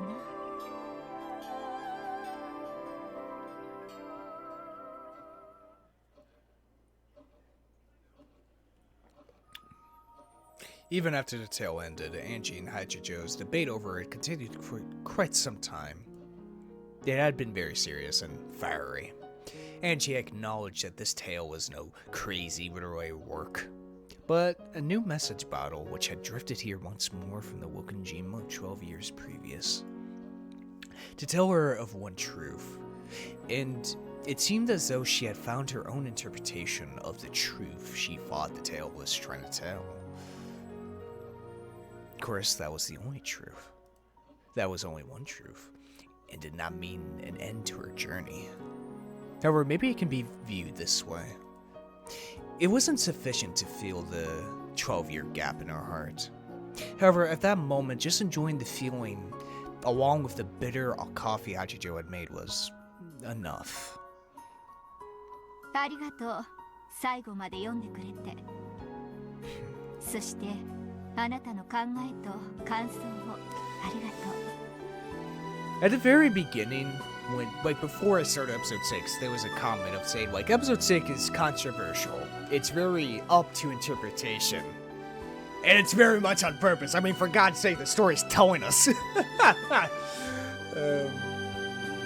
But I've come to my own conclusions. きっと一番最初の無限の魔女も喜んでいると思います。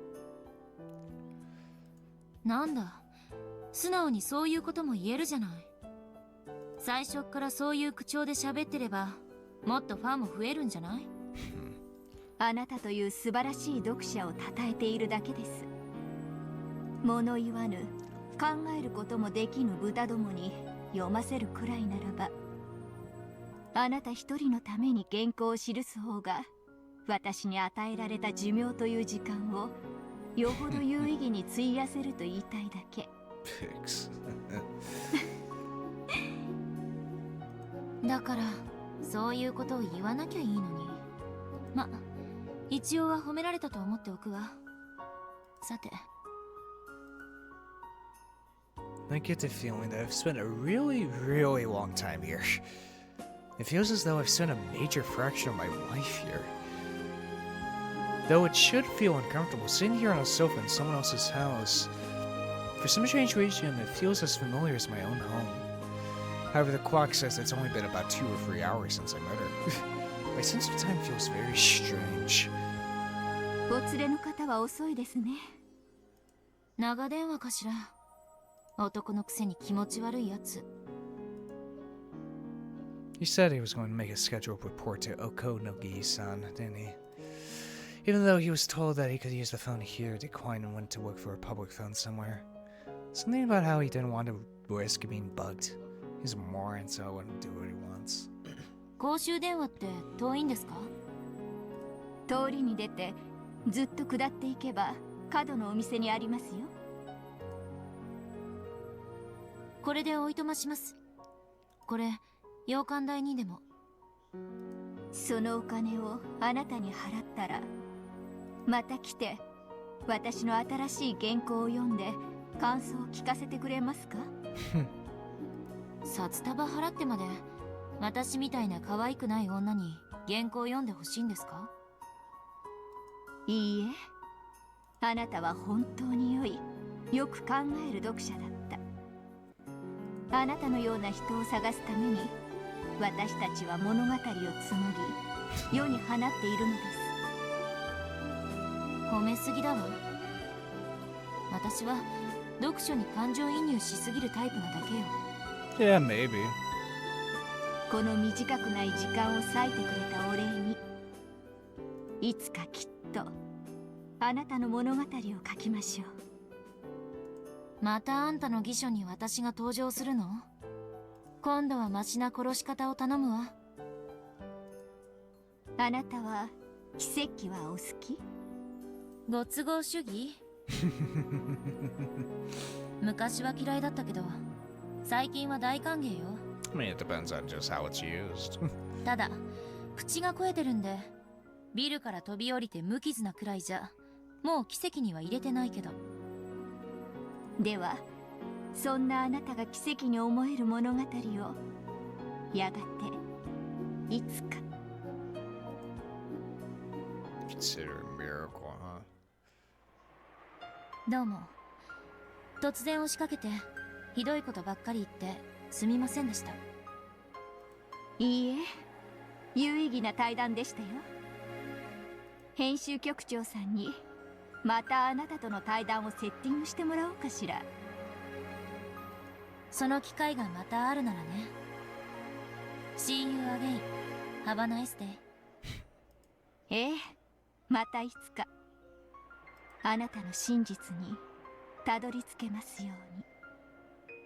ありがとう。もしあなたの真実にたどり着けたなら、あなたの真実もいつか物語にしてみてください。I guess that's what stories are. Every story, well, every great story has a message to it. And it's the work of the individual that creates within that story art. You know. あんたらの魔女仲間になれと？どうかしら。文字書くの苦手だし、良き読者が良き執筆者とは限らないわよ。いやいや、全く。私も人の本は全く読めませんし。やれやれ。じゃあこれで。あなたとはこれで二度と会わないだろうけれど、いつかどこかで別のあなたにまた会える幸運を祈っています。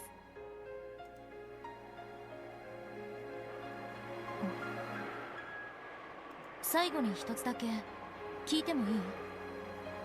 どうぞ。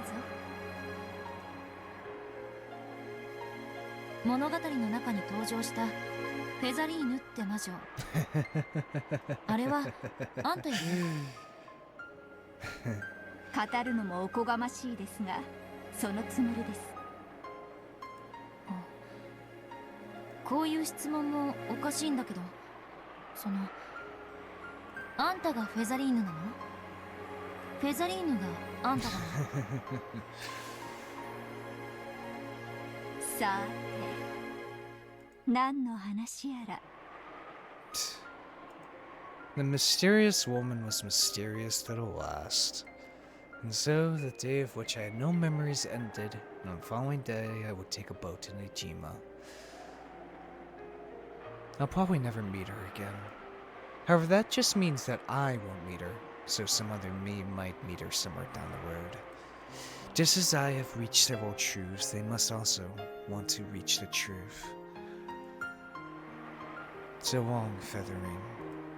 If you ever write a decent story, please call me again.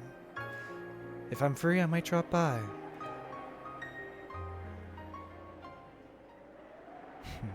Decent story.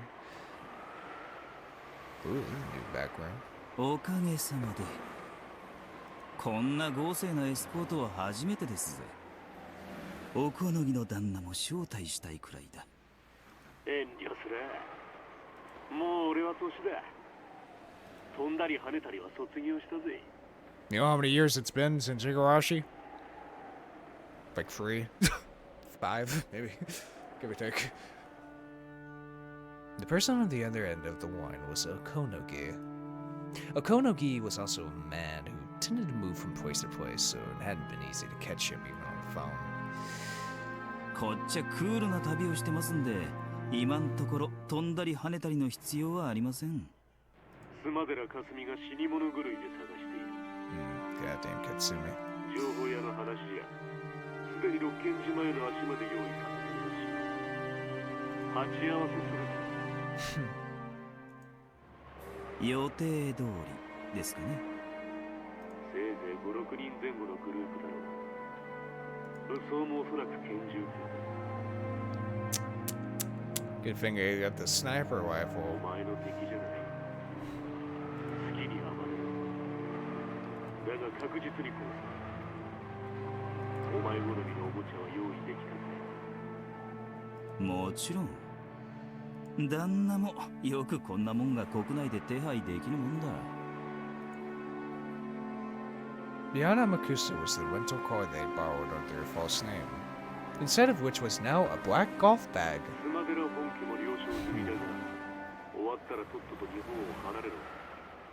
Oh damn, even the Sumideras have like just abandoned their daughter. 今度は成田でカップ麺を箱で買うのを忘れるんじゃねえぜ。今度は気をつけますって。ちょろい仕事です。あと例の件も分かってるよな。That. 例の件。はて何のことやろう。とぼけやがって。まあいいさ。お前はなんだかんだ言って昔から俺の期待を裏切らない男。No, seriously, Okonogi, I have no idea what you're talking about. お前さえ要領が良けりゃ手を汚さずに済む。いくらでもやりようがあるさ。Clever about it. 何の話か分かりかねますぜ。エンジェちゃんもかわいそうな子なのは分かってた。ならそうと真相の令状らしく振る舞ってくれりゃいいんだが。エヴァとの時はそうだ。俺たちは結束していくことで合意してた。みこしは大事だが少々よろしくない。世界平和のためにもな。Sake of world peace, huh? 流れ次第ってことですぜ。スマデラの黒服がマシな銃の撃ち方をしてくれりゃいいんだ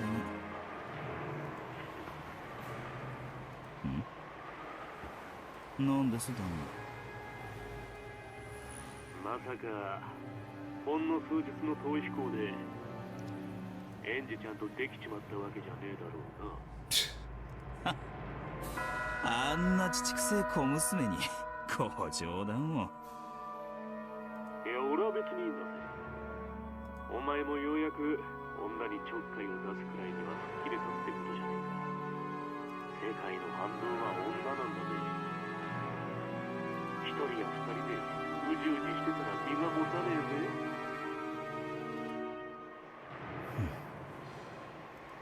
おっと、噂すりゃなんとやらだ。お嬢が来ました。そんじゃこれで新島の宿に着いたら連絡しますぜ。それじゃ。 Now, what was Okonogi talking about? I'm curious what whatever that is. Then she was walking down the street. Why'd she have to do that when I told her to wait for me to come back? If only she wasn't like this, she might have lived a long life. Ooh. Oh. ずいぶん長電話だったのね。 She might have lived a long life. Oh. Suicide, huh? Was said at the end of episode 4. Suicide. In quotations. 待ち疲れたからおいとましてきたわ。すみませんすみません。お嬢はどうでした？何か面白いことは分かりましたかい？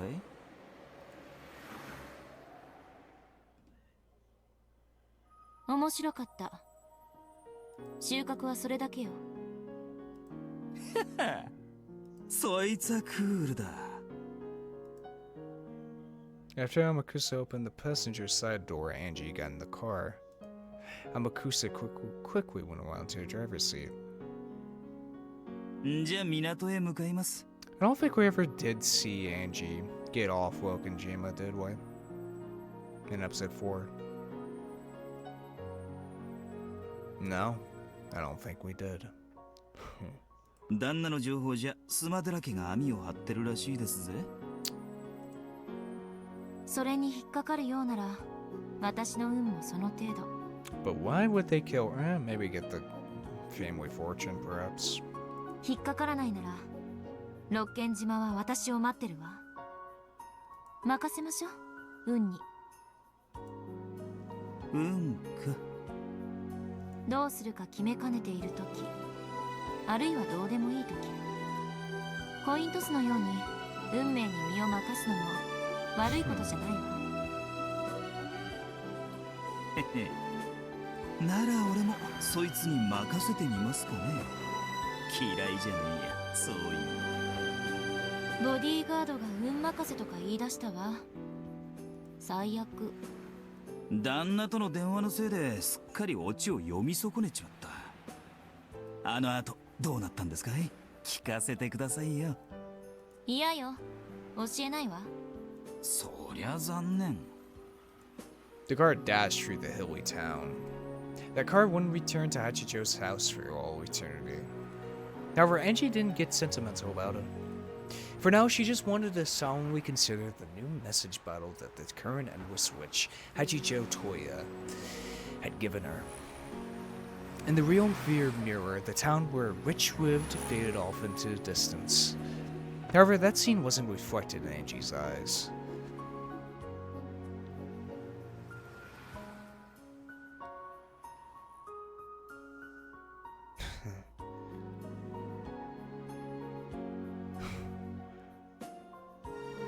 Now, what was reflected in your eyes,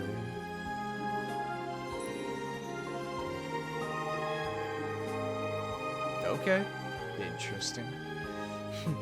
Is feathering you, or are you feathering? That's such a funny question to ask Ichijo. Now, is this a self-insert, or is this, telling true events? Alright, let's go with the Witch's Tea Party then. See what the hell this contains. I'm curious. Because I thought Witch's Tea Party was going to contain Angie and Hachijo. But it seems... Ramda. Doko? Okay, that makes sense, yeah. Just having to say that felt like admitting defeat, and I didn't like it. Why is it that she's always so obnoxious and clingy when I don't need her, and then won't answer when I call her name? Where am I? Oh. Annoyed by the completely predictable ending, I left the cathedral. I plan on finding some terrace with a cool night's breeze to kill time until the end of that first Oko reception. 確かに人の顔を見たくなかったから人気のない方へばかり進んだけど、さすがにこれはいないにも程があるわ。 I, the great burned castle, am lost? A miracle like that certainly wouldn't happen. Yes, miracles don't exist in this world.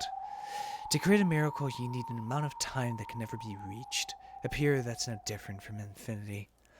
So when something that appears to be a miracle happens in a shorter span of time than that, it is not a miracle, but the product of someone's design.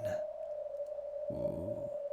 In other words, the reason I'm walking down this corridor is because someone's design has forced me here. 誰？ Ooh. こんな手の込んだ真似で私を呼ぶのはよっぽどの恥ずかしがり屋みたいね。こんな人気のないところに呼び出すんだから。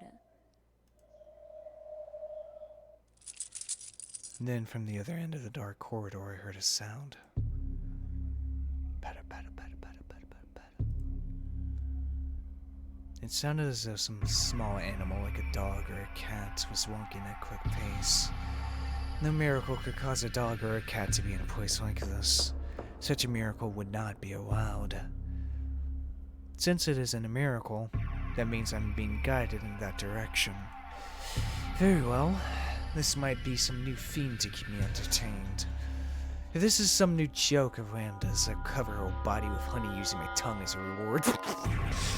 God, they're so gay! And then I'll stick parasol chocolates into her eyes and tell her to never do it again. In the direction the noise had come from, it was not only dim but shrouded in complete darkness. However, I could sense something in that darkness. What the fuck? There were two emerald green glints, probably cat eyes. The eyes of a black cat that peered through the darkness. That eye animation fucked. What the fuck?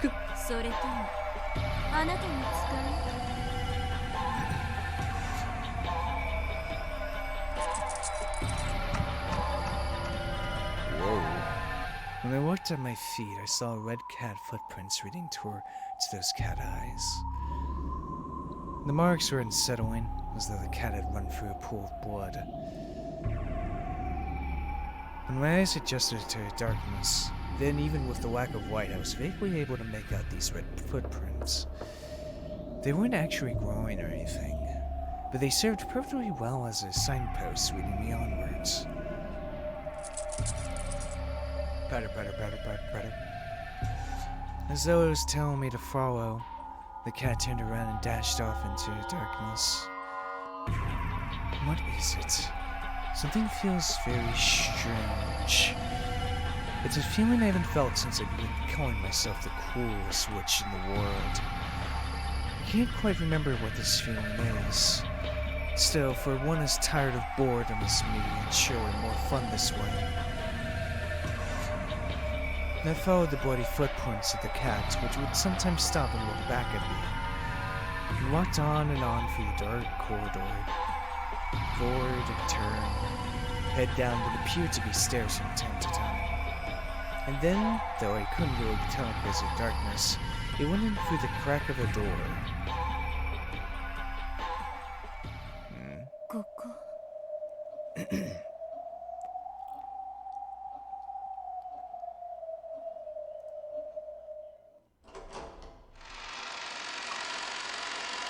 I pushed the door open slowly, but it was dark on the inside, just like the corridor.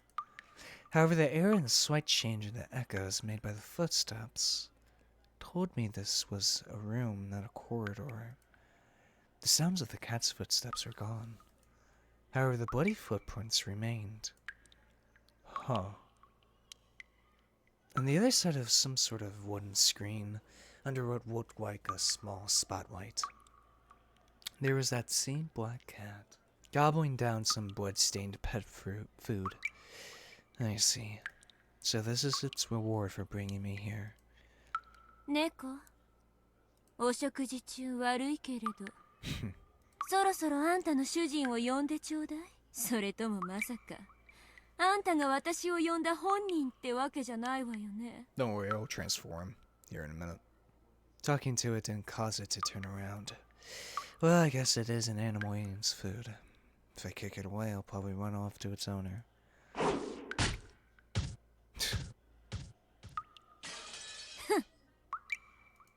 When I did kick the cat, it sailed away like a stuffed animal. Hit the wall and fell down to the ground. Ugh, fuck off, Castle, Jesus. Then it vanished, melting into the darkness. What's with this cat? Is it just an illusion? When I looked at its food plate, it was piled up with what appeared to be blood-drenched raw meat. It was as though someone had torn apart the living flesh on the spot and piled it up on there.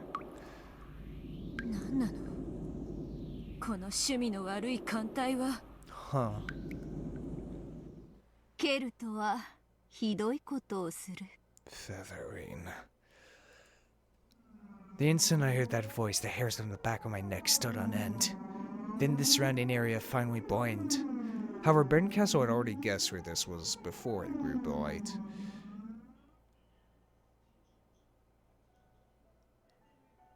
Huh.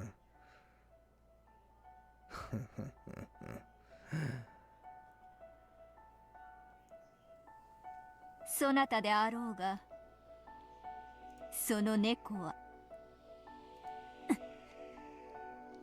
肉を食らい選ぶ道もあることを学んだ猫よ。久しぶりであるな。あんたが教えなきゃ気づかずに済んだ道よ。肉の味を教えた化け物。Ooh, interesting. 生き返ったのね。フェザリーヌ・アウアウローラ。 Feathering Au Aurora? Alright, the fucking connections to Hanyu. Come back to life. アウグストゥス・アウローラであると、そなたには何と教えても覚えぬ。 That's why they already stated that before, and never mind. It's just her saying "ow ow," and just like, oh, fucking goddamn it. よい、それもまた懐かしい。You never were, no matter how often it's said. 噂は聞き及んでいるぞ。奇跡の魔女ベルンカステルを名乗り、あまり褒められぬかけら遊びをして回っているとな。あんたの真似をしてるだけよ。到底及びやしないけれど、もし私の噂がよからぬものならば、あんたはそれに100をかけるべきだわ。 Berncastle sat unreservedly in an antique chair, as though she was already familiar with the place. 何を怯えているか。私はこれまでで最も長く過ごしたミコとの再会を喜んでいるだけであろうが。 Longest serving Miko. 使いの猫がそんなにも気に入らなかったか。 Berncastle's manner seemed completely relaxed. However, Featherwing demolished her, telling her not to be afraid. And judging by the expression that had risen to Burn's face, Featherwing had been right on the mark. 私に対する当てつけにも程があるわ。血の足跡を残しながら歩き、血まみれの肉を頬張る猫なんてね。怯えるな。よく見よ。血まみれの肉を頬張る猫などどこにいる。そなたを迎えに行った褒美にビスケットの皿を与えただけではないか。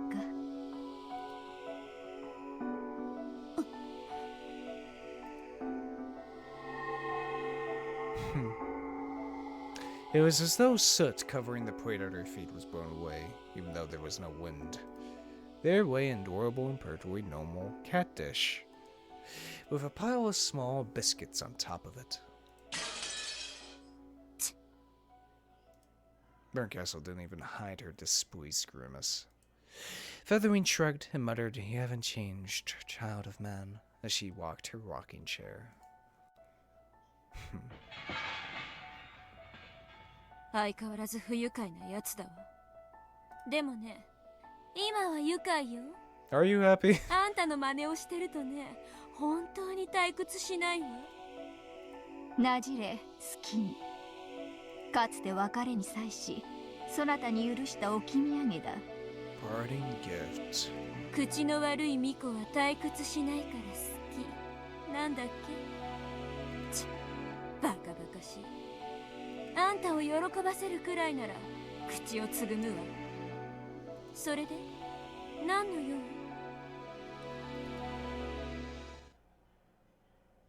ベアトリーチェのゲームがバトラの勝利によって終わったそうだな。感激していた。なかなか面白かっ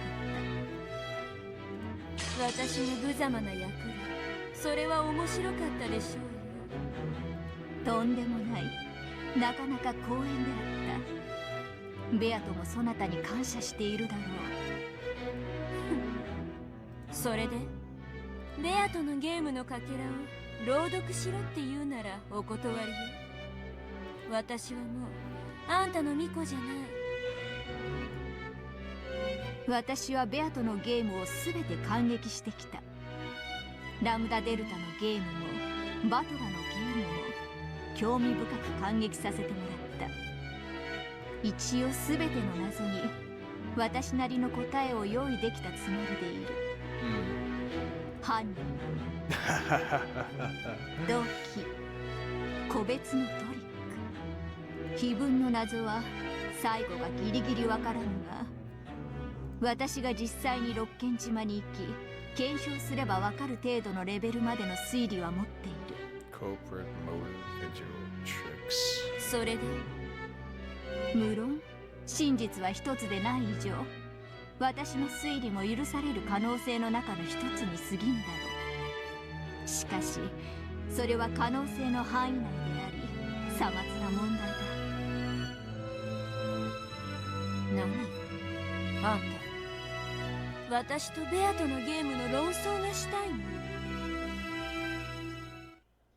違う。したいのは答え合わせだ。人の子よ。I mean, shit. Why did you say so? Those words of Featherwings made Burncastle straighten up. Her old master did not fail to notice that small reaction. そなたも出演者として参照のように物語を盛り上げてきた。その過程で多くの真実も知るだろう。しかしベアトが巧みに隠してきたいくつかの謎についてはそなたも知らぬのではないか。なるほど。私にまた腹渡を食いちぎって引きずり出す役をやらせたいの。感激を終えればパンフレットを読み舞台裏を知るのは、そなた風に言うなら食後にたしなむ紅茶のようなものだ。それはたしなみだが欠かすことはできぬ。生きてるうちはめでて遊んで、死んだら肉を食らってご機嫌満腹。 I don't know, your metaphor is a bit more macabre, Castle. あんたにとって猫は二度役に立つわけだわ。死ね、化け物。答え合わせがしたい。そなたは知りたいはず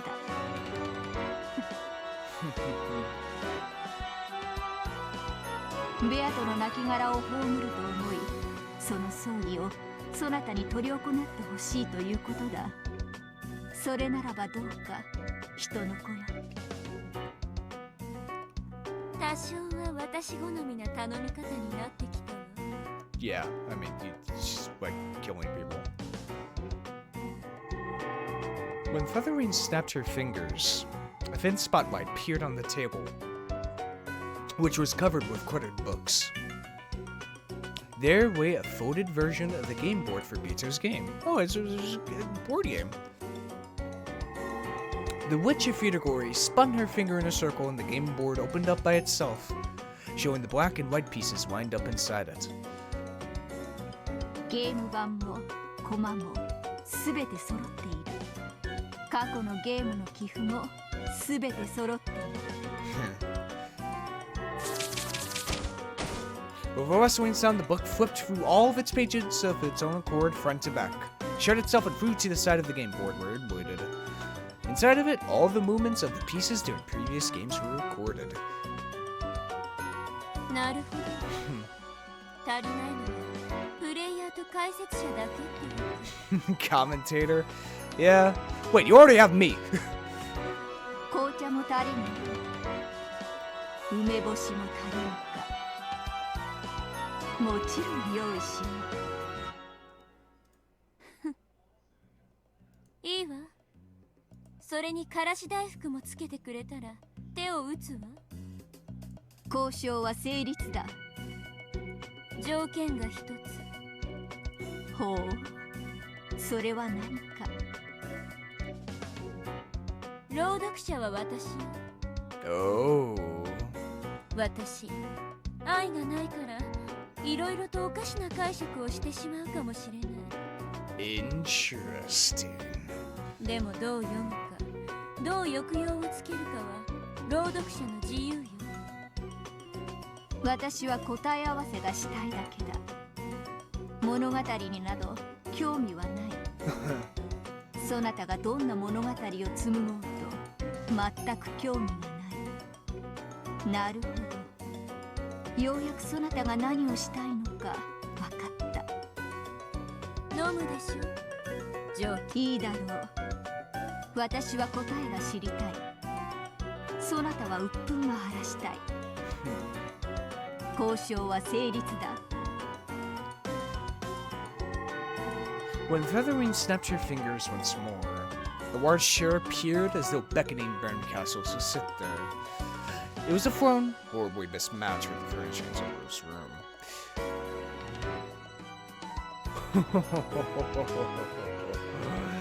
Wait, I've seen this before. This is... 認めようぞ。座るがよい。ゲームマスターはそなただ。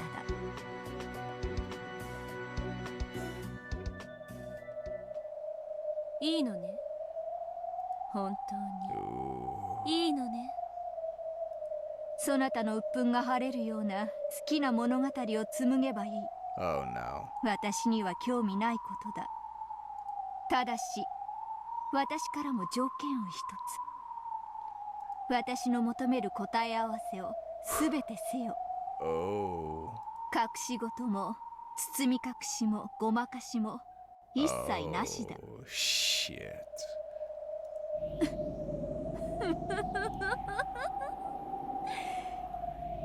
任せなさい。腹渡引き裂いて中身をすべて引きずり出すのは私の最も得意とするところ。あんたの仕込みだもの。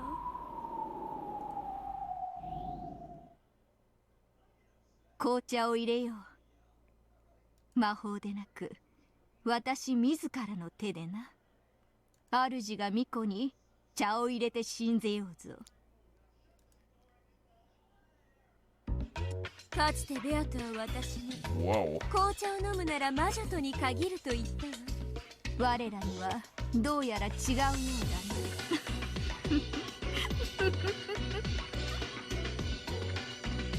Holy shit. Whoa. At some point, that dish piled with biscuits had once again been covered with mountain torn apart meat and spread everywhere. No, not just meat, even the bowels. 紅茶を飲む。Oh. 化け物同士に限るわ。Oh shit!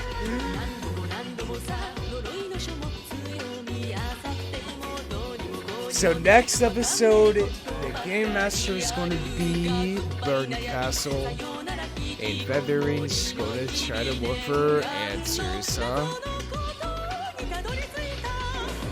Oh boy. I can't fucking wait.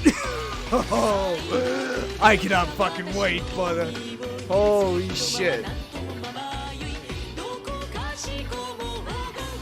God damn. What a fucking... Oh, what an episode. Episode 6 was so fucking fascinating. I enjoyed it. I enjoyed it quite a bit, I have to say. Like, it was a lot of fun, and it had such an interesting, like, view to view it from. But, like, it was so, I don't know how to describe it. Just very unique from the other episodes, really. Like, we focused a lot more on the witch's side than on the actual game board itself. And I can still, once more, reiterate how people can kind of get tired of episode 6 of, like, beating you over the head with love and all that. But that final, like, section was so fucking good. Like, oh my god. It ramped the fuck up, dude. Like, starting from, like,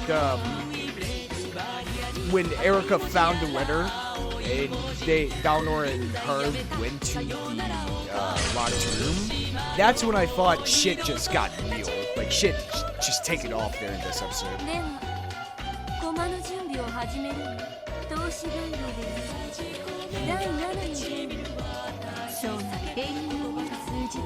Fucking 7.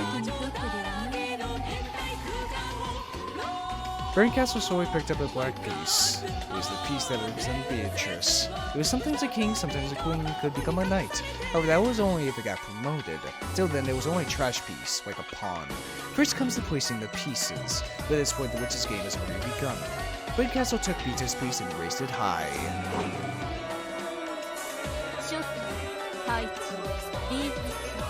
Beatrice. The seagulls cried, none were left alive.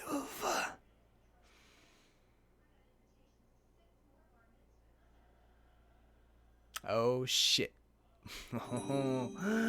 Oh shit, brother. I'm excited. Oh, I'm excited for next episode. Oh shit, man. Oh, fuck. Episode 7. Cannot wait. Oh, won't you look at that?